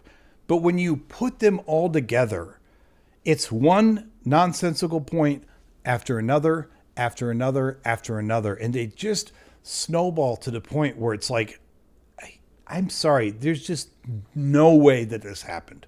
If it was one or two or three weird points, you could say, well, maybe we didn't understand the context. Maybe it got copied incorrectly. Maybe it got told incorrectly. But it happens so often that it's like, no, this couldn't have happened. It literally could not have happened. Okay, moving on. Moses said, as you say, so that you may know that there is no one like the Lord our God. The frogs shall leave you and your houses and your officials and your people. They shall be left only in the Nile. Then Moses and Aaron went out from Pharaoh. And Moses cried out to the Lord concerning the frogs that he had brought upon Pharaoh. And the Lord did as Moses requested. The frogs died in the houses, the courtyards, and the fields. And they gathered them together. And so this is funny too. Because it says, and the Lord did as Moses requested. The frogs died in the houses, the courtyards, and the fields. If I have a plague of frogs that has afflicted my street, my house, and I do understand that back then they didn't have like airtight houses, they were more open. But I don't want you to just kill all the frogs. Don't cause them all to die and then just sit in my house. Make them go away, because if you're not going to make them go away, I will make them go away. They are much less of a problem while they are alive than they are dead, rotting in your house. So even this is patently silly, because supposedly Moses prayed, he requested that the Lord did as Moses requested. The frogs died in the houses, the courtyards, and the fields. Having an entire property filled with dead frogs is much worse than having an entire property filled with living frogs. I will deal with the living frogs every single day of the week before, if I have a choice, as opposed to dealing with the dead frogs. That's not cool. Okay. And they gathered them together in heaps, and the land stank. Yeah, because dead things rot and they stink. But when Pharaoh saw that there was a respite, he hardened his heart and would not listen to them, just as the Lord had said. Which, I think you guys know this already. It's funny because the narrative goes back and forth. We know on multiple occasions, according to the narrative, Yahweh hardens Pharaoh's heart. But then there are also places where it just says that Pharaoh hardened his heart, and it kind of goes back and forth intermittently. Oh, Daniel, I have to highlight this because this is one of my favorite things. So where are we at here? I have a delay over here. It's kind of annoying. Let's see. Yeah. Did God resurrect the livestock, then kill them again to make a point? You guys probably already know this, but I actually think in this regard, I have a little bit of insight that I don't see on many other channels. If you follow skeptical atheist kind of stuff, you know that there's the famous problem with the resurrecting livestock, right? But I don't even think when most people address this problem that they actually look at how bad it is. And I'm going to leverage my own site here for this. This is a good use of my site. So let me pull up this, because this is on skepticus.info. And I'm going to pull up, let me see here.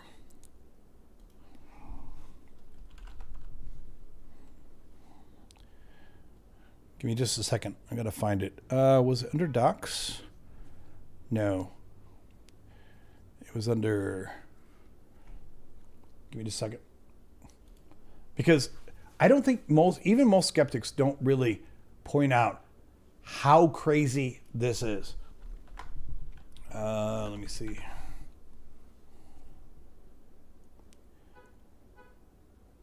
Resurrection. Let me pull this up.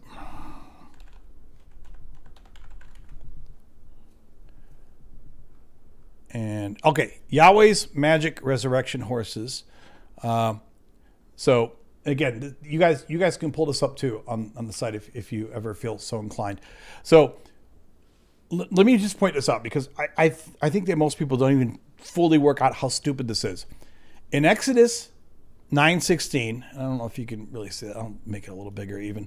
So in Exodus 9:16, which is the fifth plague, it states that all of the livestock were killed, right? It's not equivocal. It says all of the livestock were killed. So if we were to believe the text, at that point, every piece of livestock, every animal that is livestock is dead.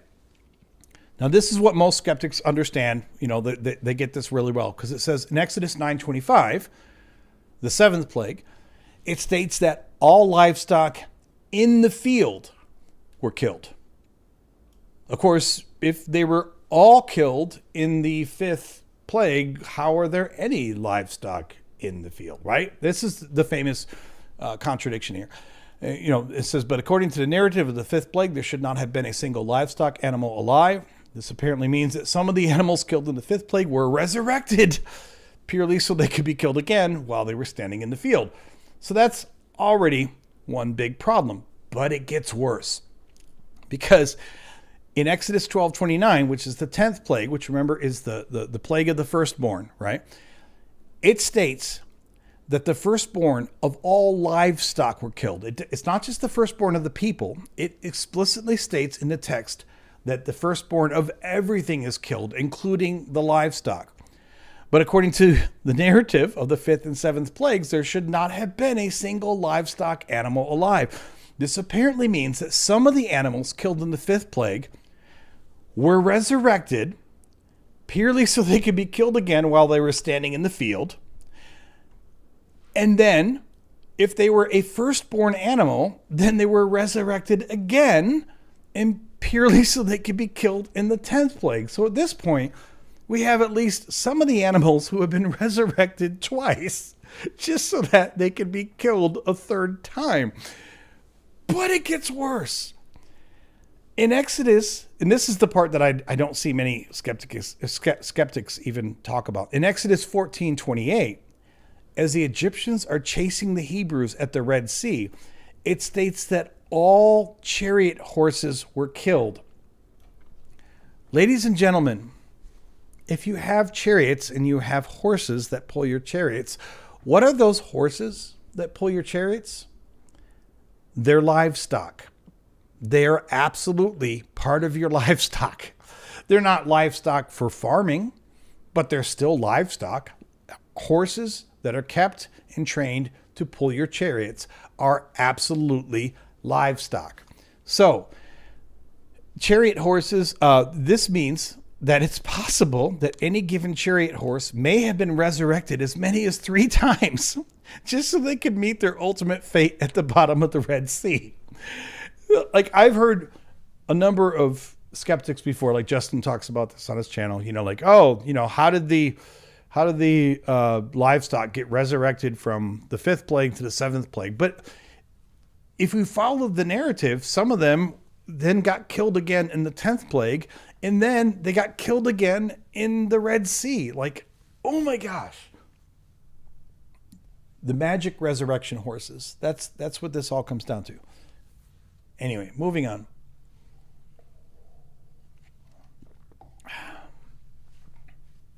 So the 3rd plague, gnats. Then the Lord said to Moses, say to Aaron, stretch out your staff and strike the dust of the earth so that it may become gnats throughout the whole land of Egypt. And they did so. Aaron stretched out his hand with his staff and struck the dust of the earth, and gnats came out of humans and animals alike. All the dust of the earth turned into gnats throughout the whole land of Egypt.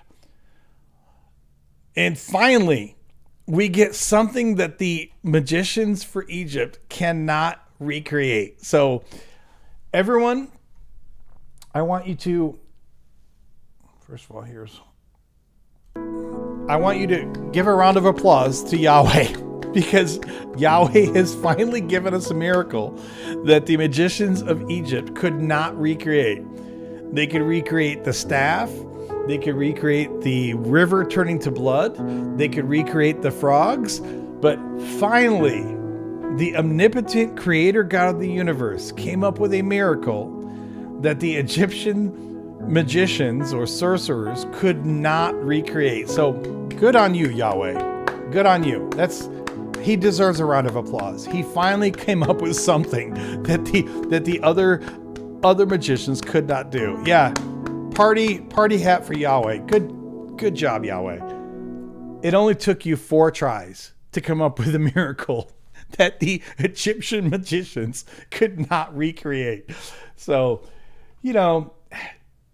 if at first you don't succeed, try again, right? That should be the motto of Yahweh. I mean, actually, that really is the motto of Yahweh. If at first you don't succeed, because it's like, well, I created these humans and they populated the earth and now they're all evil, so I'm going to kill them all with a flood.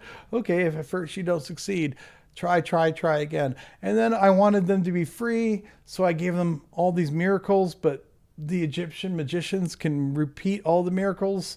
Okay, eventually I'll come up with something that they can't do. If at first you don't succeed, try again.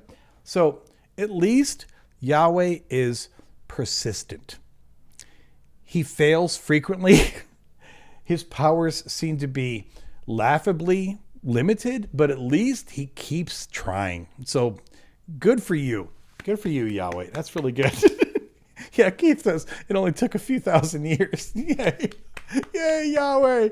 He's finally getting the hang of it. He's like, this whole omnipotent creator thing, I didn't know how to do it, but like finally he's like, okay, I'm getting the hang of it now. Like now I finally know how to be Yahweh, how to be God. Good on him. It's good to know that he can learn and improve in his craft, right? There were gnats on both humans and animals, and the magicians said to Pharaoh, "This is the finger of God." That's a weird statement too. This is the finger of God. Like, it's a finger of God. But Pharaoh's heart was hardened. Okay, so notice, previously it said that Pharaoh hardened his heart, but here it says Pharaoh's heart was hardened. Why? Because Yahweh already told us before this whole soap opera started that he was going to harden Pharaoh's heart. Fourth plague, flies. Then the Lord said to Moses, "Rise early in the morning and present yourself before Pharaoh as he goes out to the water, and say to him, 'Thus says the Lord, let my people go, so that they may serve me. Because if you will not let my people go, I will send swarms of flies on you, your officials, and your people, and into your houses. The houses of the Egyptians shall be filled with swarms of flies, as will the land where they live. But on that day I will set apart the land of Goshen, where my people live, so that no swarms of flies shall be there, that you may know that I am the Lord, that I, the Lord, am in this land. Thus I will make a distinction between my people and your people.'" Notice something here too. I pointed this out in God-Free Bible Study. Notice here he says, "Thus I will make a distinction between my people and your people." Basically saying, I'm not going to afflict my people with the plague. But he doesn't say this in the first three plagues. So if we were to take the text at face value, the first three plagues absolutely afflicted the Israelites as well. It wasn't until he got to the fourth plague when he said, yeah, maybe I shouldn't afflict my own people with the plague. He finally said, maybe I'll give my people a pass. But it took him 3 other plagues before he came to that realization, like, yeah, maybe I should, let them off the hook since they're my people. This whole story, it just gets stupider and stupider the more you read it. "This sign shall appear tomorrow. The Lord did so, and great swarms of flies came into the house of Pharaoh and into his officials' houses, and all of Egypt, the land was ruined because of the flies. Then Pharaoh summoned Moses and Aaron and said, 'Go, sacrifice to your God within the land.' But Moses said it would not be right to do so, for the sacrifices that we offer to the Lord our God are offensive to the Egyptians." Which, this is, I'm not going to put it in as a quiz thing, but that's another lie. There's actually no reason to believe that anything that they wanted to sacrifice was offensive to the Egyptians. It's just more of him playing this lying game about why he really wants to get his people out. He keeps, throughout this narrative, he keeps claiming that he only wants to bring the people out. Moses keeps claiming that he only wants to bring the people out for a 3-day festival to go sacrifice to God and come back. Now you can argue, if Pharaoh's a dick, maybe it's strategically wise not to tell him your entire objective, but this is all lies if that matters to you. "If we offer in the sight of the Egyptians sacrifices that are offensive to them, will they not stone us? We must go a 3 days journey into the wilderness and sacrifice to the Lord our God as he commands us." So Pharaoh said, "I will let you go to sacrifice to the Lord your God in the wilderness, provided you do not go very far. Pray for me. And then, a point here. So Keith says Egyptian food wasn't kosher, but kosher does not apply to the sacrifice. It's like, it is very true that the Egyptian food would not have been kosher, but the sacrifices that Hebrews did, I could be wrong on this, but I would love for anyone to tell me why the sacrifices that are proposed by the Israelites would on any level be offensive to the Egyptians. Keep in mind, what you eat and what you sacrifice are two different questions, right? But let's take the kosher thing, for example. You know, I'm not Jewish. I'm not kosher. If you sit at your table and you eat kosher food, does it offend me? No, I don't care. Eat all the kosher food you want. If you won't eat my non-kosher food, I don't care. It doesn't bother me. So that whole statement that, oh, we can't do this here because it will offend the Egyptians. I could be wrong, but I would love for anyone who has, you know, a reasonable understanding of ancient Egyptian history and Hebrew ideas of sacrifice to tell me how the sacrifices proposed or, you know, supposedly proposed by Moses would in any way offend an Egyptian. I think that's a lie, but I could be wrong. I'd love to be corrected on that. Then Moses said, as soon as I leave you, I will pray to the Lord that the swarms of flies may depart tomorrow from Pharaoh, from his officials and from his people. Only do not let Pharaoh again deal falsely by not letting the people go to sacrifice to the Lord. So Moses went out from Pharaoh and prayed to the Lord. And the Lord did as Moses asked. He removed the swarms of flies from Pharaoh, from his officials, and from his people. Not one remained. But Pharaoh hardened his heart this time also and would not let the people go.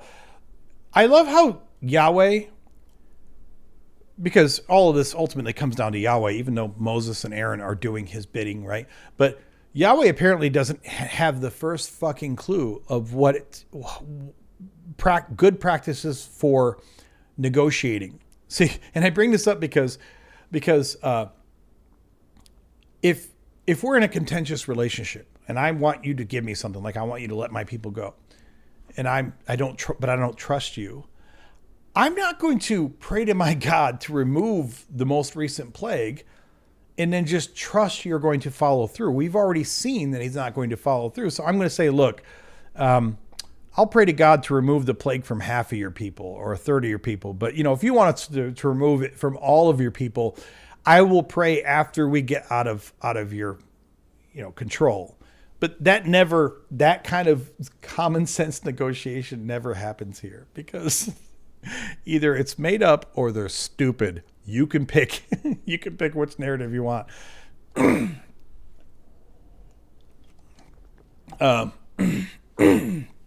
Excuse me. So Exodus 9, fifth plague, livestock disease. The Lord said to Moses, this is the famous one where all the livestock die, right? So go to Pharaoh and say to him, thus says the Lord, the God of the Hebrews, let my people go so that they may serve me. For if you refuse to let them go and still hold them, the hand of the Lord will strike with the deadly pestilence your livestock in the field, the horses, the donkeys, the camels, the hares, which, by the way, this is a famous contradiction that comes up time and time again in the old portions of the Pentateuch. Starting from Abraham, the first mention of camels, domesticated camels, comes from Genesis in the narrative of Abraham. But even here, at the time when the Exodus is supposed to have happened, even if you take Christian estimates of time, the fact is that this is supposed to have happened before camels were ever domesticated in the Levant. I looked this up the other day. I think camels weren't domesticated in the Levant until like the 10th century BCE. And, the closest estimates for when the Exodus is supposed to have happened is like 12 or 1300 BCE. Going back to Abraham, that's supposed to be like 18 or 1900 BCE. And they talk frequently about camels. They talk about them having camels and using camels. So it's a clear indication that all of these narratives were written long after the events that they purport to be chronicling, because they were written at a time when the people writing them would have thought, well, of course they had camels, because the people writing them had camels all around them. They had domesticated camels. So in their way of thinking, domesticated camels was just a fact of life. But the people writing them at the time when they wrote them didn't realize that the story that you're trying to tell in the time frame when you're trying to present it, they didn't have domesticated camels then. But that comes up. I mean, you could almost beat that one to death, because they mention camels so many times in Genesis and Exodus that you could argue easily that every mention of domesticated camels in Genesis and Exodus are clear contradictions. So let me see. Secular scriptures here says, let me pull this up. The Atrahasis epic basically tells a similar story of the Exodus, which was 950 to 700 BCE. That's a really great point. And I really, at some point, I need to educate myself on Atrahasis. I hear Dr. Josh Bowen talk about that a lot, because he's a great scholar in that arena. And I love just hearing the knowledge that he brings to bear on that, and all of these other stories from that time. So I would love it if at some point I didn't have to, support myself with my regular day job, and I could I'm never going to be a biblical scholar at this point in my life, but I would like to be more knowledgeable, more scholarly about some of my insights. So I would like to learn more about Atrahasis. But the Lord will make a distinction between the livestock of Israel and the livestock of Egypt, so that nothing shall die of all that belongs to the Israelites. The Lord set a time, saying, tomorrow the Lord will do this thing in the land, and on the next day the Lord did so. All the Egyptians' livestock died, but none of the Israelites' livestock died. Pharaoh inquired and found that not even one of the Israelites' livestock had died, which this is also really weird. I'm not going to call it a contradiction. We could argue. I'm sure that, of course, the most ardent apologists probably have excuses for this, but we're supposed to believe that the, excuse me, that the Israelites were all slaves. They were enslaved people. How much livestock does the enslaved population have? Now, I don't know deeply about this. Maybe it's possible that even slaves back then had some animals that they were allowed, some possessions and such. But still, it seems really weird to talk about the Israelites. None of the Israelites' livestock had died. How much livestock did they have? I mean, they're slaves.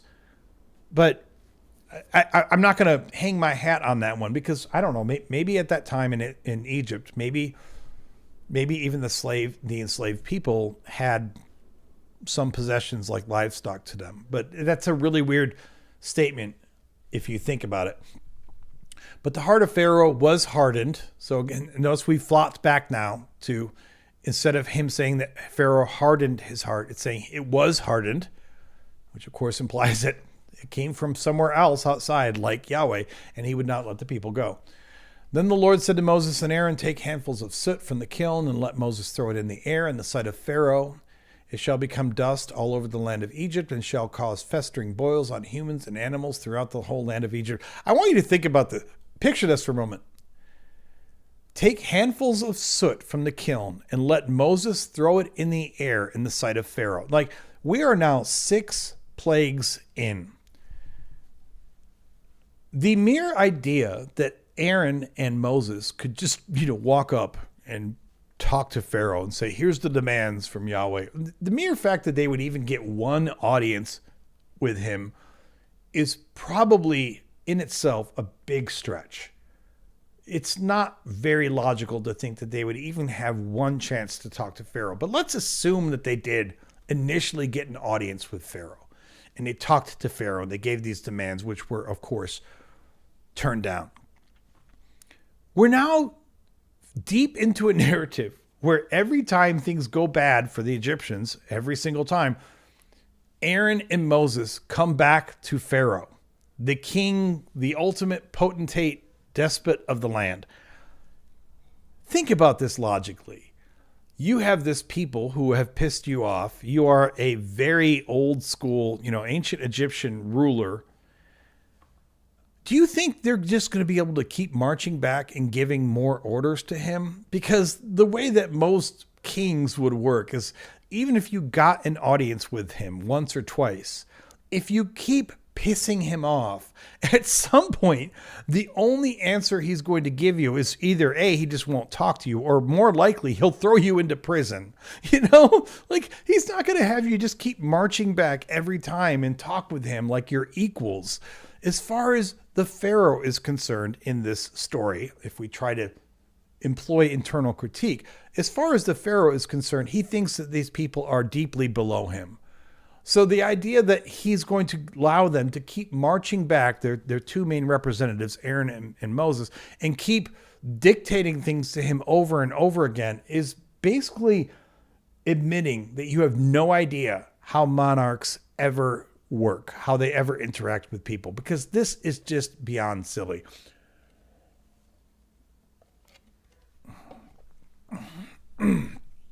So Sonny Mooney says, I want to highlight this really quick before we move on. Says the form of slavery described as they were farmers confined to the land and required to contribute labor to treasure city building, like medieval Christian serfs building cathedrals, just like that. I mean, that's fair. I mean, according to the narrative, if we take it at face value, they had their own little thing going in Goshen. And then at the beginning of Exodus, we hear that there's a new Pharaoh who doesn't like them, and he enslaves them and treats them like shit and makes them build all this stuff. So you could say even this enslavement may not have stripped them of everything that they had before this evil Pharaoh took office and started abusing them. So I don't know. I mean, it's a fair statement, Sonny. I just don't know. I'd like to get, some input from, I mean, not on this live stream, but, I'd love to hear from people who have deep knowledge of the history of that time. Like, is it rational to think that any person, any group of people who have fallen out of favor with the Pharaoh to the extent that he has put them into forced labor, that they would still maintain their lands and their livestock? Maybe. I'm not saying you're wrong. I'm just saying I feel like it's a bit of a stretch, but I could be wrong. Anyway, moving on. It shall become dust over all the land of Egypt and shall cause festering boils on humans and animals throughout the whole land of Egypt. So they took soot from the kiln and stood before Pharaoh, and Moses threw it in the air, and it caused festering boils on humans and animals. The magicians could not stand before Moses because of the boils, for the boils afflicted the magicians as well as all the Egyptians. But the Lord hardened the heart of Pharaoh. You can't get much more explicit than that. The Lord hardened the heart of Pharaoh, and he would not listen to them, just as the Lord had spoken to Moses. The Lord's like, no, we're going to keep doing this. Oh, this is great. Then the Lord said to Moses, rise up early in the morning and present yourself before Pharaoh and say to him, yes, because you could always just walk in and talk to Pharaoh. I get this feeling like Pharaoh rules from the corner coffee shop. He's just sitting in the coffee shop for anyone to go talk to him anytime that they want. Thus says the Lord, the God of the Hebrews, let my people go so that they may serve me. Every time I see that, I feel like I just go, let my people go. For this time I will send all my plagues upon you, yourself, your officials, and your people, so that you may know that there is no one like me in all the earth. Indeed, by now I could have stretched out my hand and struck you and your people with pestilence, and you would have been cut off from the earth. Which, this is weird. I never noticed this before. So God is saying to Moses, go tell this to Pharaoh. So this is what God is telling Moses to say to Pharaoh. And one of the things he's telling Moses to say to Pharaoh is, indeed, by now I could have stretched out my hand and struck you and your people with pestilence, and you would have been cut off from the earth. He has already struck them with pestilence. The plague of boils came before this. So this is borderline illogical to say that God wants Moses to tell him that I could have stretched out my hand and struck you and your people with pestilence. You already have, according to the narrative. That doesn't make... Why am I trying to make sense of this? I don't know. But still, sometimes... I know it's... the whole narrative, of course, is bullshit. It's deeply illogical. But still, when you read through it, you can't help but, as a reader, try to make sense of it. You can't help but say, but how does this mesh?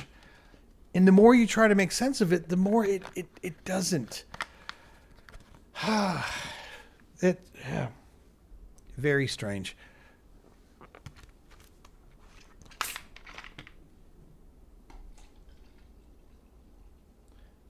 Which also, it may sound weird because you guys know me and you guys know the channel. I could just say, this is all stupid and bullshit. Why do we even bother? But, I still try. I try in good faith to think about how this could make sense. I try to think about how is this not stupid? And I really try to give credit, but sometimes things like this, they just don't make sense. You literally just afflicted everyone with the plague of boils. And now you are saying, oh, but I could have stretched out my hand and struck you and your people with pestilence. How is a plague of boils not pestilence? I mean, I'm about to look up because do I not know what pestilence means? What else could pestilence be? A contagious, virulent, and often fatal infectious disease that spreads rapidly. I mean, I guess you could argue that the boils were not infectious. So I guess if you wanted to look at that way of pestilence, maybe there was nothing contagious about the boils.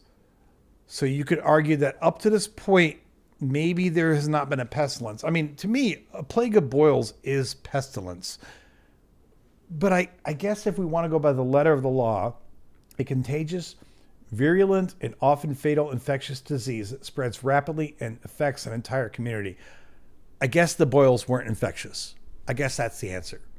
See, I'm trying. I'm trying really hard. I'm trying to make it make sense. So, okay, I'll give them that one. I thought that was really, really stupid, but okay, I guess maybe you haven't afflicted them with pestilence yet. But this is why I have let you live, to show you my power and to make my name resound through all the earth. This is okay. I'm gonna let's see. This is gonna be a new. Let me put this on the screen. This is gonna be a new question in our quiz. I'd love to have a believer call up and I'd love to have someone live go through the quiz and see how Christian they are, because I really want to see how most Christians respond to this. But let's see. So that's why I let you live. You're still. So this is probably going to be. You might think that this is Michael. Michael says, I had ringworm for 10 months when in 8th grade. Michael, some things you shouldn't share. There's such a thing as oversharing, Of course, I'm being silly, but, of course you can share anything in here you want. But sometimes I'm yeah, we didn't need to know that, Michael. You didn't have to let us know that. But okay, I feel bad for you in your past 8th grade ringworm moment. Okay, so make my name resound through all the earth. So let's see. How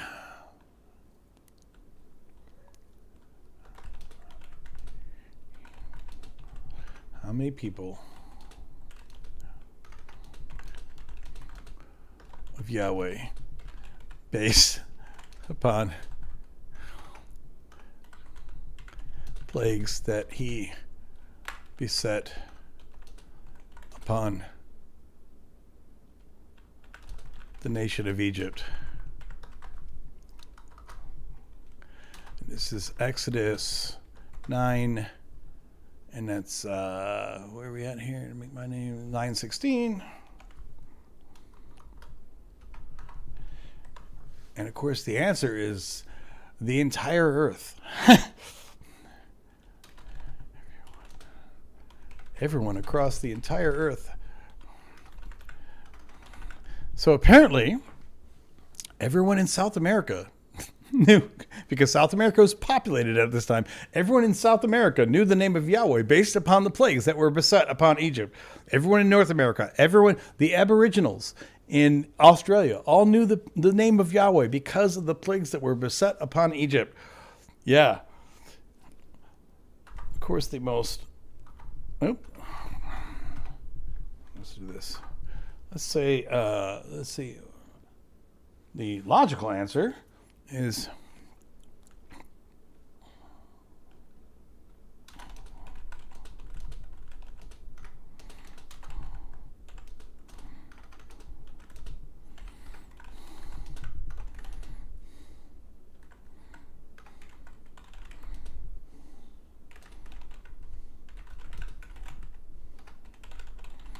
that's the logical answer.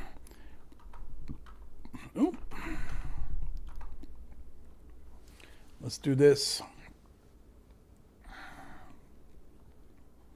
I like this quote from Keith, or comment from Keith, I guess I should say, because it says, Christianity is like Judaism, but wearing rosy-colored glasses. I love that quote because I don't know, how much context you have for that, Keith.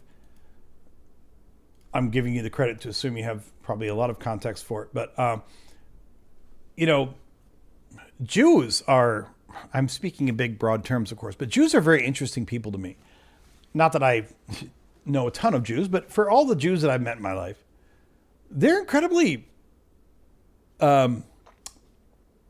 practical in their worldview. Even the devout ones, I'm sure that there are some Jews that would counter the generalization that I'm making right now, but I feel like, yeah, they don't have the rosy colored glasses. Even the devout Jews that believe in their faith and believe in Yahweh and all that, it's amazing how much they can still embrace their faith, and yet they also are incredibly practical and realistic about shit. And they're even realistic about like the nature of God.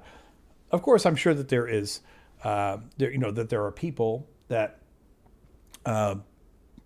don't fall into that stereotype. But in my experience, Jews are kind of interesting in their ability to not just take these rosy bullshit ideas, like they read the text and they actually seem fairly realistic about what it says.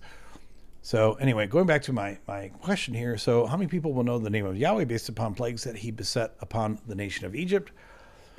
The Bible's answer is everyone across the entire earth.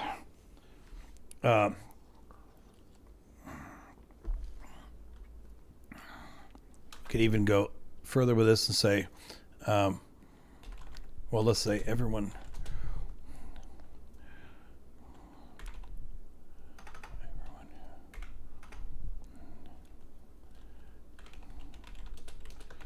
Well, just everyone who believes in Jesus.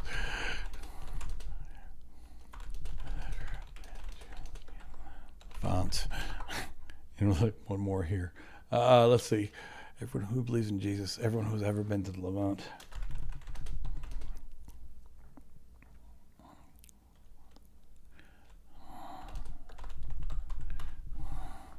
Okay, so we have another question there. And moving on through our reading. Yeah, Keith says, I agree. I believe you're replying to my comment there. Let's see here.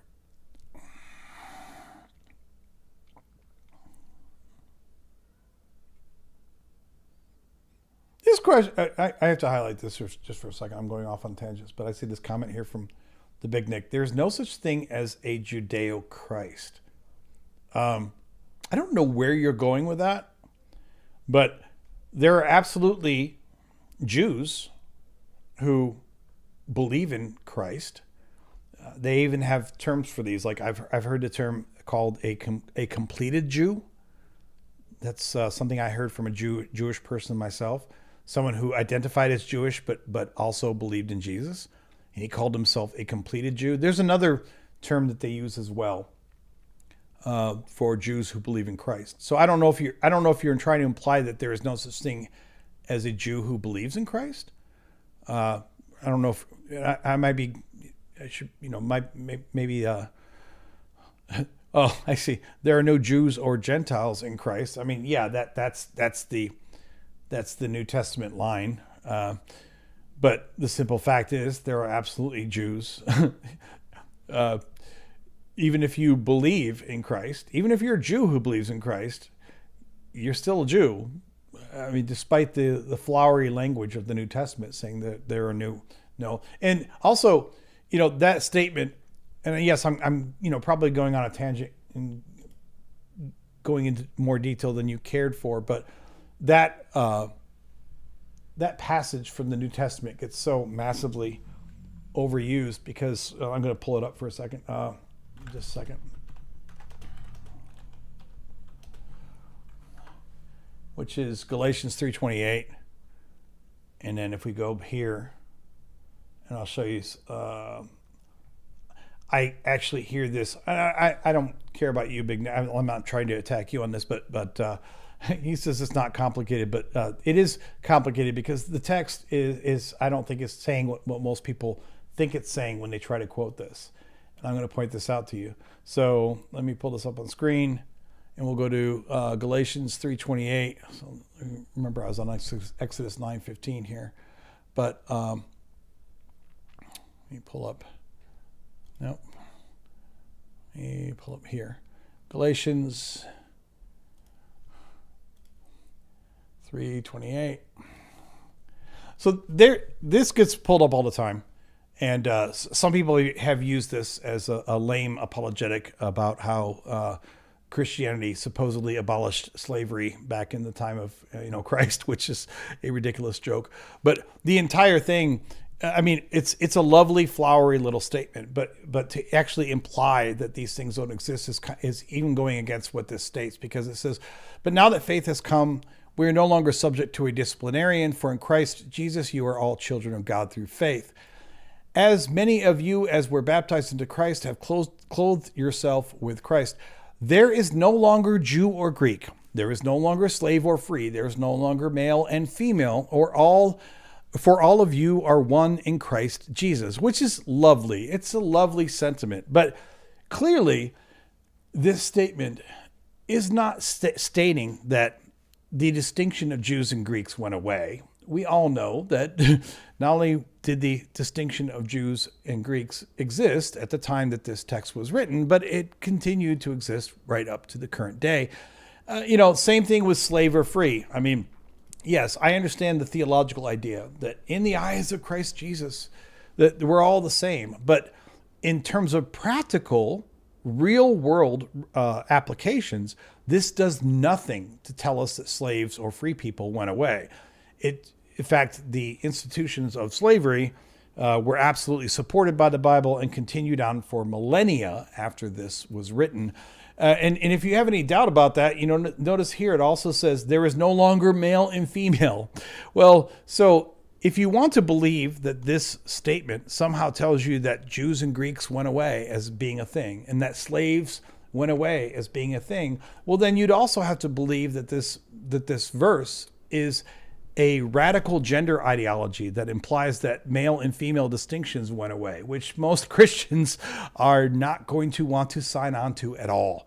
They definitely do not want to believe that. So while I understand the theological idea of this verse, this is really just a flowery verse about, in God's kingdom, in Christ's eyes, we're all the same. Great.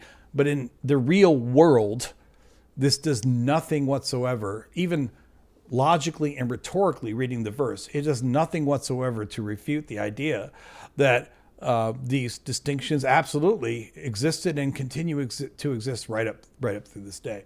And I know I'm probably going off on a tangent there, Big Nick. I'm not trying to beat you up over this. I'm just saying that it's kind of sets me off on a tangent, because this is one verse that gets constantly abused by Christians, especially on the slave question, because a lot of Christians will try to pull this up like, see, they abolished slavery right here because there is no longer slave or free. Okay, if we're going to take that argument, that also means that there are no longer genders at this point. And there are no longer Jews or Greeks. Like, they just don't exist, which we know is laughably false. So this isn't a statement about real world distinctions going away. This is just a statement about, in the eyes of Jesus, we're all the same, which is lovely, but it has no bearing on real world, real world politics or dynamics. And again, if I was, going off on you there, Big Nick, I wasn't trying to, take you to task for that. I just felt like kind of hammering that, because anytime I see a reference to that verse, I feel like it's worth pointing out how badly that gets misused by Christians over and over and over again. And because they won't even read the whole damn verse, they won't even understand or accept the clear logical implications that this does nothing to remove these distinctions in the real world.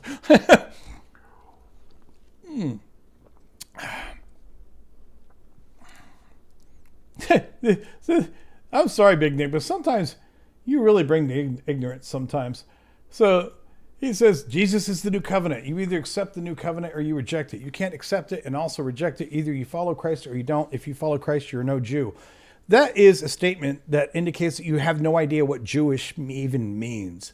So Jewish absolutely is a religion, which we all know, but Judaism is kind of interesting. It's distinct from a lot of other religious traditions because, a lot of other religions, we just think of it as it's a religion. You either accept it or you don't. You accept Buddhism or you don't. You accept Hinduism or you don't. You accept Christianity or you don't. But Judaism, and being a Jew, is both a religion and it's an ethnic identity. It's it's an identity of people who are born into this ethnicity, and that's why there's a lot of Jews that are atheist. If being a Jew was just a religion, then it would be literally impossible for someone to be a Jew and an atheist. That would be an illogical statement. And yet there are many people who are Jews and atheists, because Jew is not just religion. Now, to the extent that if we want to narrow this down to being a question of religion and what your religious views are, I do understand the ideological perspective that some people would take that say you can't be Jewish and Christian. I would still tell you that even in the context of people who look at it purely through a religious lens, there are still people who would argue with you on that. But you say Judaism is a religion. I'm not saying you're wrong, but being a Jew is also an ethnic identity. That is simply true. Go look up wherever you want. The simple fact, I'm not making this shit up. The simple fact is that being a Jew is an ethnic identity, period. Now, of course, there is a religious aspect to it too. I can convert to Judaism without being an ethnic Jew, and you can be an ethnic Jew and you can convert to Christianity or Hinduism or whatever. So there's a dichotomy going on there, or to put it in a different way, there's no such thing as an ethno-religion. Like, okay, just make up whatever truth you want at that point. I mean, you're just You like just shove your head right up your ass and just like, no, there's no such thing. It doesn't exist. It doesn't exist. Like if I say it doesn't exist hard enough, then it doesn't exist. Okay. Yeah, that's fun. I mean, if you just want to, demand that reality isn't real and that, that the world doesn't exist, then you can believe whatever you want to believe. I mean, you can decide that up is down and, left is right. I mean, that's fine. But everyone's going to understand you for what you are, which is a fucking idiot. I mean, that's all there is to it.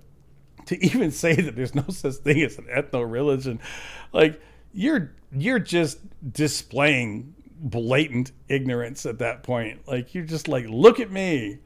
I am trolling hard. So troll away, Big Nick. You troll with the best of them. I mean, you don't really troll with the best of them. I've seen some pretty nasty trolls, but you're trying. You're really trying to be key troll there. So good on you. You troll away. You troll away, Big Nick.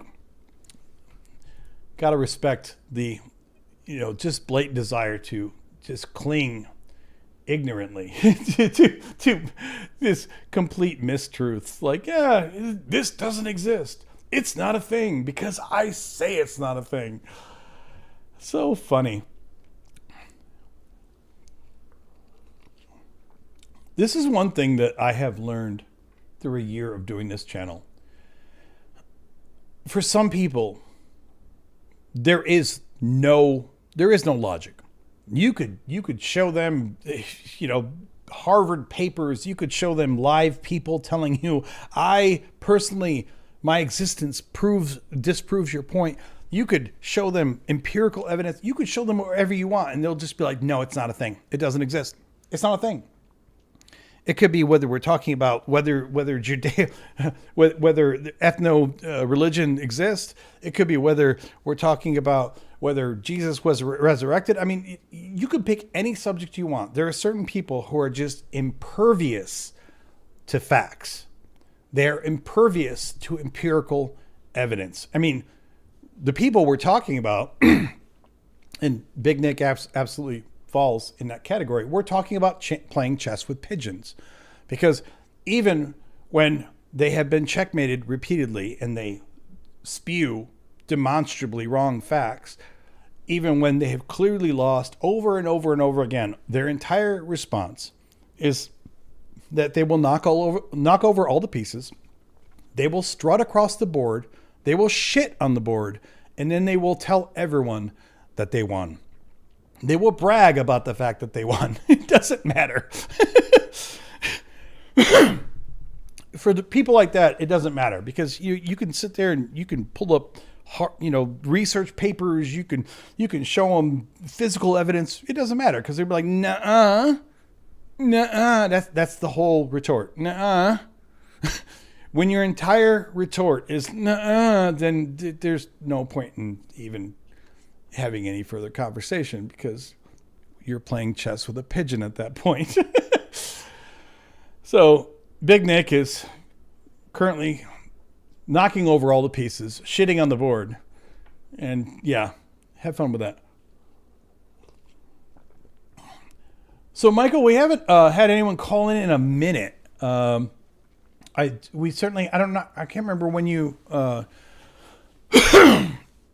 I know you had dropped off before for a little bit, but of course I had a great short conversation with Tavo. I had a couple other conversations. Had the conversation with the Russian gentleman, I forget his name, and there was someone in the middle there too. I'm always horrible with names, but the guy in the middle was he was a believer. We may have been able to. The guy in the middle that we talked to, I mean, I appreciate when reasonably minded people, believers, call in. The only problem with those reasonably minded believers is that sometimes you don't know where to take the conversation. Not because I need to fight with someone in order to have an interesting show, but at some point we at least need to have some kind of point of contention to at least have a discussion, or an exchange of ideas. Tavo I really like a lot, because I know from being on his show this last week and from talking to him even tonight again, I know that we have differences of opinion.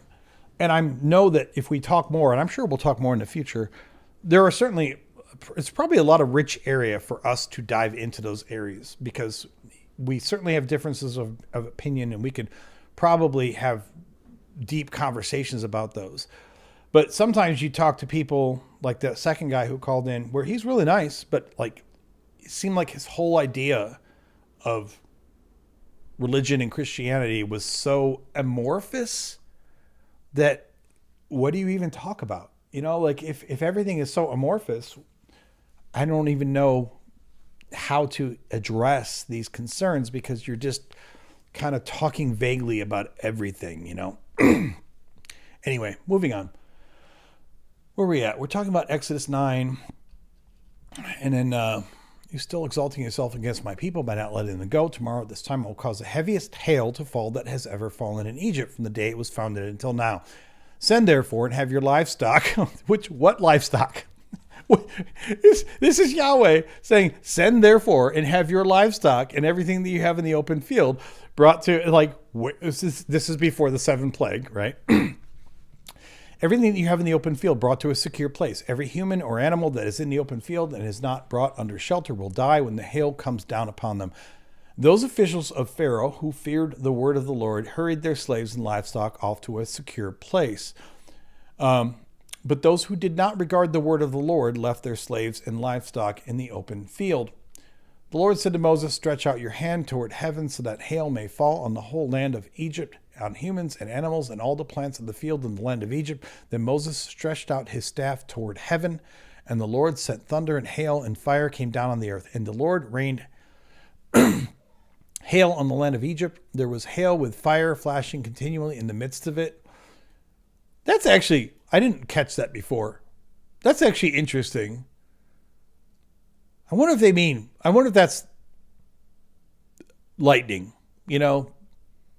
Because when there's hail, it's not a big stretch to think that there's lightning happening in a hailstorm.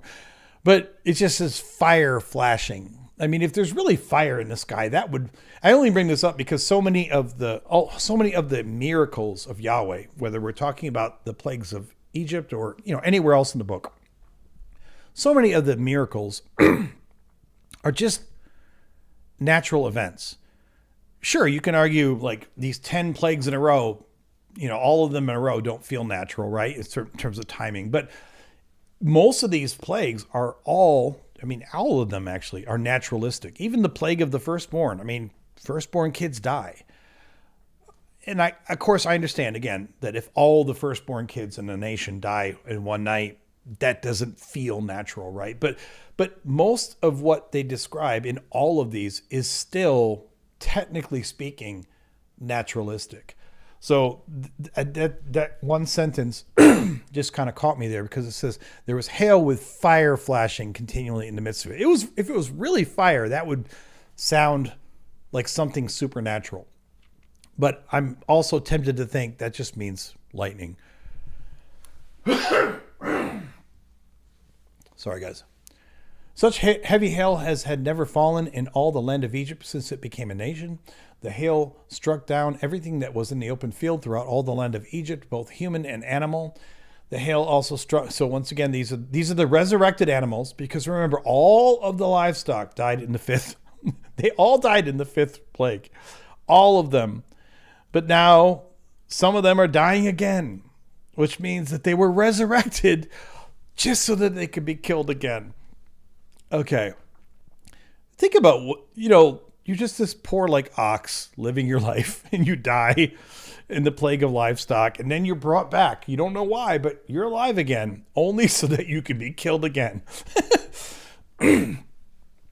The hail also struck down all the plants of the field and shattered every tree in the field. Only in the land of Goshen, where the Israelites were, was there no hail. Then Pharaoh summoned Moses and Aaron and said to them, "This time I have sinned, that the Lord is in the right, and I and my people are in the wrong. Pray to the Lord. Enough of God's thunder and hail. I will let you go. You need stay no longer." Moses said to him, "As soon as I have gone out of the city, I will stretch out my hands to the Lord. The thunder will cease, and there will be no more hail, so that you may not so that you may know that the earth is the Lord. Once again, why don't you just say, you know what? After we're marching out of the city, then I will pray to have this removed. I have to keep harping on this because this is so basic and obvious. If you come to me and we're trying to negotiate something and we don't trust each other, the first time if I say, fine, we've agreed to this, and then I go back and assume you're going to do it and you don't do it, I can say, well, I thought you were going to make good on your promise. Now I realize you're not a faithful actor. Once you go back on your promise, even one time, for future rounds of negotiation, I'm not just going to tell you, no, I'm going to take all the plague away. I'm going to say, like, no, I'll take a little bit away until we get out of here, and then I'll take the rest away. Like, this is just basic negotiation logic, people. You don't have to be some mastermind to understand that when someone has already shown you that they are an unfaithful actor, that you don't then take their next offer as a verbatim good offer. You hold them to it. You hold something back and say, but of course, that would ruin the story, right? This is a story written by people who want to just tell a fairy tale. They don't actually want to make this sound like it could have happened. So they don't. But as for you and your officials, I know that you do not yet fear the Lord God. Now the flax and the barley were ruined, for the barley was in the ear and the flax was in bud, but the wheat and the spelt were not ruined, for they are late in coming up. So Moses left Pharaoh, went out of the city, and stretched out his hands to the Lord. Then the thunder and the hail ceased, and the rain no longer poured down on the earth, which once again, you're just taking away the whole plague because now you trust him? Sure.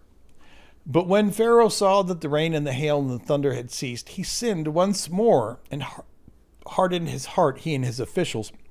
So the heart of Pharaoh was hardened, which, notice, there's kind of a weird contradiction here because it says he hardened his heart, which implies that he did it. And then it says his heart was hardened, which I guess could just be past tense of he did it. And he would not let the Israelites go, just as the Lord had spoken through Moses. You might think I'm being anal retentive or being petty in bringing up how stupid these negotiations, if they happened, are. But I think it's fair to bring this up because this isn't a story of a man who was just righteous, like Moses, trying to free his people in the name of the Lord. This is a man who was supposedly, if we're to believe the text, selected by the Lord, commanded by the Lord, given explicit instructions by the Lord. In other words, Moses is just a puppet. That's all he is. He's just someone on earth who is serving as God's avatar. That's literally all he's doing here. So in that kind of scenario, I think it's perfectly valid to point out how stupid these negotiations are, how illogical all of this is, and how no one who had any leadership skills whatsoever would ever allow a process like this to play out to the point that it has played out so far. But hey, Yahweh.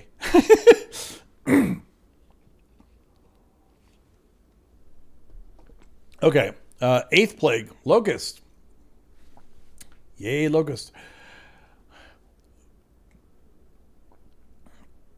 Keith says, I always thought Exodus was an exaggerated story. I mean, I always thought it was exaggerated when I was younger. At this point, I honestly think the whole thing is fucking didn't happen. I mean, for most of my life, yeah, I thought like, yeah, you know, it's exaggerated, but I thought something like this happened. But now I'm like, none of this happened. Like the historical, complete lack of historical evidence, the fact that the narrative itself is incoherent, even if we assume that there is an omnipotent God in play, none of it makes any sense.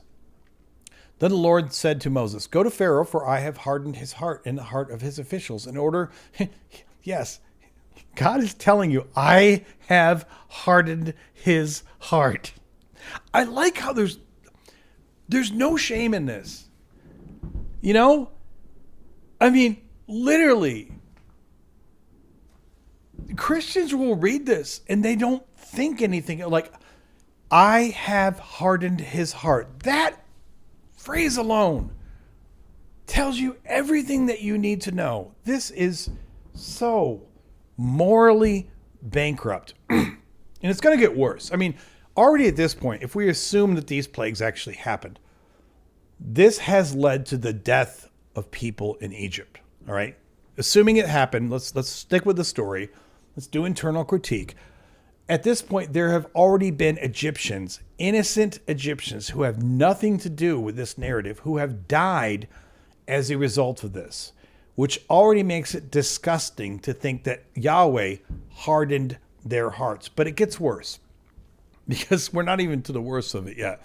So then the Lord said to Moses, okay, I have hardened his heart and the hearts of his officials in order that I may show these signs of mine among them, and that you may tell your children and grandchildren how I have made fools of the Egyptians and what signs I have done among them. Which is funny, because so much of this narrative to me makes a fool of Yahweh, but he's braying like a jackass that he has made fools of the Egyptians.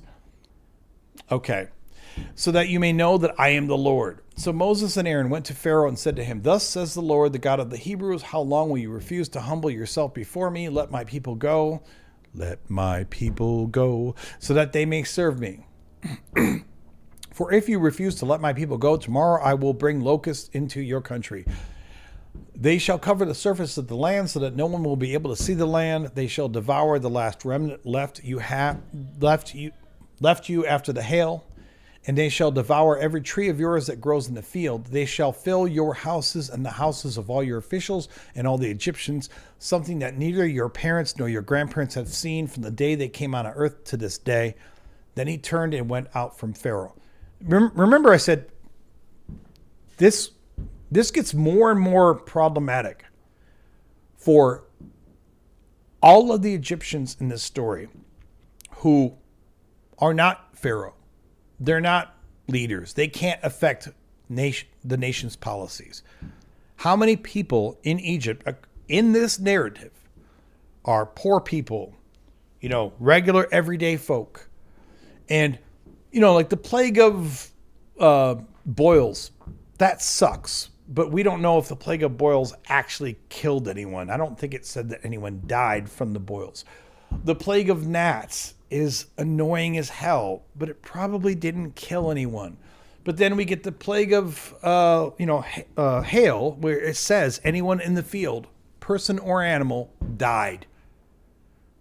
Were all those people in the field responsible for the fate of the Israelites? Did they deserve to die because Pharaoh wouldn't let the Israelites go? I mean, if we're following the internal logic of this, Yahweh, through every plague, becomes more and more of a mass murderer. And now we get to the plague of locusts. Remember I said earlier that I understand how a plague of locusts can be terrifying for an agrarian society.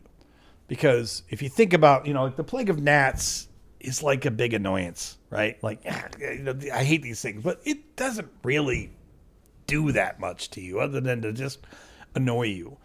But the plague of locusts, this eats your food. This eats your crops. It eats your trees. Like a plague of locusts, if it's horrible enough, if it's large enough, will result in you starving to death over the next couple of seasons. And these are all people dying who will die because some drama is happening between their king, their Pharaoh, and Yahweh, who, by the way, Yahweh is orchestrating the whole thing by hardening everyone's heart. Pharaoh's officials said to him, how long shall this fellow be a snare to us? Send the people away so that they may serve the Lord their God. Do you not yet understand that Egypt is ruined? So Moses and Aaron were brought back to Pharaoh, and he said to them, "Go serve the Lord your God, but which ones are to go?" Moses said, "We will go with our young and our old. We will go with our sons and daughters and with our flocks and herds, because we have the Lord's festival to celebrate." He said to them, once again, he's still lying. You can argue it's justified, but he's still lying, because they're not just trying to leave for the Lord's festival. They're trying to leave for good. But, I mean, you could argue it's justified because they're just trying to make a pretense, I guess. He said to them, "The Lord indeed will be with you if ever I let your little ones go with you. Plainly, you have some evil purpose in mind," which he's right. Their evil purpose, I guess it depends on how we want to define evil, but their purpose was not to go to a festival. Their purpose was to leave for good.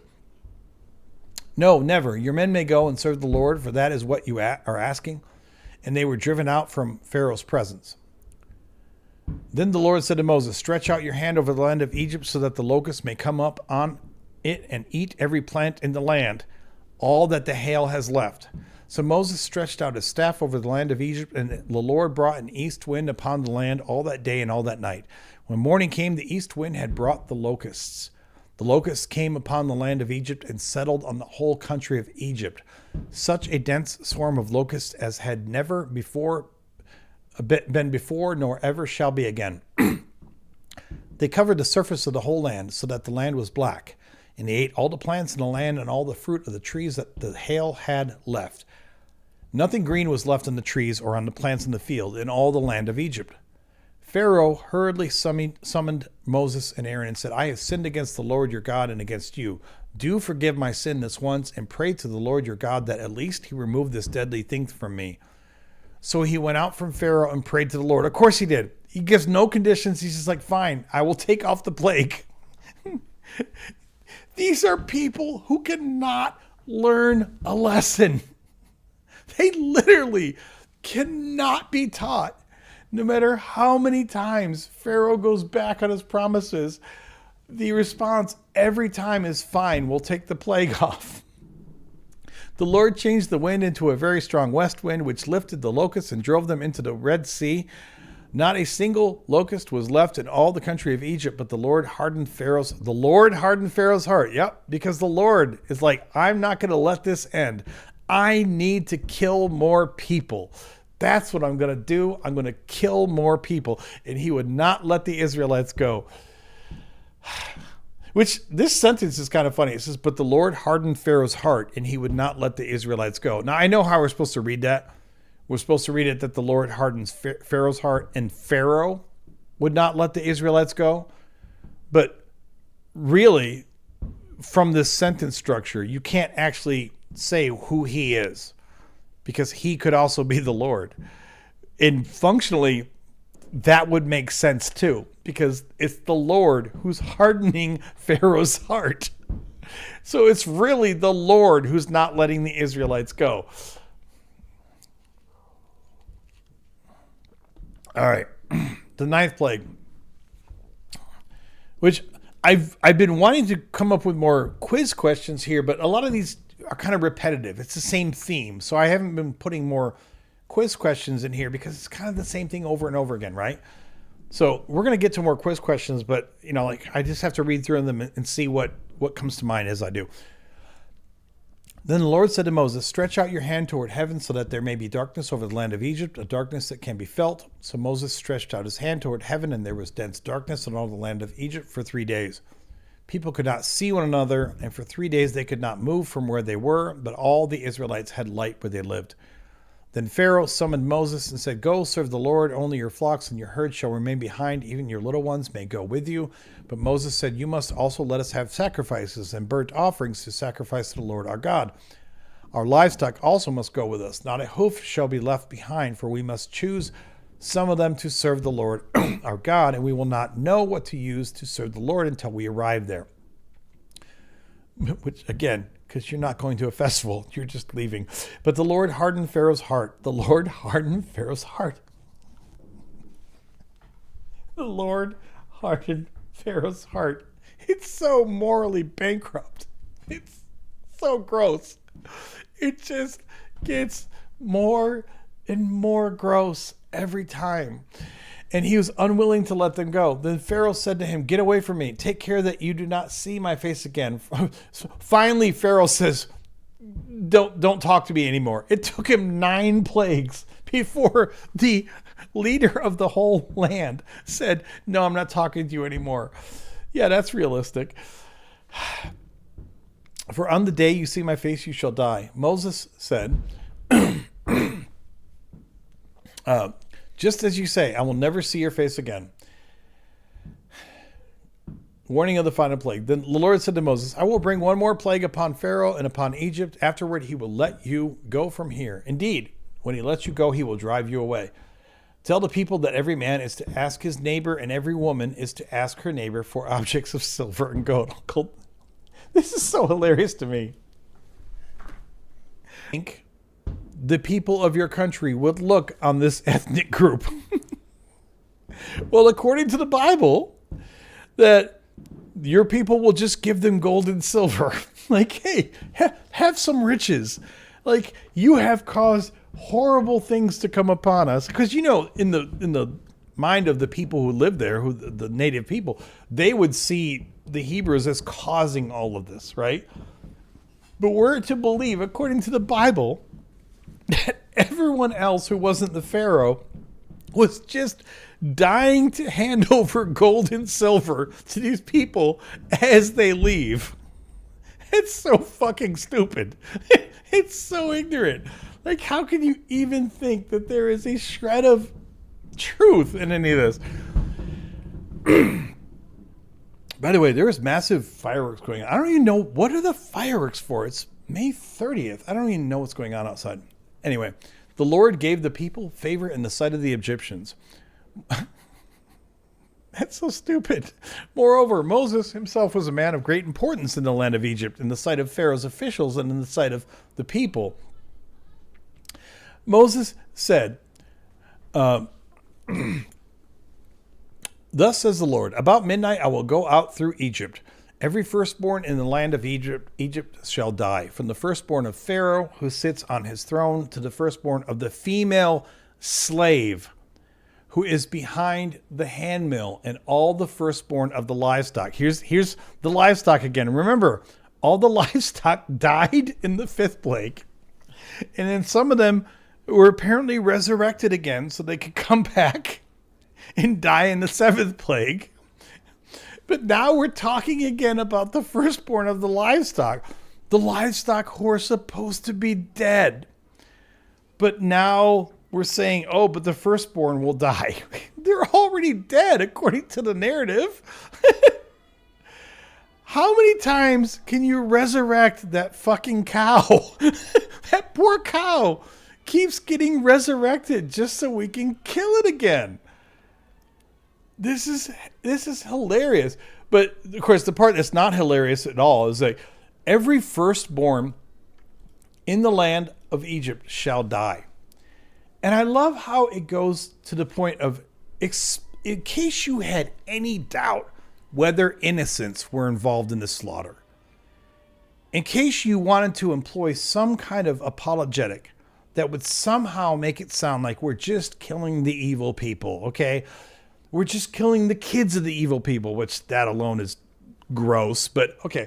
But we're only killing the kids of the evil people. Nope.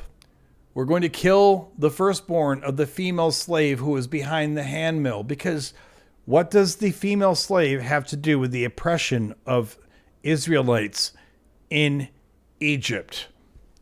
So we have to go to another quiz question here. Who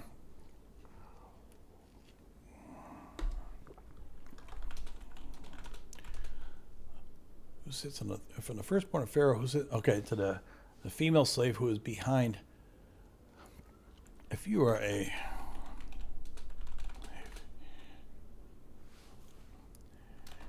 Egypt.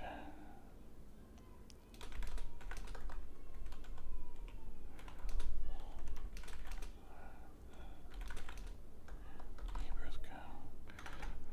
Yeah, let's go to Hebrews go.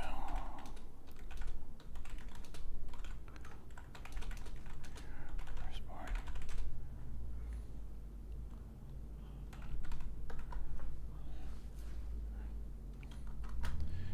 This is Exodus.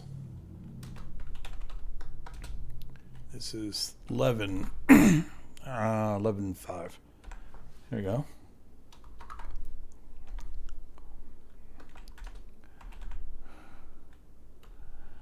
Your firstborn should die.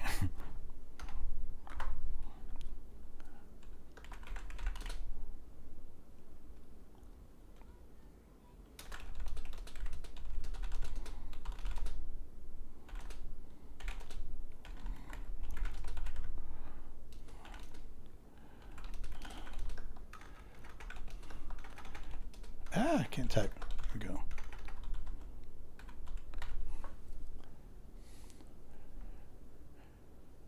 And then we need some other answers here, so let's go. Okay, your firstborn child should die.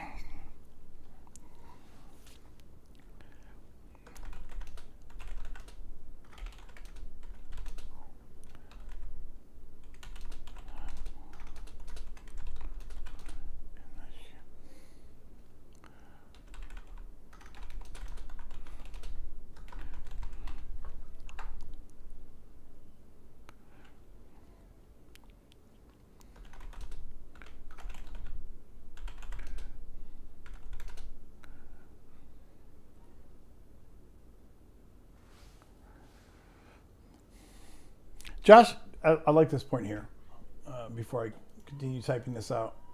So,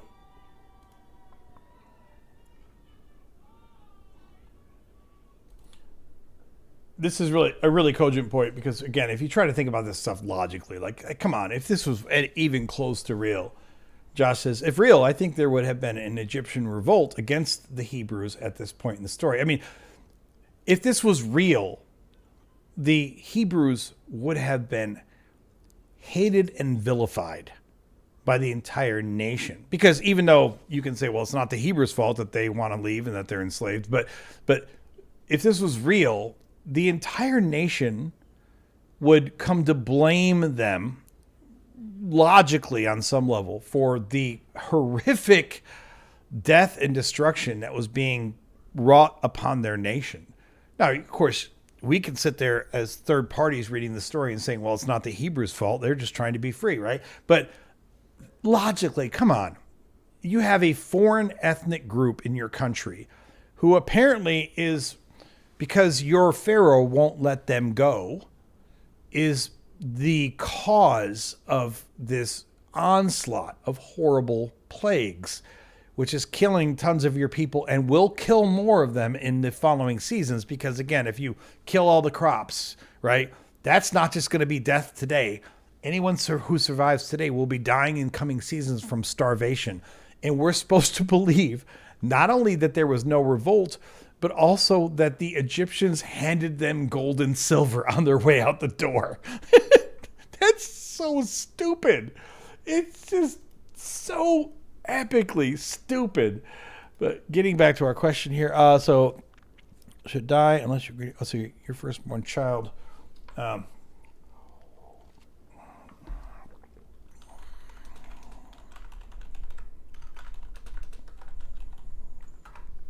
And should die.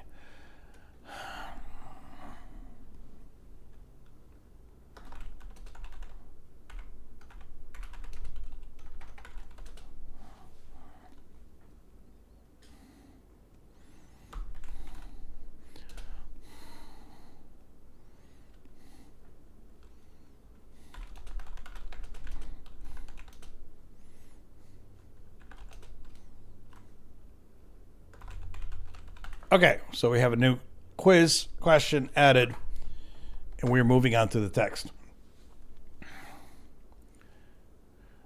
Then there will be a loud cry throughout the whole land of Egypt, such as has never been or will ever be again. But not a dog shall growl at any of the Israelites, not at people, not at animals, so that you may know that the Lord makes a distinction between Egypt and Israel. Night, Michael. Thank you for joining us. I appreciate it. I'm probably going to be dropping off here at some point soon, but I'm, just kind of doing the mass brainstorming thing here as I build these questions. Then all of these officials of yours shall come down to me and bow low to me, saying, leave us, you and all the people who follow you. After that I will leave. And in hot anger he left Pharaoh. The Lord said to Moses, I will remind everyone again that even though I'm just kind of plugging along here, if anyone wants to call in, if Jebus wants to call in, if Yahweh wants to call in, if anybody wants to call in and explain anything that is in any way mistaken about my viewpoint on any of this, if they want to show me why I really need to accept Jesus Christ as my Lord and Savior, if they would like to take this quiz and show us how Christian you are, I would love to have anyone do that. But in lieu of that, I will keep babbling as I go through these questions. The Lord said to Moses, Pharaoh will not listen to you. Of course you won't, because you keep hardening his heart. He won't listen because you keep fucking it up. In order that my wonders may be multiplied in the land of Egypt. Moses and Aaron performed all these wonders before Pharaoh, but the Lord hardened Pharaoh's heart. Yes, the Lord hardened Pharaoh's heart. Once again, moral bankruptcy, and he would not let the Israelites go out of his land. So the Lord said to Moses and Aaron in the land of Egypt, this month shall mark for you the beginning of months. It shall be the first month of the year for you. Tell the whole congregation of Israel that on the 10th of this month they are to take a lamb for each family, a lamb for each household. If a household is too small for a whole lamb, it shall join its closest neighbor in obtaining one. The lamb shall be divided in proportion to the number of people who eat it. So, of course, we're getting into the Passover lamb here. Christians have a hard-on for this shit. Your lamb shall be without blemish. Notice, your lamb shall be without blemish. Please tell me how unblemished Jesus was when he was crucified. A year-old male. You may take it from the sheep or from the goats. You shall keep it until the 14th day of this month. Then the whole assembled congregation of Israel shall slaughter it at twilight. They shall take some of the blood and put it on the two doorposts and the lintel of the houses in which they eat it. They shall eat the lamb that same night. They shall eat it roasted over the fire with unleavened bread and bitter herbs. Do not eat any of it raw or boiled in water, but roasted over the fire with its head, legs, and inner organs. That's really weird. You don't normally roast animals with their inner organs, but okay, fine.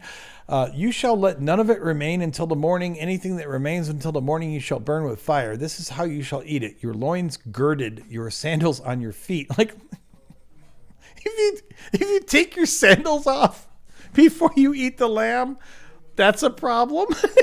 Like, okay. And your staff in your hand, and you shall eat it hurriedly. It is the Passover of the Lord. I will pass through the land of Egypt that night, and I will strike down every firstborn in the land of Egypt. From human to animal. From human to animal. Think about this. Why do you have to kill the animals? Like, what did the animals do? How did they piss you off? Like, that makes no sense. Okay. And on all the gods of Egypt I will execute judgments. I am the Lord. The blood shall be a sign for you on the houses where you live. When I see the blood, I will pass over you, and no plague shall destroy you when I strike the land of Egypt. This day shall be a day of remembrance for you. You shall celebrate as a festival to the Lord throughout your generations. You shall observe it as a perpetual ordinance. 7 days you shall eat unleavened bread. On the first day you shall remove leaven from your houses. For whoever eats leavened bread from the first day until the seventh day shall be cut off from Israel. So,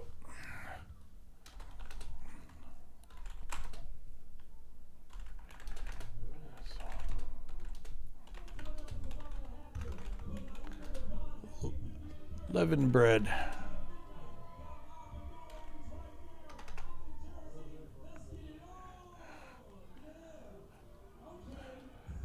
It's about time you came back, William. I was getting kind of pissed off. I was like, where the fuck's William, you know? By the way, the joy of living in New Orleans, there's an entire party happening outside my house right now. I don't even know what's going on. But I'm just kind of chilling. So there's a DJ out there. It's crazy. But okay. What should happen to someone who eats leavened bread in the week? Passover? And the answer comes from Exodus 12. Where was this at? You shall, for whoever, this is 15. Yes, 15.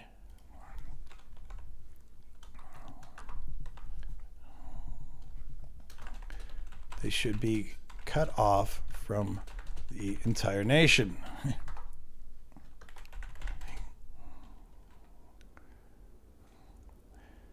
Yeah, Daniel says we can still hear you clearly, so it's good. Yeah, I mean, in this mic actually is, I mean, most mics are pretty good, but this mic is pretty good at kind of dealing with background noise as well. So I know if I thought it was ruining the live stream, I'd be like, yeah, we're going to cut off for the night. But so they should be cut off from the entire nation. Nothing.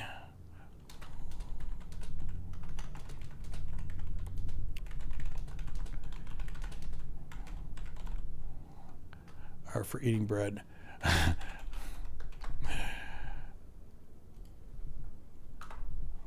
They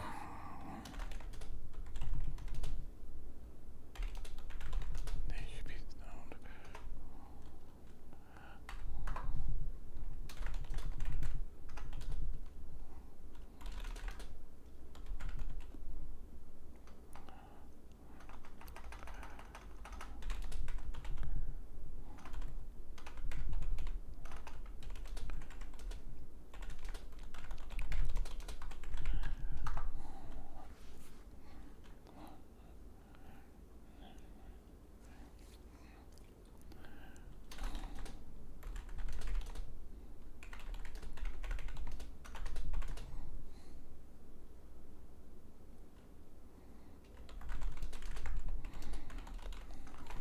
Okay, we have a new question added to the quiz.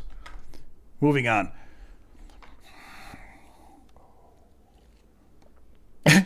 Secular scriptures. I don't know if you're actually trying to say like what you thought you heard in the background. There are no banjos behind me right now. I will say that. I don't know if that's what you're referring to or not. You're referring to the other person. You're saying they're in the boonies. Okay, there's music. So you're saying because you're so far out in the boonies, I get it. Like, that's great. I think you guys will appreciate the reference of you got a real pretty mouth. All right, so moving on. On the first day you shall hold a solemn assembly, and on the seventh day a solemn assembly. No work shall be done on those days, only what everyone must eat. Only what everyone must eat, that alone may be prepared by you. You shall observe the festival of unleavened bread, for on this very day I brought your companies out of the land of Egypt. You shall observe this day throughout your generations as a perpetual ordinance. In the first month, from the evening of the 14th day until the evening of the 21st day, you shall eat unleavened bread. For 7 days no leaven shall be found in your houses, for whoever eats what is leavened shall be cut off from the congregation of Israel. Oh, I see we have, I had Zach calling back there. He had been here earlier, although he just popped up for a second before I could even get to him. So Zach, if you're trying to call in, we'll get you back up here. Whether an alien or a native of the land, you shall eat nothing leavened. In all your settlements you shall eat unleavened bread. Which basically, unleavened bread is like a cracker. That's really what you're eating are crackers, because if you don't leaven the bread, it's basically crackers. Then Moses called all the elders of Israel and said to them, "Go select lambs for your families and slaughter the Passover lamb. Take a bunch of hyssop, dip it in the blood that is in the basin, and touch the lintel and the 2 doorposts with the blood in the basin. None of you shall go outside the door of your house until morning." Demented engineer says Zach had connection trouble. Hope this goes better. Oh, I mean, he connected. He was in the room there for like, I don't know. I only saw him for a few seconds and then he dropped off again. So hopefully if he comes back again, he has a good connection. We will see. But Zach, if you're listening, I'd love to have you back on again. For the Lord will pass through to strike down the Egyptians. When he sees the blood on the lintel and on the I already said that. You shall observe this as a perpetual ordinance for you and your children. When you come to the land that the Lord will give you, as he has promised, you shall keep his observance. And when your children ask you, what does this observance mean to you? You shall say, it is the Passover sacrifice to the Lord. For he passed over the houses of the Israelites in Egypt when he struck down the Egyptians, but spared our houses. And the people bowed down and worshiped. The Israelites went and did just as the Lord had commanded Moses and Aaron, so they did. So let's see if we can get Zach in here. Zach, are you with me? Can you hear me? I believe so. Can you hear me? I can hear you just fine. So Great. I assume you're the same Zach that had called earlier? Yeah, sorry, my phone had died. No worries. But I guess you're on a laptop or something now? I'm on the phone. I'm on the phone now. It's recharged. We're ready to go. All right. So did you want to carry on something from the previous conversation, or where do you want to take the conversation, Zach? Well, I guess I was curious what you thought about kind of, as some people might call it, like a liberal Christianity. But for me, I feel like I can point out to some of these same ideas in the church fathers and throughout Christian history. That I think is a more mature version of the faith. So what do you make of that version of Christianity? What do I make of a liberal version of Christianity? No, one that just kind of says like the Bible is not. It requires interpretation, and we're free to reject or reinterpret some of the more problematic parts of Scripture. So okay, that's a fair question. So here's what I make of that. And in all honesty, laying my hand out here, when I was a Christian for 40 years, I was absolutely a pretty liberal Christian. And I don't mean that I was a liberal person. I was actually pretty conservative most of my time growing up. That's a long discussion. I've kind of changed a lot in my older times. But in terms of my Christianity, the way that common society now looks at Christianity and judges what is liberal or conservative Christianity, I think I was raised in a liberal Christian mindset, and I think for all of my life, I had a pretty liberal view of Christianity. So that being said, I think that if you're going to be a Christian, I think that the only way to be morally righteous, to not be gross, is to be liberally Christian, because the conservative Christians are just so many times disgusting. And I could go into details on that if you wanted, but you probably know where I'm going with that. The problem that I find with that, though, is even though I was myself a pretty liberal Christian, and I commend you for not being like an alt-right conservative, Christian nationalist kind of asshole. The problem still, though, is that if we want to believe that you have a consistent ethical basis from Christianity, I'm not talking about your general world ethics, but if we want to believe that ethically and theologically you have some kind of consistent basis for your faith, I don't know how you square that with what is actually in the book. Now, I could sit there. I'm going to shut up in a minute because I want your feedback on this, but I will say the obvious way to look at this is like, well, the Old Testament has a bunch of horrible stuff in it, right? And you can say, well, that's the Old Testament. But even if we say no, let's look at the New Testament. I think it leads to so many logical conundrums for the liberal Christian that I think that most liberal Christians that I know have they just don't want to think about it too much. Because if they think about it too much, or if they try to dive in and answer the questions, I think they find themselves in a very uncomfortable place. But I'm going to shut up because I want to hear what you think about what I've just said. Well, can you give an example about like one of these areas where you think like if you dig in to to some of these issues, they're not reconcilable? I sure can. So let me give you. I mean, there are multiple ones, but this I'm going to admittedly fall back on what is one of my favorite things to bring up here, and I'm putting it on screen for what it's worth if you're looking. But sure. So the liberal Christian view is and I don't want to put words in your mouth. Okay. So I'm going to state some things about general liberal Christianity. If they don't apply to you, by all means, correct me, but let me just kind of state this. And if I'm misfiring, you can by all means correct me. Okay. But the general liberal Christian view is that all of those old problematic laws from the Old Testament, they don't apply to us. And then they have a whole framework. And to be clear, even conservative Christians go down this path, because even conservative Christians don't want to follow all the old shit from the Old Testament. So Right. they have a whole framework. They'll tell you about, there's ceremonial laws and moral laws and legal, like they have these categories for laws, which by the way, those category definitions do not exist in the book. They will also point to a bunch of verses from the New Testament, like the book of Acts and Galatians and others, that pretty explicitly tell you, hey, you don't have to follow all the old laws.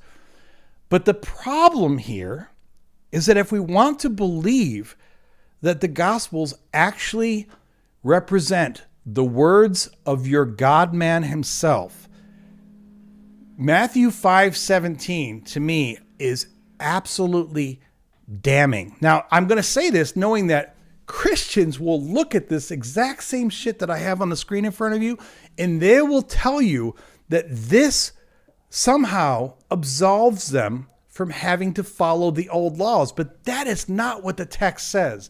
The text is simply clearly telling you that your God, I know there's Yahweh and there's Holy Spirit and there's Jesus, but most Christians really, when they say God, they're thinking Jesus. Okay.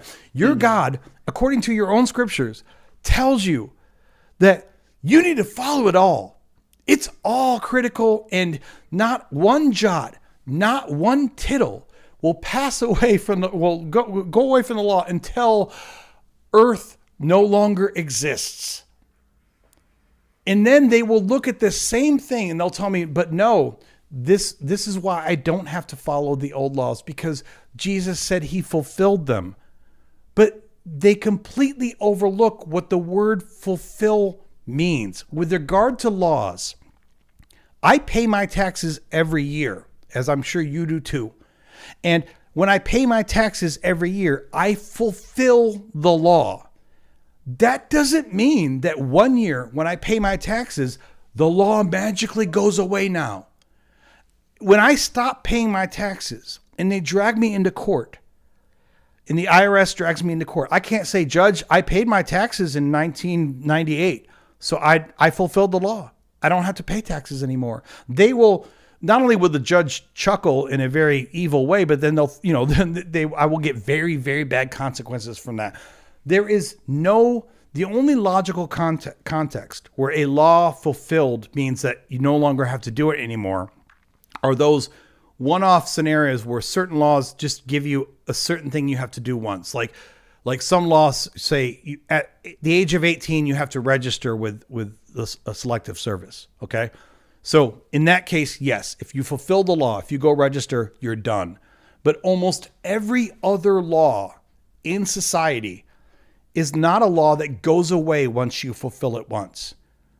And yet, when Christians look at what I have on screen right here, they will tell you with a straight face that this right here means that they don't have to follow the old laws, when the fact is that the text tells you exactly the opposite. I'll shut up now. I know I went on a diatribe there. Yeah, no, it's a good point. So I would want to offer a few counter examples, because this is always the problem, and was a deep source of frustration for me as before I deconstructed. I look at verses and I'm like, what's going on? There's so many verses in the Bible that contradict. And so I start with the presupposition that the Bible is not univocal. So some verses that might contradict this verse where we're saying, Jesus is saying I have not come to abolish the law. Not a single jot or tittle will go away. But this is only in the Gospel of Matthew, he's trying to appeal to Jesus, or to Jesus as a Mosaic, the new Moses. And he's also a known Judaizer. He's trying to paint it as in continuity with the Hebrew scriptures. in the Sermon on the Plain, which is in Luke's gospel, we don't have this sentence where Jesus says this. And also in Matthew, we also have verses where I think it says something funny like Jesus said, like, you can eat or don't call what I've called clean unclean. And then it says, like, in parentheses, like, in saying this, Jesus declared all foods clean or whatever. Like they just kind of make like a side note, like, this is why we believe that you can have Right. Yeah. food that was formerly unclean. We also have statements where Jesus says things like, "Though you have heard it said, eye for an eye, but I tell you," and then he says, "There's a new ethic." So That's actually for further me- down here in Matthew 5:17. Right. And that is also in Luke too. So I would say, as someone who's free to kind of do like biblical criticism, I'd say Matthew is afraid. He foresees Christians down the line saying the Old Testament doesn't apply to us. But Matthew, he can foresee this happening because he's read Paul, and he's like, I'm going to add this line so people know that you can't forsake the Old Testament. So for me, Jesus, he just does offer a new ethic. The Sermon on the Mount is a new ethic, and in some ways it does contradict the Old Testament. And Jesus constantly misquotes, or he uses Old Testament scripture in like out of context ways, as does Paul.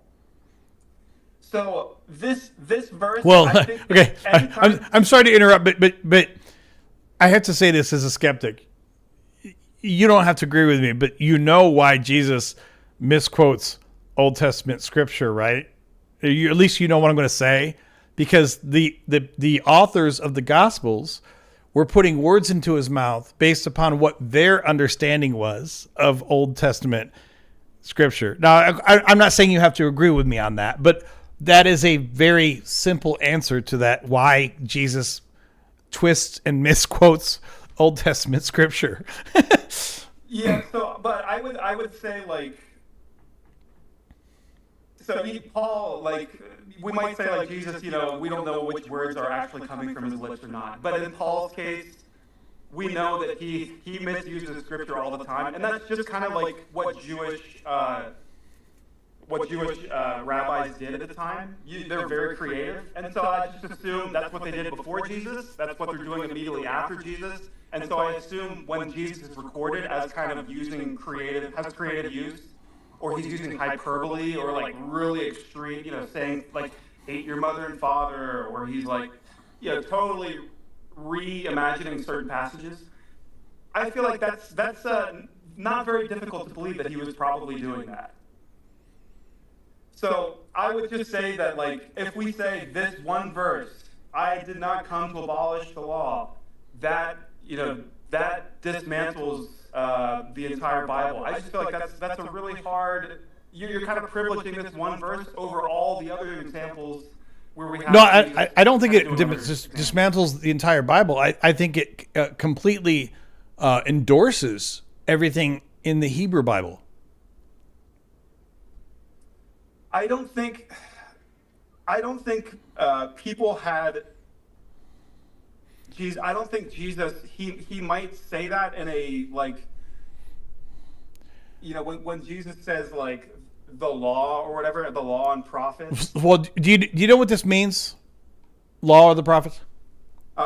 Yeah. No, I'm saying this, and to be clear, what I'm about to say, some people would. I'm not saying this is an established scholarly fact, but a lot of people would agree with me on this, and some people disagree. But so they didn't really have a name for the Hebrew Bible. So it's like Torah, the writings. The Torah was the law, and then they had the books of the prophets, right? So a lot of times when they and I didn't know this until recently. I found this out after doing some research on a couple of videos that I did several months ago, or like 6 months ago. So there is reason. I'm not saying that this is a settled thing. I want to be very clear. I never want to sit here and try to claim here's the truth of this phrase when as far as I know, there is contention around this, but I think it is very reasonable to believe that him saying the law or the prophets is basically a way of saying, do not think that I have come to abolish the Bible, the Hebrew Bible. Okay. So he's saying, I haven't come to abolish the Hebrew Bible, but I have come not to abolish, but to fulfill the Hebrew Bible. So now there, to be clear, it gets more specific about the law. But my point is here, he's not necessarily talking about the law. When he says the law of the prophets, he's basically talking about the scriptures. He's saying, don't think that I come to abolish the scriptures. The scriptures are still cool. Like he's a Jew. He totally believes in the scriptures. I have come not to abolish the scriptures, but to fulfill them. But for truly, I tell you, until heaven and earth pass away, not one letter, not one stroke of a letter will pass from the law. Now here, I think it's reasonable to assume that when he says the law here, what he's talking about is the law of Moses.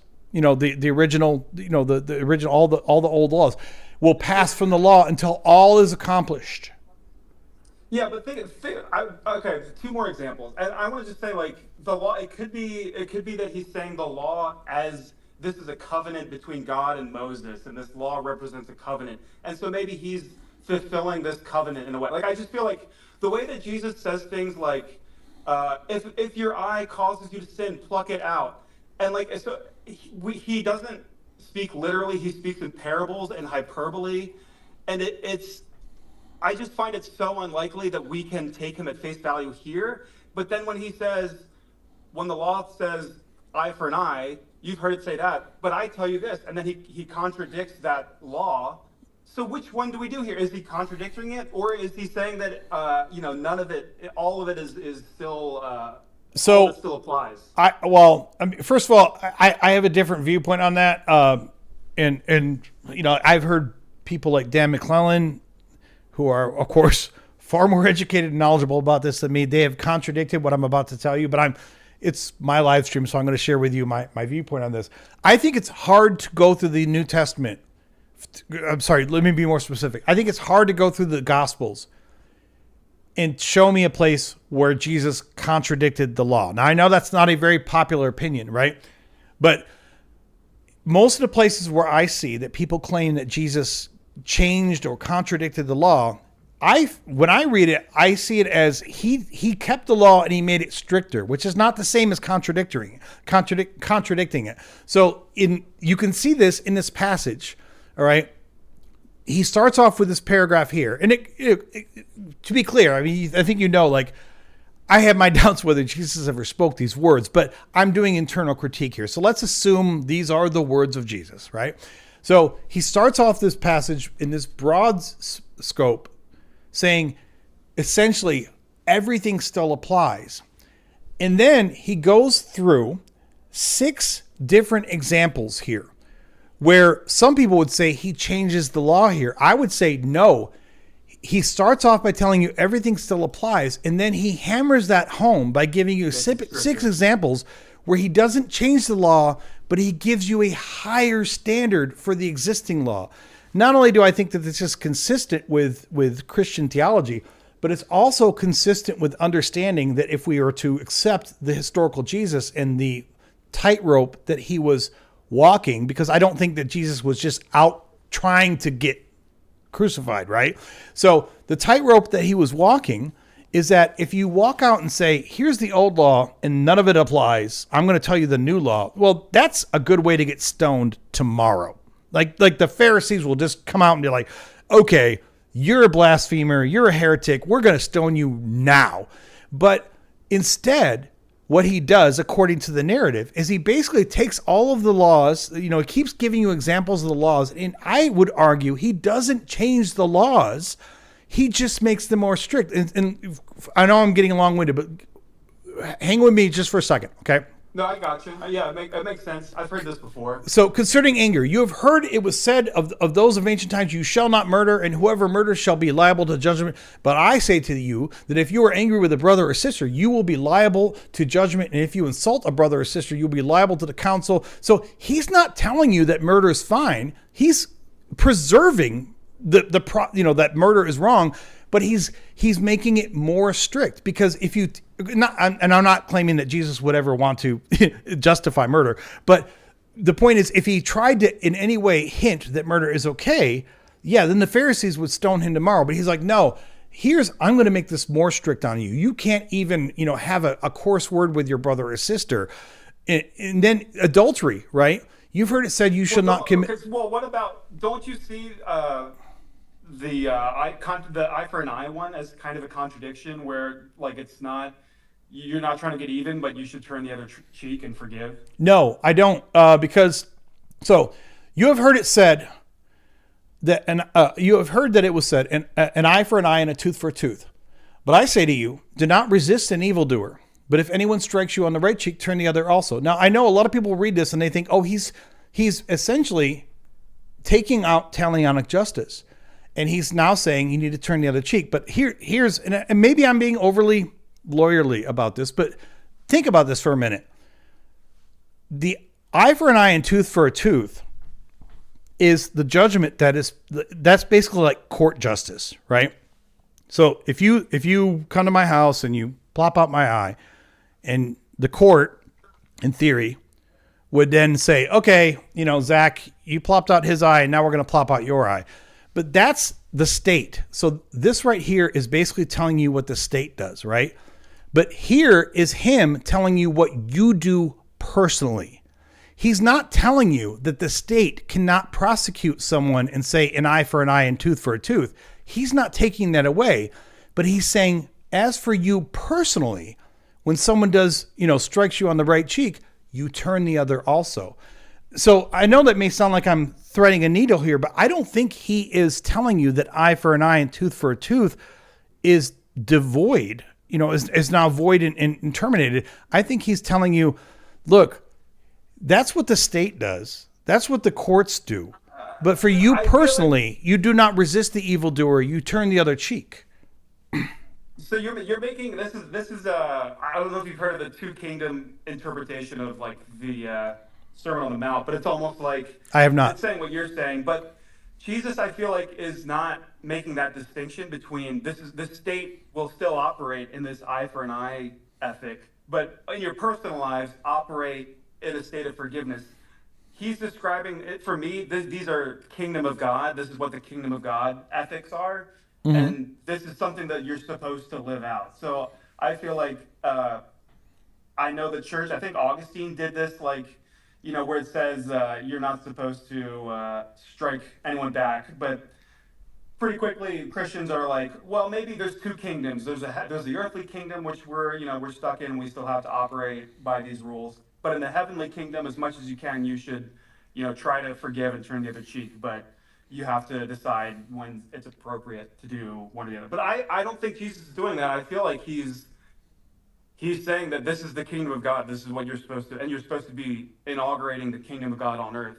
But I want to be clear, though. I mean, I appreciate what you're saying. I want to be clear, though, because I don't want to lose the original thread of what we were talking about either. Mm-hmm. That,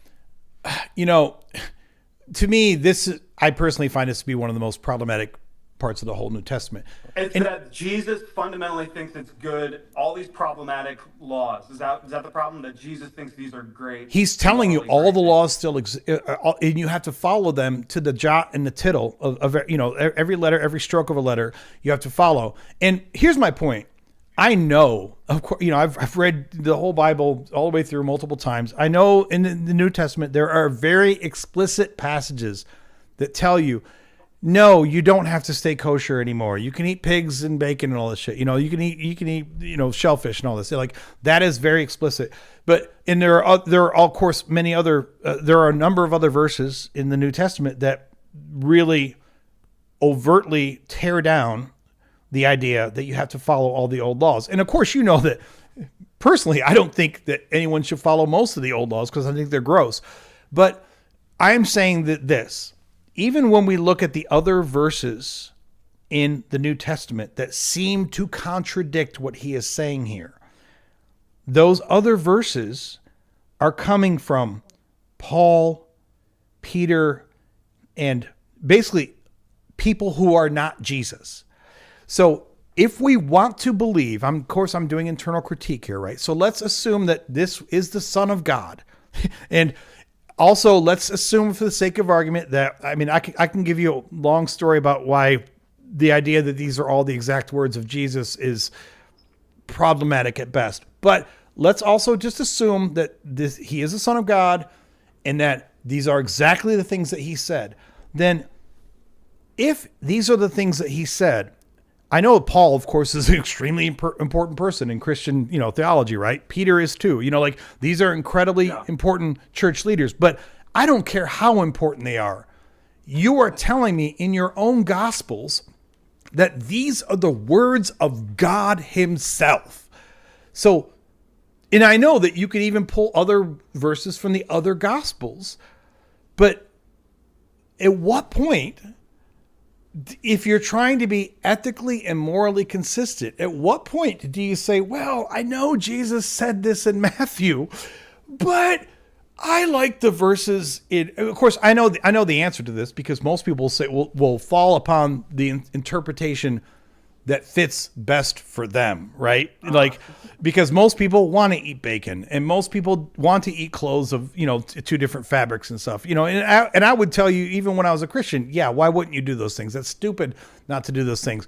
But you think Jesus believed this, right? That's the point. Well, I believe according to the Gospel of Matthew, if we are to take these words as, and as a Christian for 40 years, I was told that, the words of Jesus himself are some of the most important things in the Bible. In fact, there are some people who are, I'm sure you've heard of the term red letter Christians.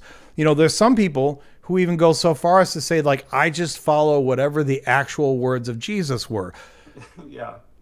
But, and I'm not saying, that's problematic too. Okay. That comes with a whole host of other issues if you want to, but I'm just saying, I'm not saying I was ever a red letter Christian, although I was probably closer to being a red letter Christian than other things, because I really, I spent most of my time when I was a Christian ruminating on what I thought were the words and thoughts of Jesus. So if you put any stock in that, I find it baffling. And I'm not saying this to you personally. I'm just talking to Christians in general. Okay. This is not a personal attack, but I find it baffling that you can tell me how important your God man is. And these are the words, you think these are the words of him. And yet, Peter tells us in the book of Acts, we don't have to worry about that. Like, even if that's true, who cares? Who cares what, I know Peter was really important, or Paul, or, Peter, Paul, I said Peter, I meant Paul, but, who cares if Paul told you don't have to worry about that? Who cares if Peter told you you don't have to worry about that? According to your own gospels, this is what God told you. Am I wrong? So for me, it's just, I feel like there's so many examples from Jesus, and we can even just stick to Matthew if you want to do that, because I always just say, like, we've got 4 gospels and you're just picking this one verse. Well, clearly, because we're not going to sit here tonight and read through the whole book of Matthew, but yeah. But there's another weird thing that I like, that Jesus says in the book of Matthew. He says to the rich young ruler, if you want to be perfect, sell everything you have and follow me. Yeah. Which is like, perfect? He thinks so it's possible to be perfect, and that only requires just selling all you have? Does Jesus literally mean that? Because everybody thinks that you cannot be perfect. It's impossible for humans to be perfect. But Jesus is perfect. So it's just like, people, especially like rabbis from this time, are so like flowery with their words, and Jesus even says that like all the law and the prophets hang on the main law, the main commandment to love God and love your neighbor. So is Jesus importing that idea into this Matthew 5:17 idea, where like I'm the fulfillment of the law, or like? It's just, to me. Well, I kind of have an answer for you with that, though. Again, you can take this with a grain of salt, because this is atheist guy talking here. But my answer to that is very simple: that if we are to believe not just Jesus, but even the post-Jesus ideas that were heavily parroted by Paul, the context that is. It's not always explicitly told to us, although sometimes it is. But the context that's given to us over and over again is that Jesus and his followers, and the following, Paul and everyone else after him, even though Paul never met him directly. But all of them thought that it's almost over. Like the end times are coming. It's gonna. I mean, Jesus famously was like, there are those among you who will not taste death, right? So he thought, and I think Paul thought, and I think all of the early, like the early church leaders thought that, okay, it's just, we're talking maybe decades until the end times. And I bring this up, I think it's important because if you assume that the end times either aren't going to come or might come, who knows, thousands of years later, well, then you can take a much more practical view, like, well, maybe you should, keep enough money aside to pay your house payment or something.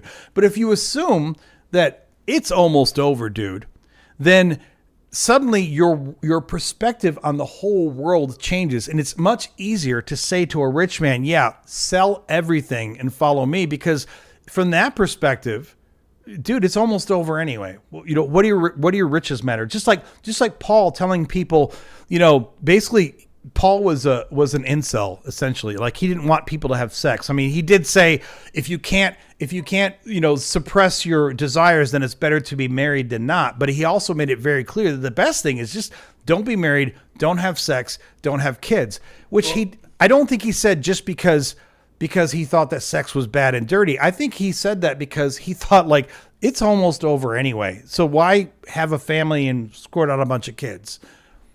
Yeah. And so I agree that Jesus thinks the end times are imminent. But it's not clear that the young man thinks that, because he doesn't want to sell all his possessions, and he walks, he grieves and walks away bitterly because he had lots of stuff. And I don't think that this commandment is contingent on the idea that, like, hey, the world's about to end, sell all your stuff. I think this is just like an ethic that Jesus thinks we should all follow. But I will say this, the Bible says that Jesus grows in wisdom and stature, and so I think that there are cases where Jesus is wrong about stuff because he doesn't know. Right, but which also is a big problem for Trinitarians. But it's not. No, how so?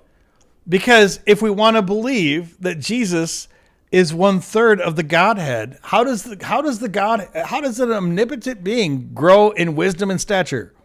Well, I mean, it's they would say hypostatic union is a mystery. Also, and the hypostatic union is literally violates the basic laws of logic. Yeah, they would say it's a mystery, and to me, it's like, so a lot of this stuff is, if you pick it apart this way, I understand, and I agree with you. I agree that, like, this critique that Jesus is like a failed apocalyptic prophet, in some ways, I think, yeah, that's true. He thought the end was near. And I want to, like, the person, do you know who came up with that phrase? There was actually like a German dude, Albert Schweitzer. Have you heard of him? No. He's like, I think I have heard of him, but I have to be honest. If I say I have heard of him, then it would be logical to say, okay, but who is he, Adam? And I'm not going to be able to answer the question, so I'm just going to say no. To be most intellectually honest. Well, I just think he is he's one of these, like, genius humans. He was like a medical doctor and like a theologian, and also was like a doctor of music. And this is a time, like, in 19th century Germany, when these, like, are German doctorates, they take forever to get, they're really hard to get. He's a genius, and he, like, just read everything that's ever been written about the historical Jesus, and he concluded that Jesus was a failed apocalyptic prophet, just a man. But even still, he called himself a slave of Christ, because he was so compelled by this story that he left all of his, like, educational, like, prestige and his jobs, and started, like, hospitals in Gabon, Africa. Mm-hmm. And, like, kind of he just did what Jesus did, like, forsook all of his things and just went to go serve people. So I feel like getting down to, like, the heart of religion, I feel like people really get inspired by this story and by the words of Christ and by the Sermon on the Mount. And people sense a mystical spiritual something that they can't necessarily they might not have a very coherent worldview or be able to understand, or make sense of some of these verses you've called out. But I think ultimately there's a case to be made that even with all the mysteries, life is a mystery, right? If you get rid of this whole worldview, you're still left with this is a really weird. The human experience is so weird, and there's so much suffering, and there's so many things we don't understand, and that it makes sense that the explanation for this weirdness would also be weird and unexplainable and contradictory in some ways, but it kind of feels like it helps make sense and it brings beauty to your life. But okay, I mean, I think I understand where you're coming from, especially having been a Christian for 40 years. But I'll also say, with all due respect, some of the things that you just said sound illogical. Like, basically, you're saying these things don't make sense and they're a mystery, but then they help to make sense of life. Wait, what?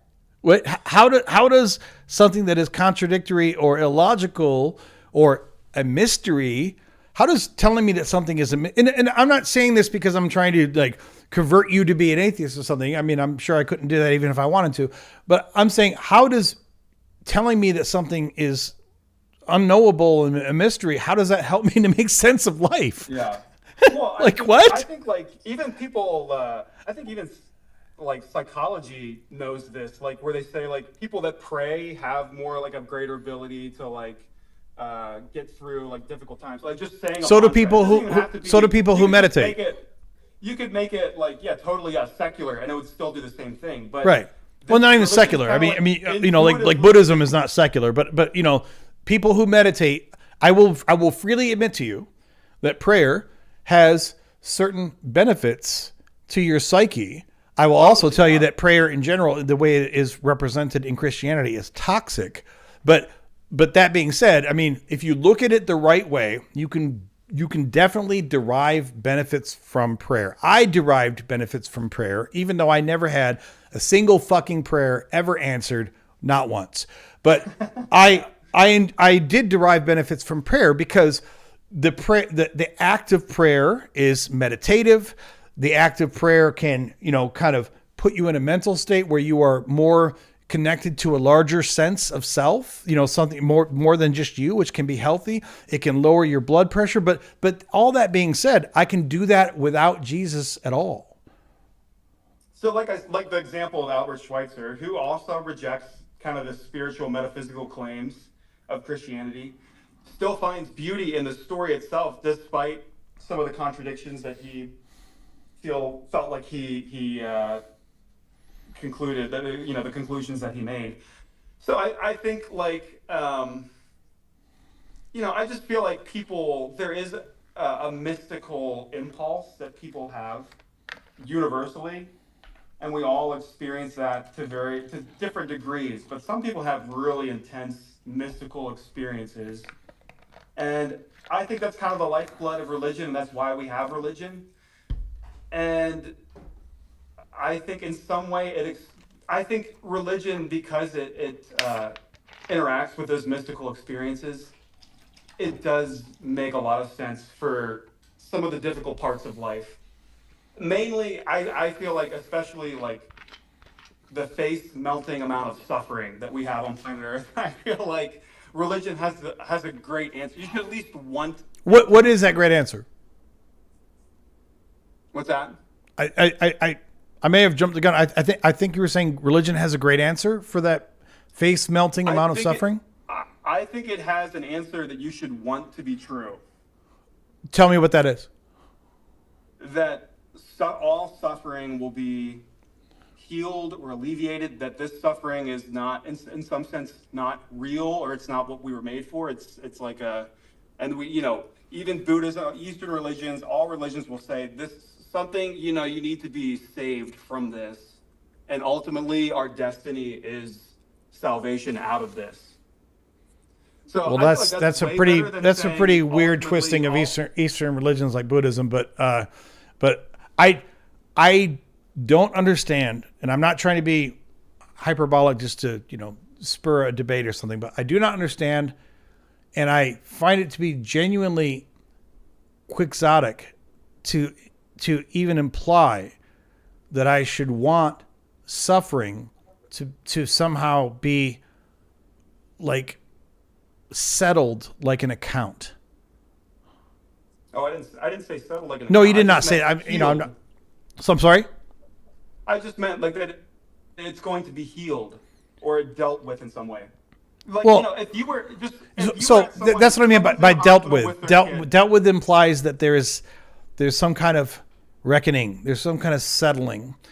So that's what I was keying off of when you said dealt with before. So I personally find that to be not only vastly inconsistent with the realities of life, but I also find it to be harmful to our mental health and ultimately to our, to all the other health that Here's flows. what I mean. Here's what I mean. If you're in a hospital, a family is there with their child who is dying of cancer. They're in hospice care. The child dies.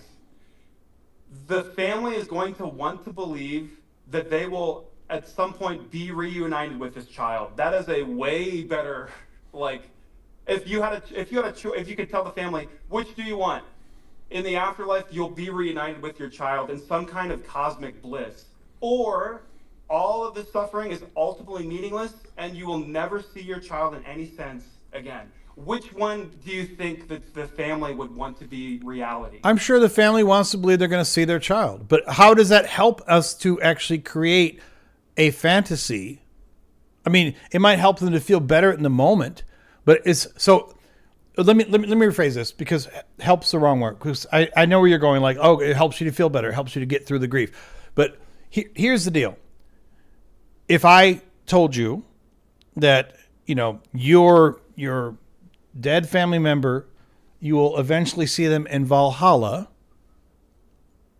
and I'm picking a different name because you could argue, well, that all sounds like heaven to me. But I'm saying, if I told you that it's literally something that you don't believe in, that you don't think is going to happen, but I'm just going to tell it to you to kind of smooth things over. Let me rephrase it. Let's say I made up something totally out of my ass. I have told you that all, people when they die, they go to Florida. They go to Florida and they live in a beautiful private community. It's a gated community that you can't get into unless you're dead. Now, you probably think that sounds like bullshit, but I'm saying to you, no, it's true. But if it's not true, then is it ultimately good that we just tell people this thing just so that they feel a little better when their loved person dies? I think comparing Florida to like, if you take all the religion's conceptions of heaven and compare that to Florida, I don't think it's a fair comparison. Well, that's fair, but I mean, pick whatever place. Like I am telling you that when your loved ones pass, there is a beautiful paradise that has been created in underneath the surface of Mars. And you might think Mars doesn't sound very hospitable, but man, we have decked it out.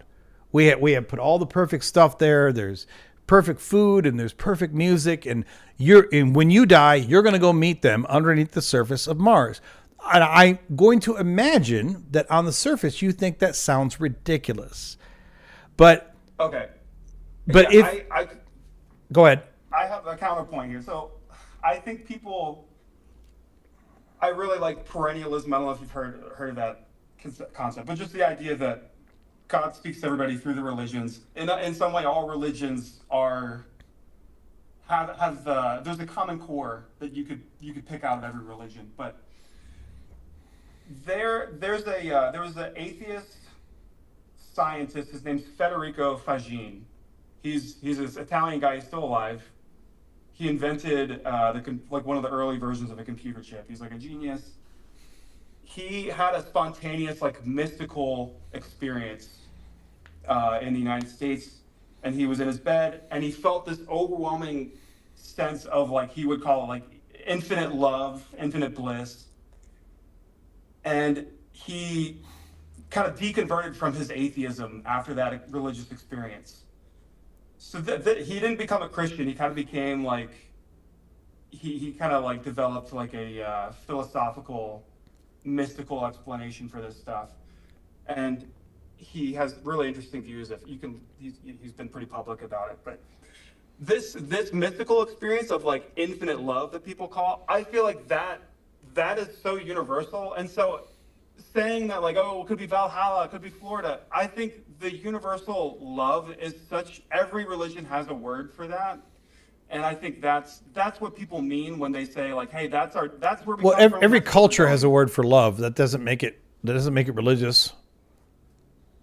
No, of course, no. I think that mystical experience where people feel that infinite bliss, love, whatever you want to call it, that experience is universal. People get those. People have those experiences, and then they interpret them People via have whatever religious people have language universally they have on all the kinds of experiences. I mean, everyone in the universe in every culture experiences fear at times. Sometimes crippling fear.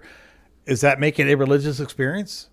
No, but nobody has those kinds of experiences of like fear. Because people have like hellish mystical experiences of how they feel fear, but nobody has those and says like that's what it's all about. I had this experience, and that's at the core of reality. That's what it's all about. But people do say that when they have loving mystical experiences where they feel this like infinite God or whatever they Right, want to call it. and They people feel have like those that's what experiences it's in all about. Hinduism and Buddhism and Islam and Judaism and every other religion. You know, there have been people who have had those experiences in the context of their religion. So I'm just pointing out, how does that possibly play into a case that any of it is actually tied to a religious truth? Oh, I think it's primary. I think religions are vocabulary that we invent to describe those experiences.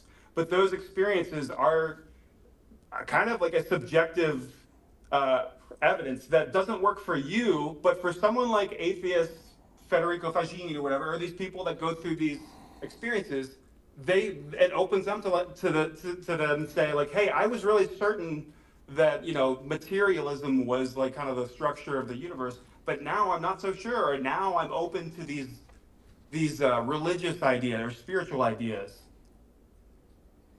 I just don't. I mean, with all the respect, I don't know how this makes a case for anything. Saying people have experiences. Yes. Well, what would you say is why does Federico Fagin? I'm just using him as an example. Why do you think he would change his mind after this experience? Because What would it be people about are this fickle experience?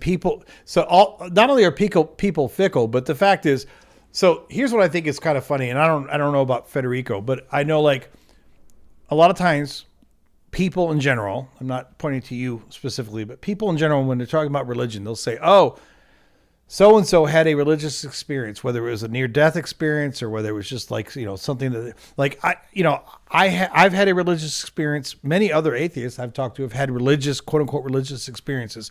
Okay. These things happen because it's part of how we experience and how we process stimuli and how we process the world around us and how our brains operate. That doesn't mean that religion is true, but I'm going to take it a step further and say this.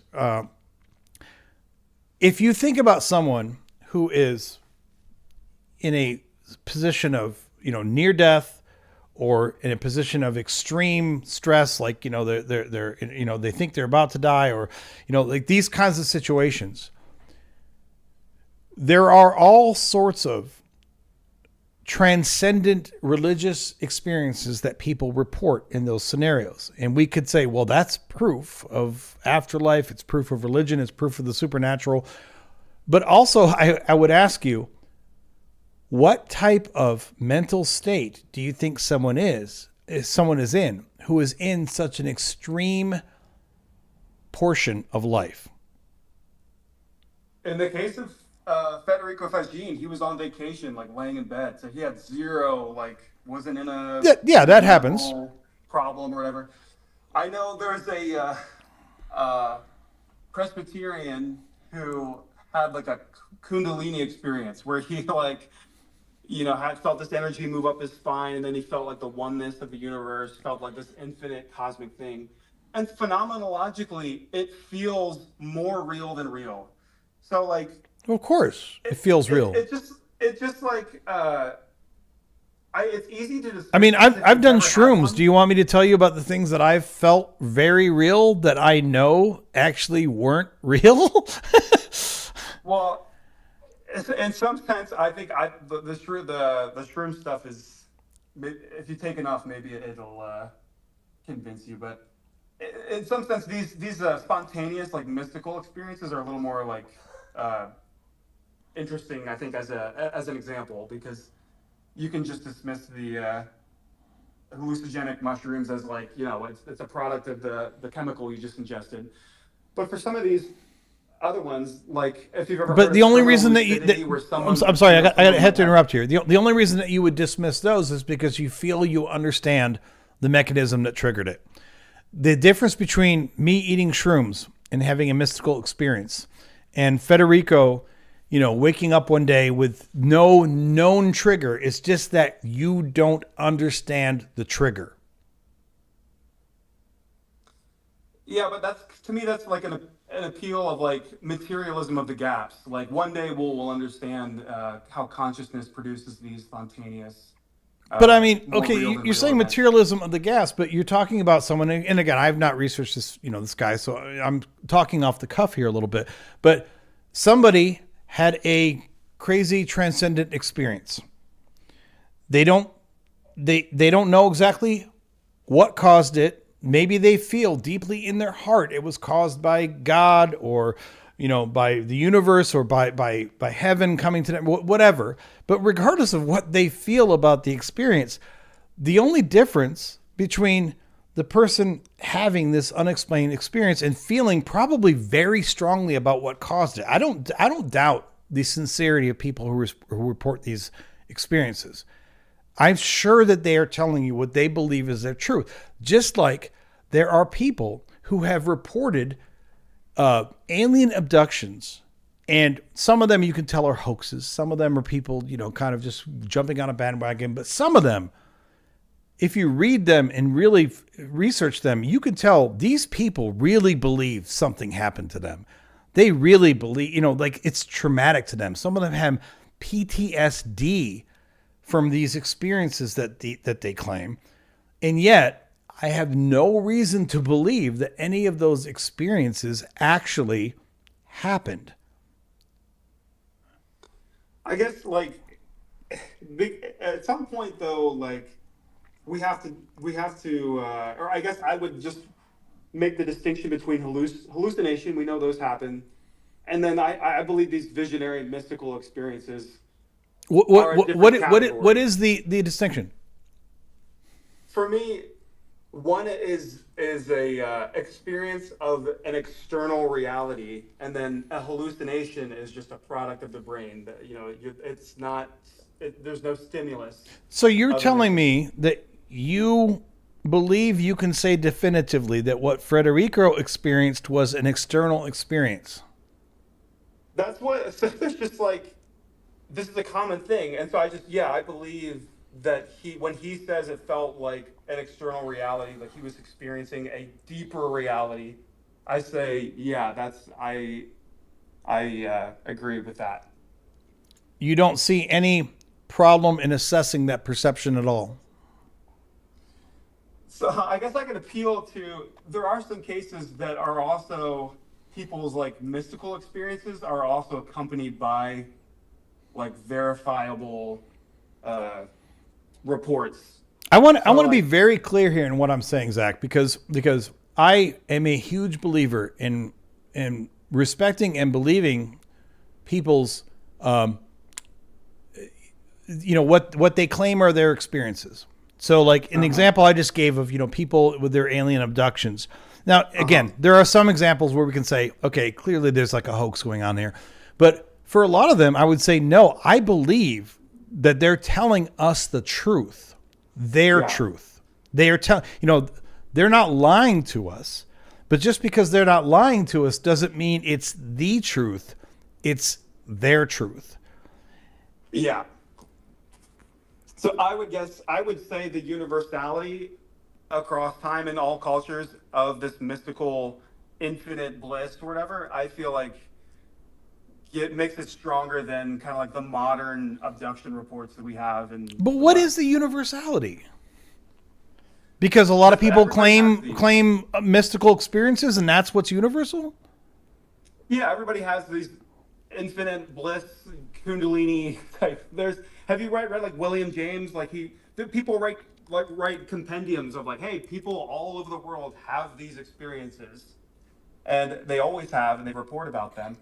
But have you heard? Oh gosh, there's an NDE researcher who he started out. So this is I feel like where it gets into like verifiable evidence. It's not like in a lab, but it is a kind of evidence.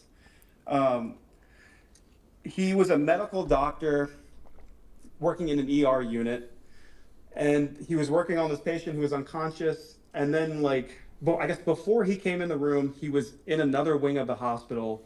He was eating spaghetti, I think, and he spilled like spaghetti on his tie. And then when he finished, he like put his scrubs on or whatever, and didn't tell anybody like, oh, I spilled spaghetti. He like didn't mention that he had spilled spaghetti on his tie. Not a big deal. But operates on this person, and then the next day he comes back in, and the person said like, oh, I saw you spill spaghetti on your tie. And he was like stunned and said, there's no way this is possible because you were unconscious and I was in a different room.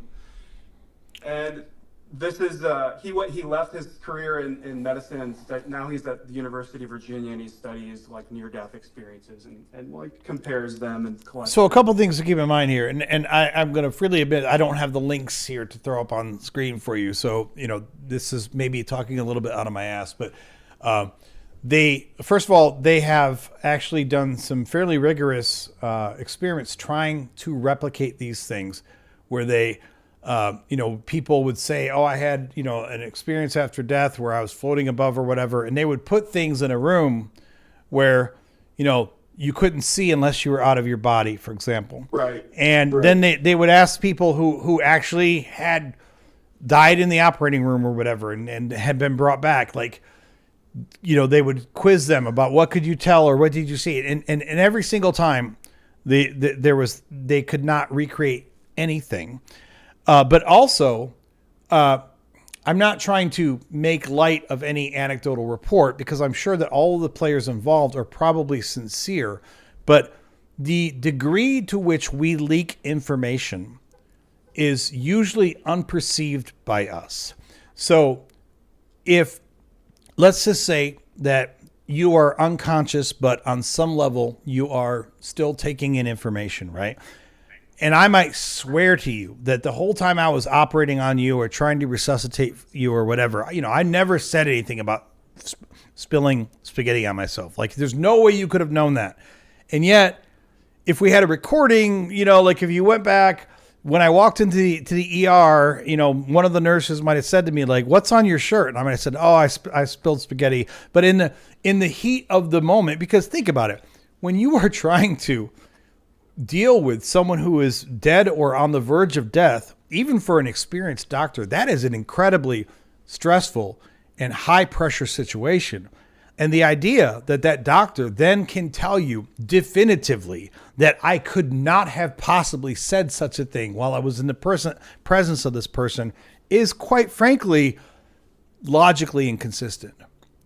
Yeah, but so you think it just slipped out when he was operating, like a life-threatening thing that I'm saying that when people are, there is conversation even in these situations where people talk about and give clues to things around them without even realizing it. And for the person who is undergoing this, there's I'm not a spiritual kind of person, obviously, but there is a lot of intriguing evidence about the extent to which, like, people who are under anesthesia might still be aware of things that are said or done around them. I was just saying earlier, I think in the same live stream tonight, where there was an interesting article I read just a few weeks ago, where there's some intriguing evidence that consciousness might, this isn't proven, but they were saying they were getting these kind of signs from these tests that consciousness on some level might go far longer than we thought. Like oh, if you don't see brain activity, that means the person can't possibly be having a thought. But now they think it's possible that maybe someone has consciousness for 45 minutes or an hour, even after, on some level, not consciousness like you and I think of consciousness, but consciousness about, there might still be some kind of low-level brain activity happening even after the brain seems to be completely dead. My point in all this is to say that it is really difficult if we assume that the person who has died or is being operated on or who is under anesthesia, if we assume that on some level they could still be perceiving some kind of inputs, it's very difficult unless you have a full recording of everything that happened to ensure that no observer could have understood these things to have happened. Yeah, I think if there was just one of these, I feel like your explanation is unlikely, that he had covered it up and he didn't remember that he had said something, and no one that had worked with him at the time felt the need to say, like, hey, don't change your career and dedicate your life to this because you actually spoke this in the room. Like, I just feel like it's so unlikely that he would have communicated this and just no one mentioned it, that like reminded him that you actually said this in the presence of this patient, or your tie was showing and they saw it subconsciously.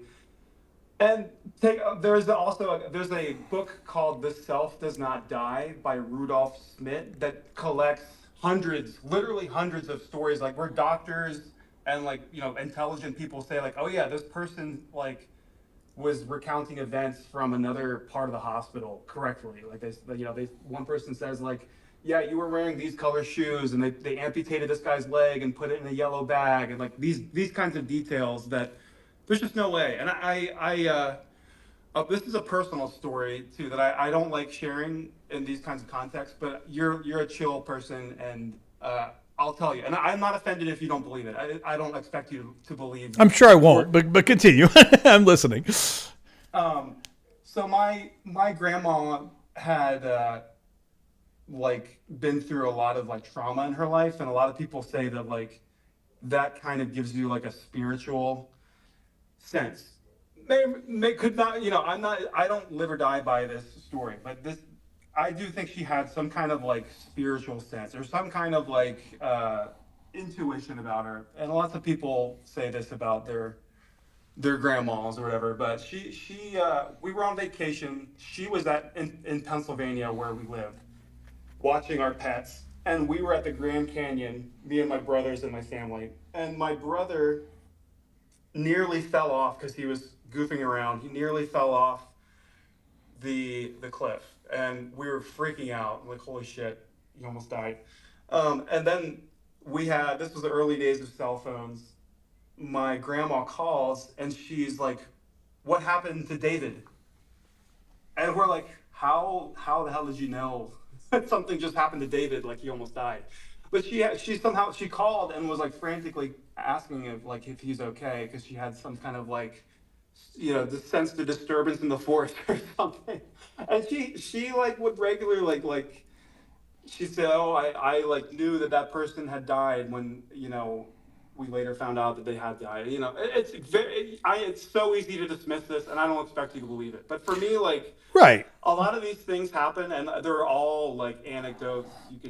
They don't prove anything. I understand that. Right. I mean, and of course, I mean, I'm enjoying the conversation, although I'll also say that, anytime you go down the path of, near-death experiences and, transcendental dreams and these types of things, it becomes, and I'm not blaming you for this because it's been a good conversation, but it becomes an impossible conversation because it's these are stories, I don't blame you for believing them, but also, like you said, none of them even constitute proof.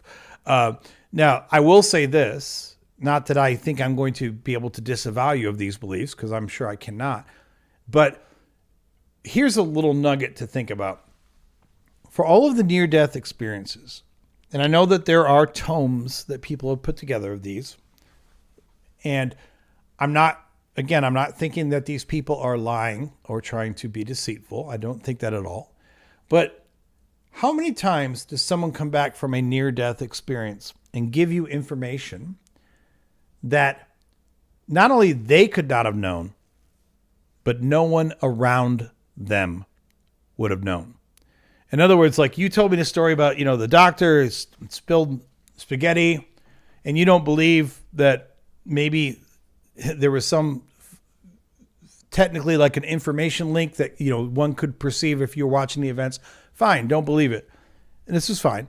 But then how many times has someone come back from a near-death experience and said, this guy Joe in Pensacola just ate a bunch of poison and someone needs to save him, even though the person who died or, temporarily died is not in Pensacola, and no one in the room knows this guy in Pensacola. In other words, every time we try to make these connections of this incredible magical stuff that happened in a near-death experience, I truly believe in every example I've seen, it's information that feels fantastic when you first hear it reported, but it's like, but the people involved in this scenario, someone knew it. And we're just assuming that they couldn't have transmitted this information anywhere in the process. So what would really convince me is if someone was dying in New York tonight and they came back from their near-death experience and they said, Adam of Nola has, this thing in his safe in his bedroom. Like, that would blow me away, because I'm not in New York. I don't know this guy. Like, how does this guy who just, passed for seconds or minutes or whatever, how does he know what's in my safe in my bedroom? That would be fucking impressive. I'd be like, whoa, that would blow me away. But instead, it's always like, well, he's telling you something about a family member or the doctor or something that happened in the hospital where he was being treated or where he died. And it's like, that just doesn't feel to me. It might feel when you're hearing the story like, oh my gosh, how could he have known that? But if you think about it logically, it's like everyone involved in this story probably had at least some chance to know that information. And, Yeah. I feel like you can totally dismiss all of these, but for me, it's like you are at position B, right? That's your worldview, and so anything that contradicts your worldview, you're gonna find a way to dismiss it. And I'll do the same thing, right? Like, I'm in position A, so anything that I don't like, I will find a way to dismiss it. But I feel like it would be better, and for me, if my grandma like somehow intuited that my brother fell off, nearly died, that doesn't prove God, and I feel like a lot of people, they dismiss these kinds of things because they're worried that it's going to prove religion. But I feel like they are so common that you should just like assume that there could be agnostic. There could be something about the human brain that can do this kind of thing that we haven't discovered yet. But the knee-jerk rejection of all of these, I feel like, is... Oh, I don't doubt that they are extremely common. But the question here is... You assume that there's some kind of material explanation. Well, I mean, the question here is, and I'm not trying to throw this to you as a gotcha, but I mean, for you and me and even some of the most advanced experts in the fields, how much do you really know about what happens in the human brain as we are going through what seems to be the process of death? And then second, as I said before, how much do you really know about the extent to which we will tell you that no one could have known this, but then if you had a camera and a microphone watching the whole scenario, someone afterwards could have said, yeah, I could have surmised that based on what happened, because I'm sure that the people involved say, oh, there's no way they could have known this, because I'm sure they're telling the truth, because that is their truth. But between the fallacy of what we see as our recall, like we think, oh, there's no way that someone, there's no way I said this thing. There's no way I gave a clue to this thing. And we feel absolutely convinced about that. And then on top of that, when you pile onto that what is truly a mystery of what does happen in the human brain as you are going through what is, potentially going to be death, even if you're eventually brought back, that is a deep mystery. But just because it's a mystery, and just, I'm sure that there are processes that probably every dying brain goes through. And some of those processes probably have similarities from one dying brain to the next to the next. Think about what you perceive in your last seconds or milliseconds. Also, think about what happens to your perception of time. So maybe your brain is only working for 5 more seconds, but in those last 5 seconds of your mental life, it may feel like an hour. Well, I don't feel like it's likely, if materialism is true, that people would not have the most, fantastic experience of their life while their brain is shutting down. That's not what you would expect.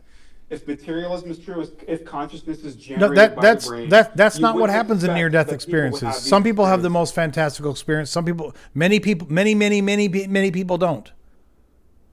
I mean, think about all the people. You think that every time someone comes back from nearly dying or being dead and resuscitated, that they all report near-death experiences? Well, no. Even if it ever happened once, then it disproves materialism, right? Because materialism No, would that posit doesn't follow at all. The brain produces consciousness. So if someone's brain is shutting down, so would their conscious experience.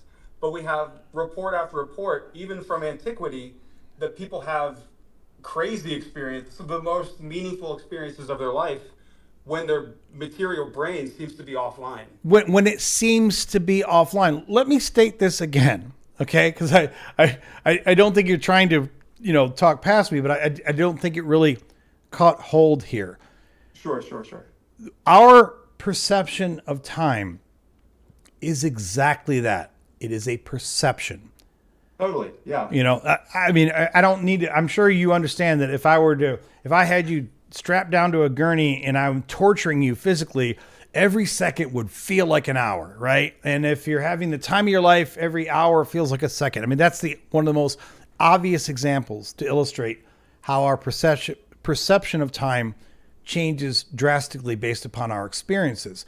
So I don't think it is much of a stretch at all. And just a second, Despair, I saw you called in there too. If you want to still call in, I'd be happy to get to you. I just don't want to cut short this conversation.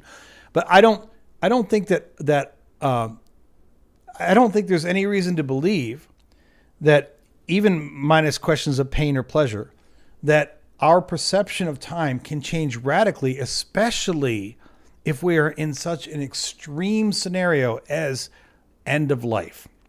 So I fully believe that even for someone who just dies quickly on an operating table or whatever, and maybe they truly do go brain dead. Maybe they really are clinically in every way that we know dead. But even if their last 10 seconds of life, mental life, that doesn't mean that they only perceived 10 seconds before they truly shut down.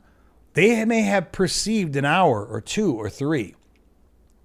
Because your own perception of time can warp radically. Yeah, but I guess I agree with the time issue, but I guess my issue is people are reporting the most consciousness as experiential, the phenomenologically robust experience of their lives while the brain is shutting down. So How for do you me, quantify that?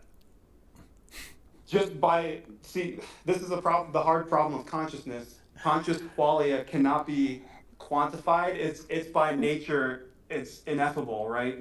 Right. So your I mean, I'm saying experiences- just the idea that it's the most anything of their life is complete, conjecture, even for them. Well, it's not. No, it's not for them. They get to define what is their most important experience. See, this is. I feel like, why would you be so against this idea? even I'm if you not don't against believe the idea. it's, I'm against the idea that any of this is actually quantifiable and can actually be used as evidence for anything. I don't think it could be used as evidence, but for them, it would be like right, but you can't deny your own experiences, right? but I'm not denying anyone's experience, but just like you said, it's not evidence for anything. I would say at the very least, it's evidence that consciousness is produced in the brain because the brain Well, is off. I've never as far doubted as we know. that. Maybe we'll discover. I know that consciousness is produced in the brain. Maybe we'll discover some way that's still on, but I feel like this is good. And if you want to look further, there's a neuroscientist who writes about why he doesn't believe in materialism one anymore. of the core tenets of atheist materialism is that consciousness is produced in the brain. I don't know any materialist atheist who would tell you that consciousness is not produced in the brain. The mind-body dichotomy is a fallacy. Yeah, I know that atheists are we're usually materialists. Well, yeah, I mean, we're not monolith, but yes, in general, most atheists are fairly materialistic. But I mean, it varies. You can be very woo-woo spiritual and be atheist. I mean, those people exist. Right. But So generally I speaking, would the idea of materialism when it comes to consciousness is that there is no mind-body dichotomy. That consciousness is absolutely a property of the brain. So I think it's funny that you're bringing that up because thank you for working right into my point. And well, no, I'm saying that these experiences disprove that idea because people have robust conscious experiences while the material brain is inactive. you don't, and again, you don't know that. You literally don't know that. Well, well, to me, this is a materialism of the gaps because it appears that way. So we should at least be open to it, right? But you're kind of saying No, this goes against what we already know to be true. No, I disbelieve them. let me understand this. So I'm on an operating table starting at 11 o'clock at night. At 11:10, I die.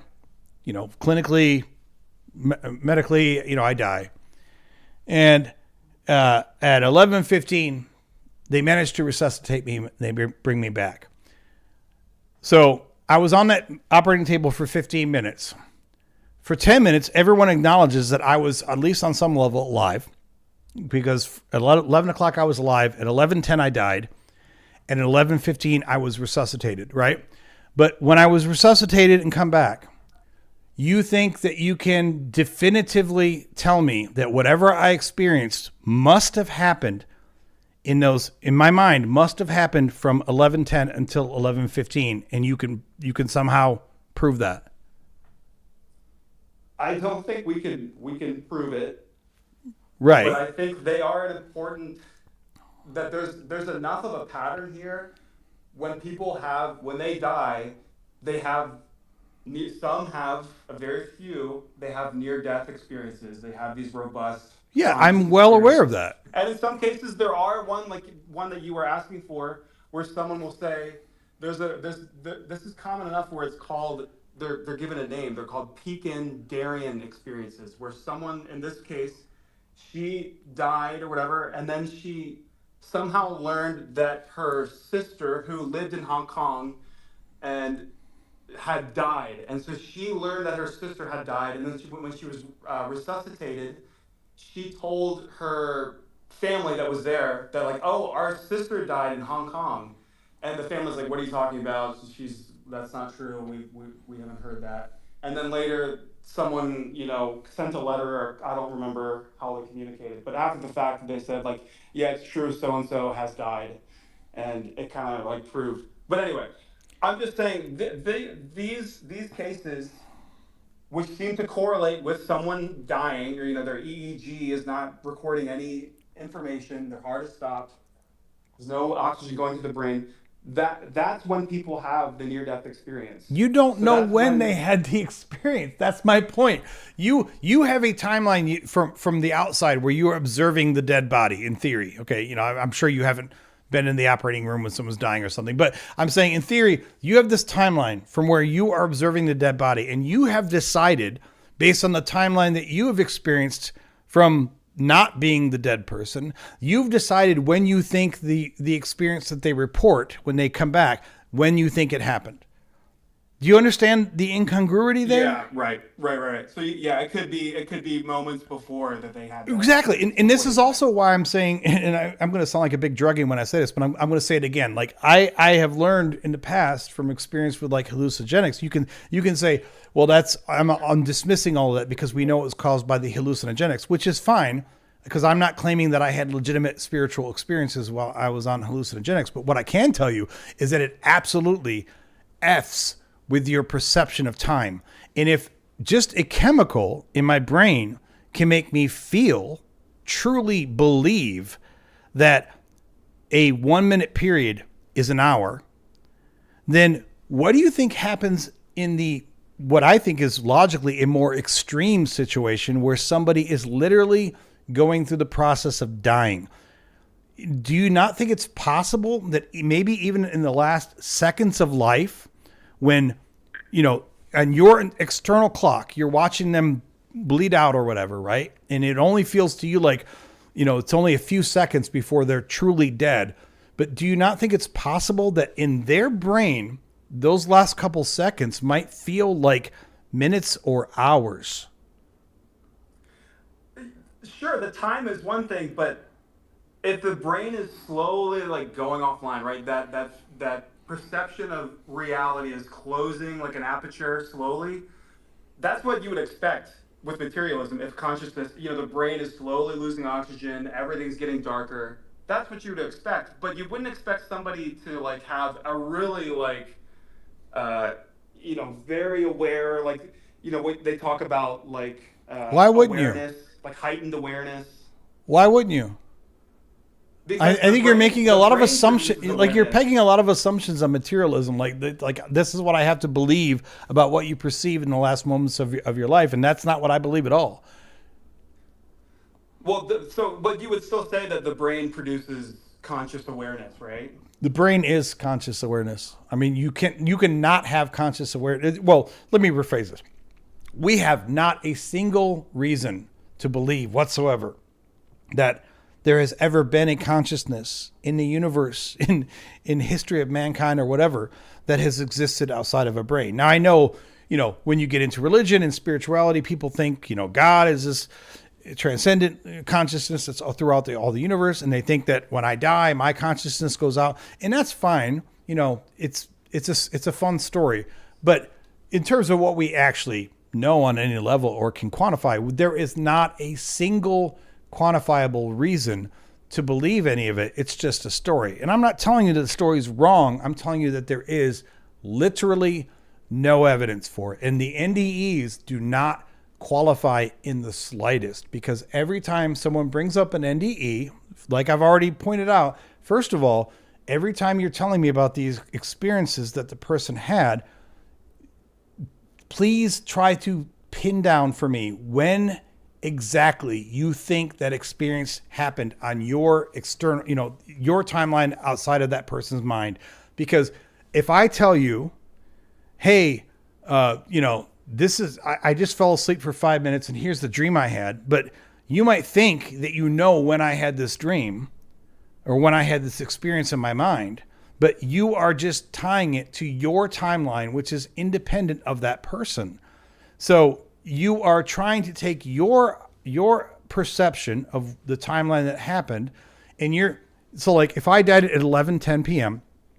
and then I tell you some story that sounds like it's a 10-minute story, in your mind you're kind of mapping it to like between 11:10 and 11:20, but that's because you are applying your own timeline to it, which isn't actually logically consistent, not only with the way that we perceive time. It's not even logically consistent with the ways that we can assume, assume is a big word, but with the way that we can assume people experience time, especially in one of the most extreme situations you can ever go through, which is dying. Yeah. I think the ones that are veridical, where it's like, hey, I saw the spaghetti sauce, you spilling it. I feel like those are a counter to your example. And to me, there are enough of these where some people are describing a set of details in another spot. It implies out of body experiences. And for me to come up with ways with which somehow information leaked into this unconscious person's brain and they somehow picked it up, those are less convincing to me than just believing that this sometimes happens, right? Which Some is people- fine, but you're just stating that this is the way I choose to interpret this, which is fine. Well, so are you. So are you, though. But I'm going with what makes the most sense from an empirical level. Now, it doesn't mean I'm right, but I'm just saying that literally every time someone tells this NDE story, it's conjecture. Like, and this is why, like, these conversations, I have enjoyed the conversation with you, but to be frank, I don't mean this as an insult to you, but honestly, these conversations sometimes get kind of boring because they get circular. Because, not because, you're not being a good interlocutor, you are, but it all just comes down to, either this is the experience I had and you either believe it or you don't, or even more circular is, this is the experience that I heard about someone else had, and this is how I believe it happened, and this is how I interpret it.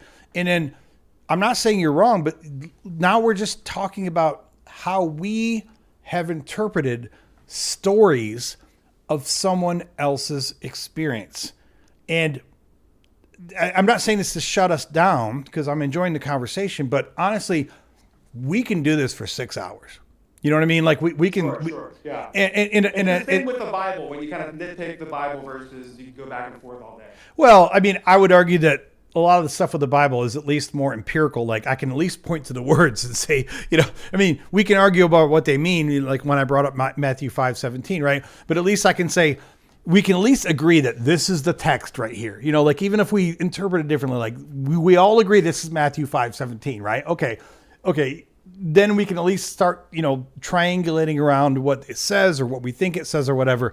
But when you get to NDEs though, and I to be clear, I think that on many levels, this subject is a fascinating subject. So I'm not trying to like shut you down like, oh, this is so stupid. How dare you bring these up? I mean, it's fascinating to think about what people go through and what they experience at the end of life. I mean, gosh, it's incredible. But the problem with it is that it's all so, and this, I'm not just saying this as a skeptic, but this is all so much in the eye of the beholder. There are people like yourself who have read many accounts and they have become convinced that NDEs are real and it's proof of something, or at least proof in your mind. I know you're not claiming this proof to me, but it's proof to them, and that's okay. There's nothing wrong with that. But let's also be honest about the class of evidence that we're talking about here. I mean, to kind of bring it full circle, and I know this isn't where you're going with it, but it's kind of like when someone tells me that Paul writes in a book 2,000 years ago that 500 people, witnesses somewhere, saw the risen Jesus, right? Like, okay, cool story, bro. And I'm not saying that Paul was lying. I'm not saying that he was trying to deceive us. Maybe Paul really believed that. And he even tried to be more specific, like, oh, and they're alive and you can talk to them today, which of course doesn't help us in the year 2026, right? But he was trying to make it sound like it had more veracity by saying this. But at the end of the day, it's someone telling a story about someone else's story. Yeah. No, I hear you, and I do acknowledge they're all anecdotal, right? They're not these aren't done in a science lab, or they're not repeatable. I want to bring this up because Despair just put this comment here, and they said the brain gets flooded by DMT at death.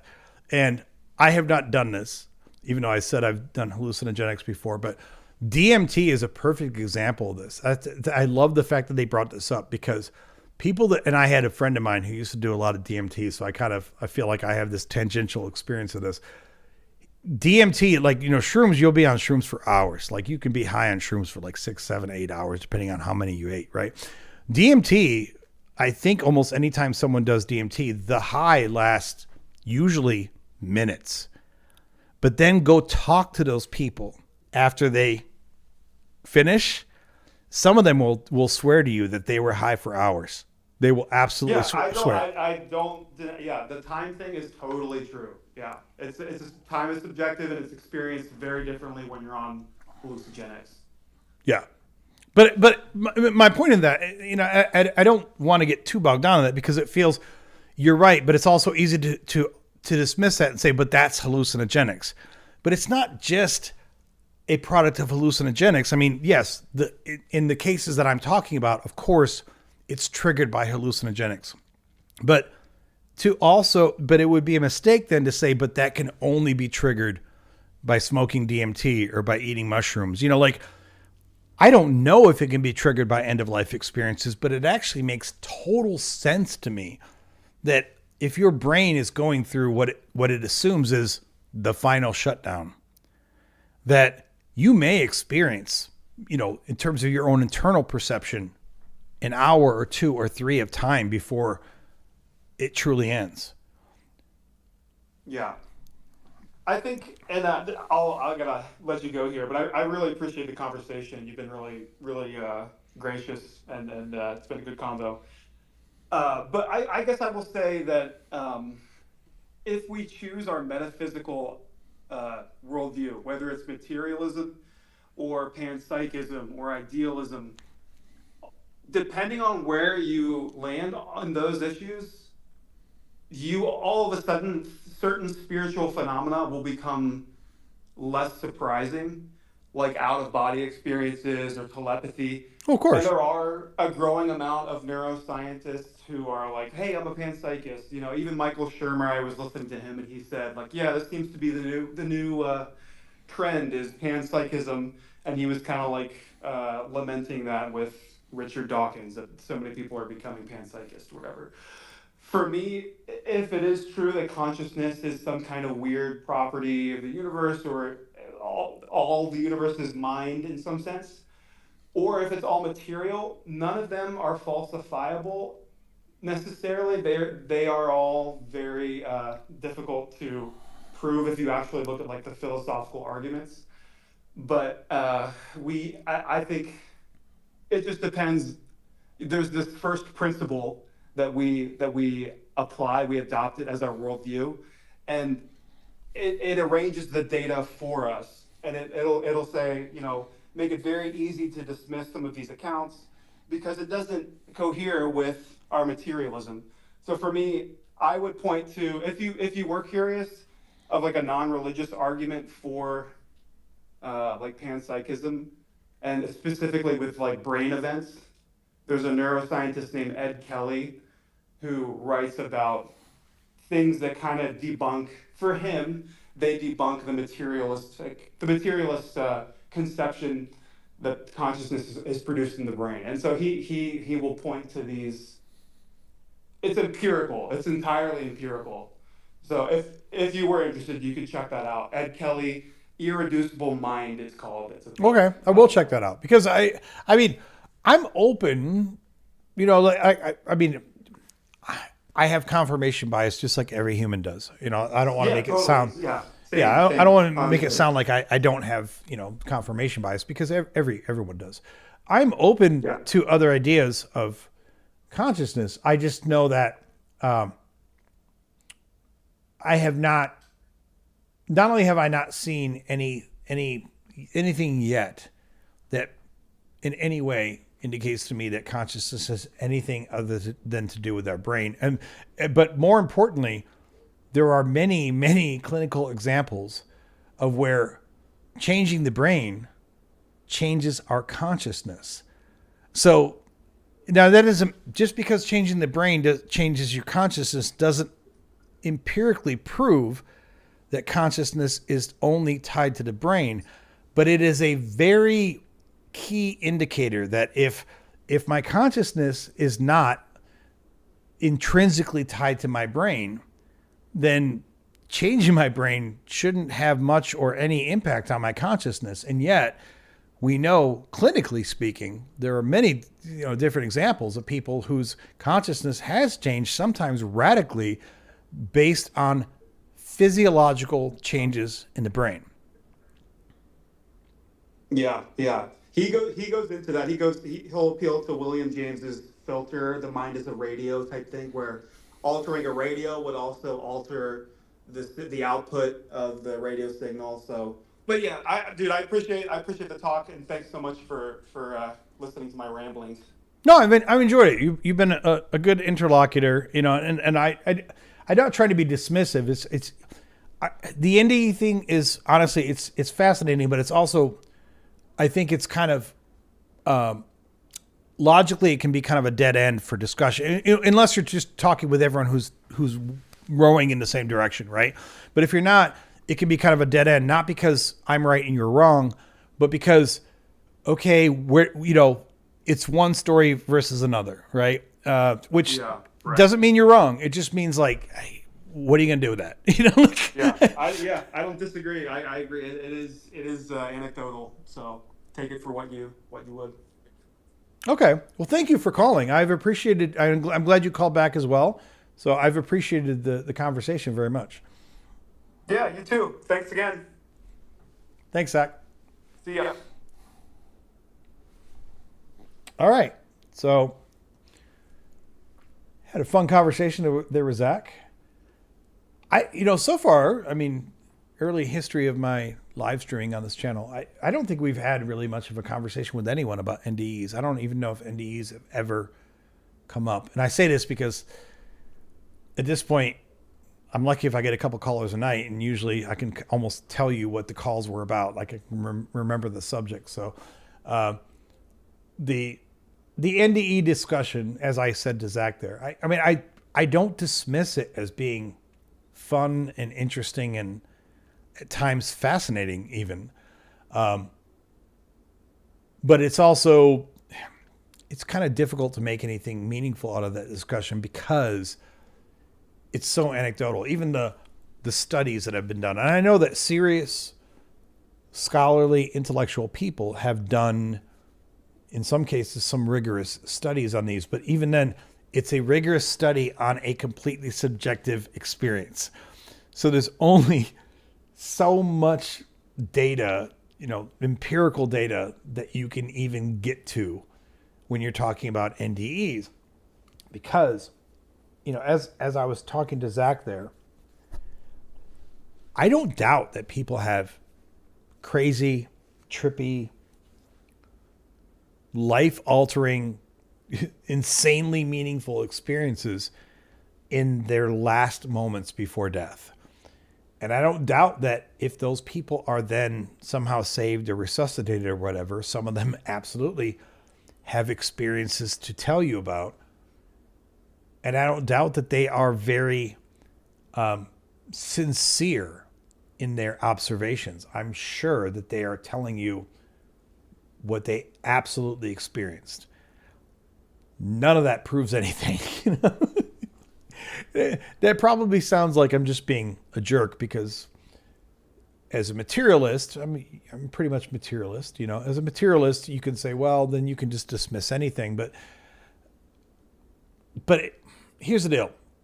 This is not a channel about mysticism and spiritualism and all that. It is a channel where I try to talk about empirical stuff, skeptical stuff, etc.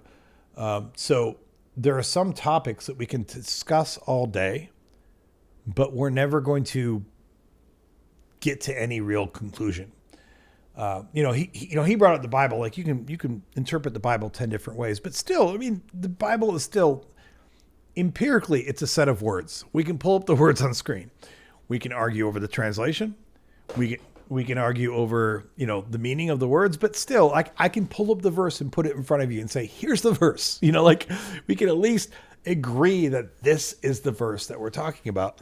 Whereas when you talk about things like NDEs, like sometimes you can't even agree on what we're talking about. You can't even agree.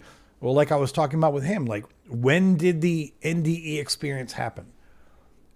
The believer will tell you, and they'll say this honestly, they'll say it in good faith. They'll tell you, oh, the whole NDE experience happened after the brain had died. And they probably believe that. But how do you prove empirically on a timeline when someone's perception of an experience happened versus when it actually happened in the outside world? You can't, you know, especially when we're talking about NDE stuff, because NDEs, even in the best case scenario, even in the best case studies, you're talking about a series of supposed mental events that probably happened even in the most forgiving example of within 5, 10, 15 minutes, right? But that's how the person who experienced them is reporting them.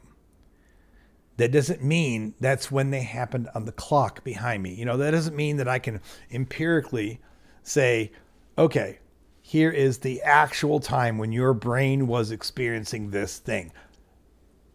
I mean, the perception of time, and this is, I know I sound like a big druggie when I say this because I was talking to him about hallucinogenics, but I think this is one thing that a lot of people who have not experienced with, experimented with certain things may not honestly understand. Because I think if you haven't done some of these things, you might be able to academically say, sure, our perception of time is unique. It's different for each of us. But you may not really understand just how different people can experience time under extreme scenarios. I think academically we all know it's true, but it's one thing to say it academically. It's another thing to understand it. And that's why I loved the comment there from Despair about DMT, because I haven't done DMT. But I've had a friend of mine who used to do a lot of DMT, and he would do this stuff, and he would be under for minutes. It's not a long thing. I don't know what the longest DMT trip is that you can have, but it's usually like 5 minutes or maybe 10 minutes tops, but it's not long. But then when he would come back from it, it's like he thought he, for him, it was like a multiple hour experience. It was the disconnect between what I perceived to be real time versus what he perceived as time in this trip was massive. So if you think about that, I'm not saying that dying is like DMT, although maybe it is, I don't know.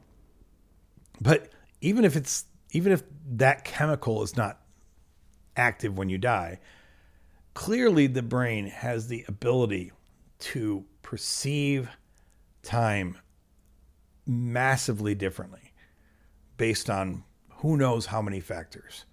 And I don't know how you pin down an NDE experience. Like I told him, I gave him the example, like if I died on the operating table at 11:10 p.m. and I was revived at 11:15 p.m. on the outside, you can say that's 5 minutes. But in my mind, that could have been, who knows how much time. It could have been crazy. I mean, it's you can't even say. It's impossible. Anywho, it is late. It is late. I have built out some more questions for the quiz, which is cool. I have enjoyed the evening. Had some good calls. That's cool. I've enjoyed my kind of ad hoc, impromptu live stream tonight. So I hope that you guys have as well. I think that we had good conversation, had some good calls, had some good chats. So overall, it's been a very good night. But I am definitely running out of steam. So Tuesday on my regular live stream, I'm going to build out some more questions from Exodus here and put them in there before Tuesday.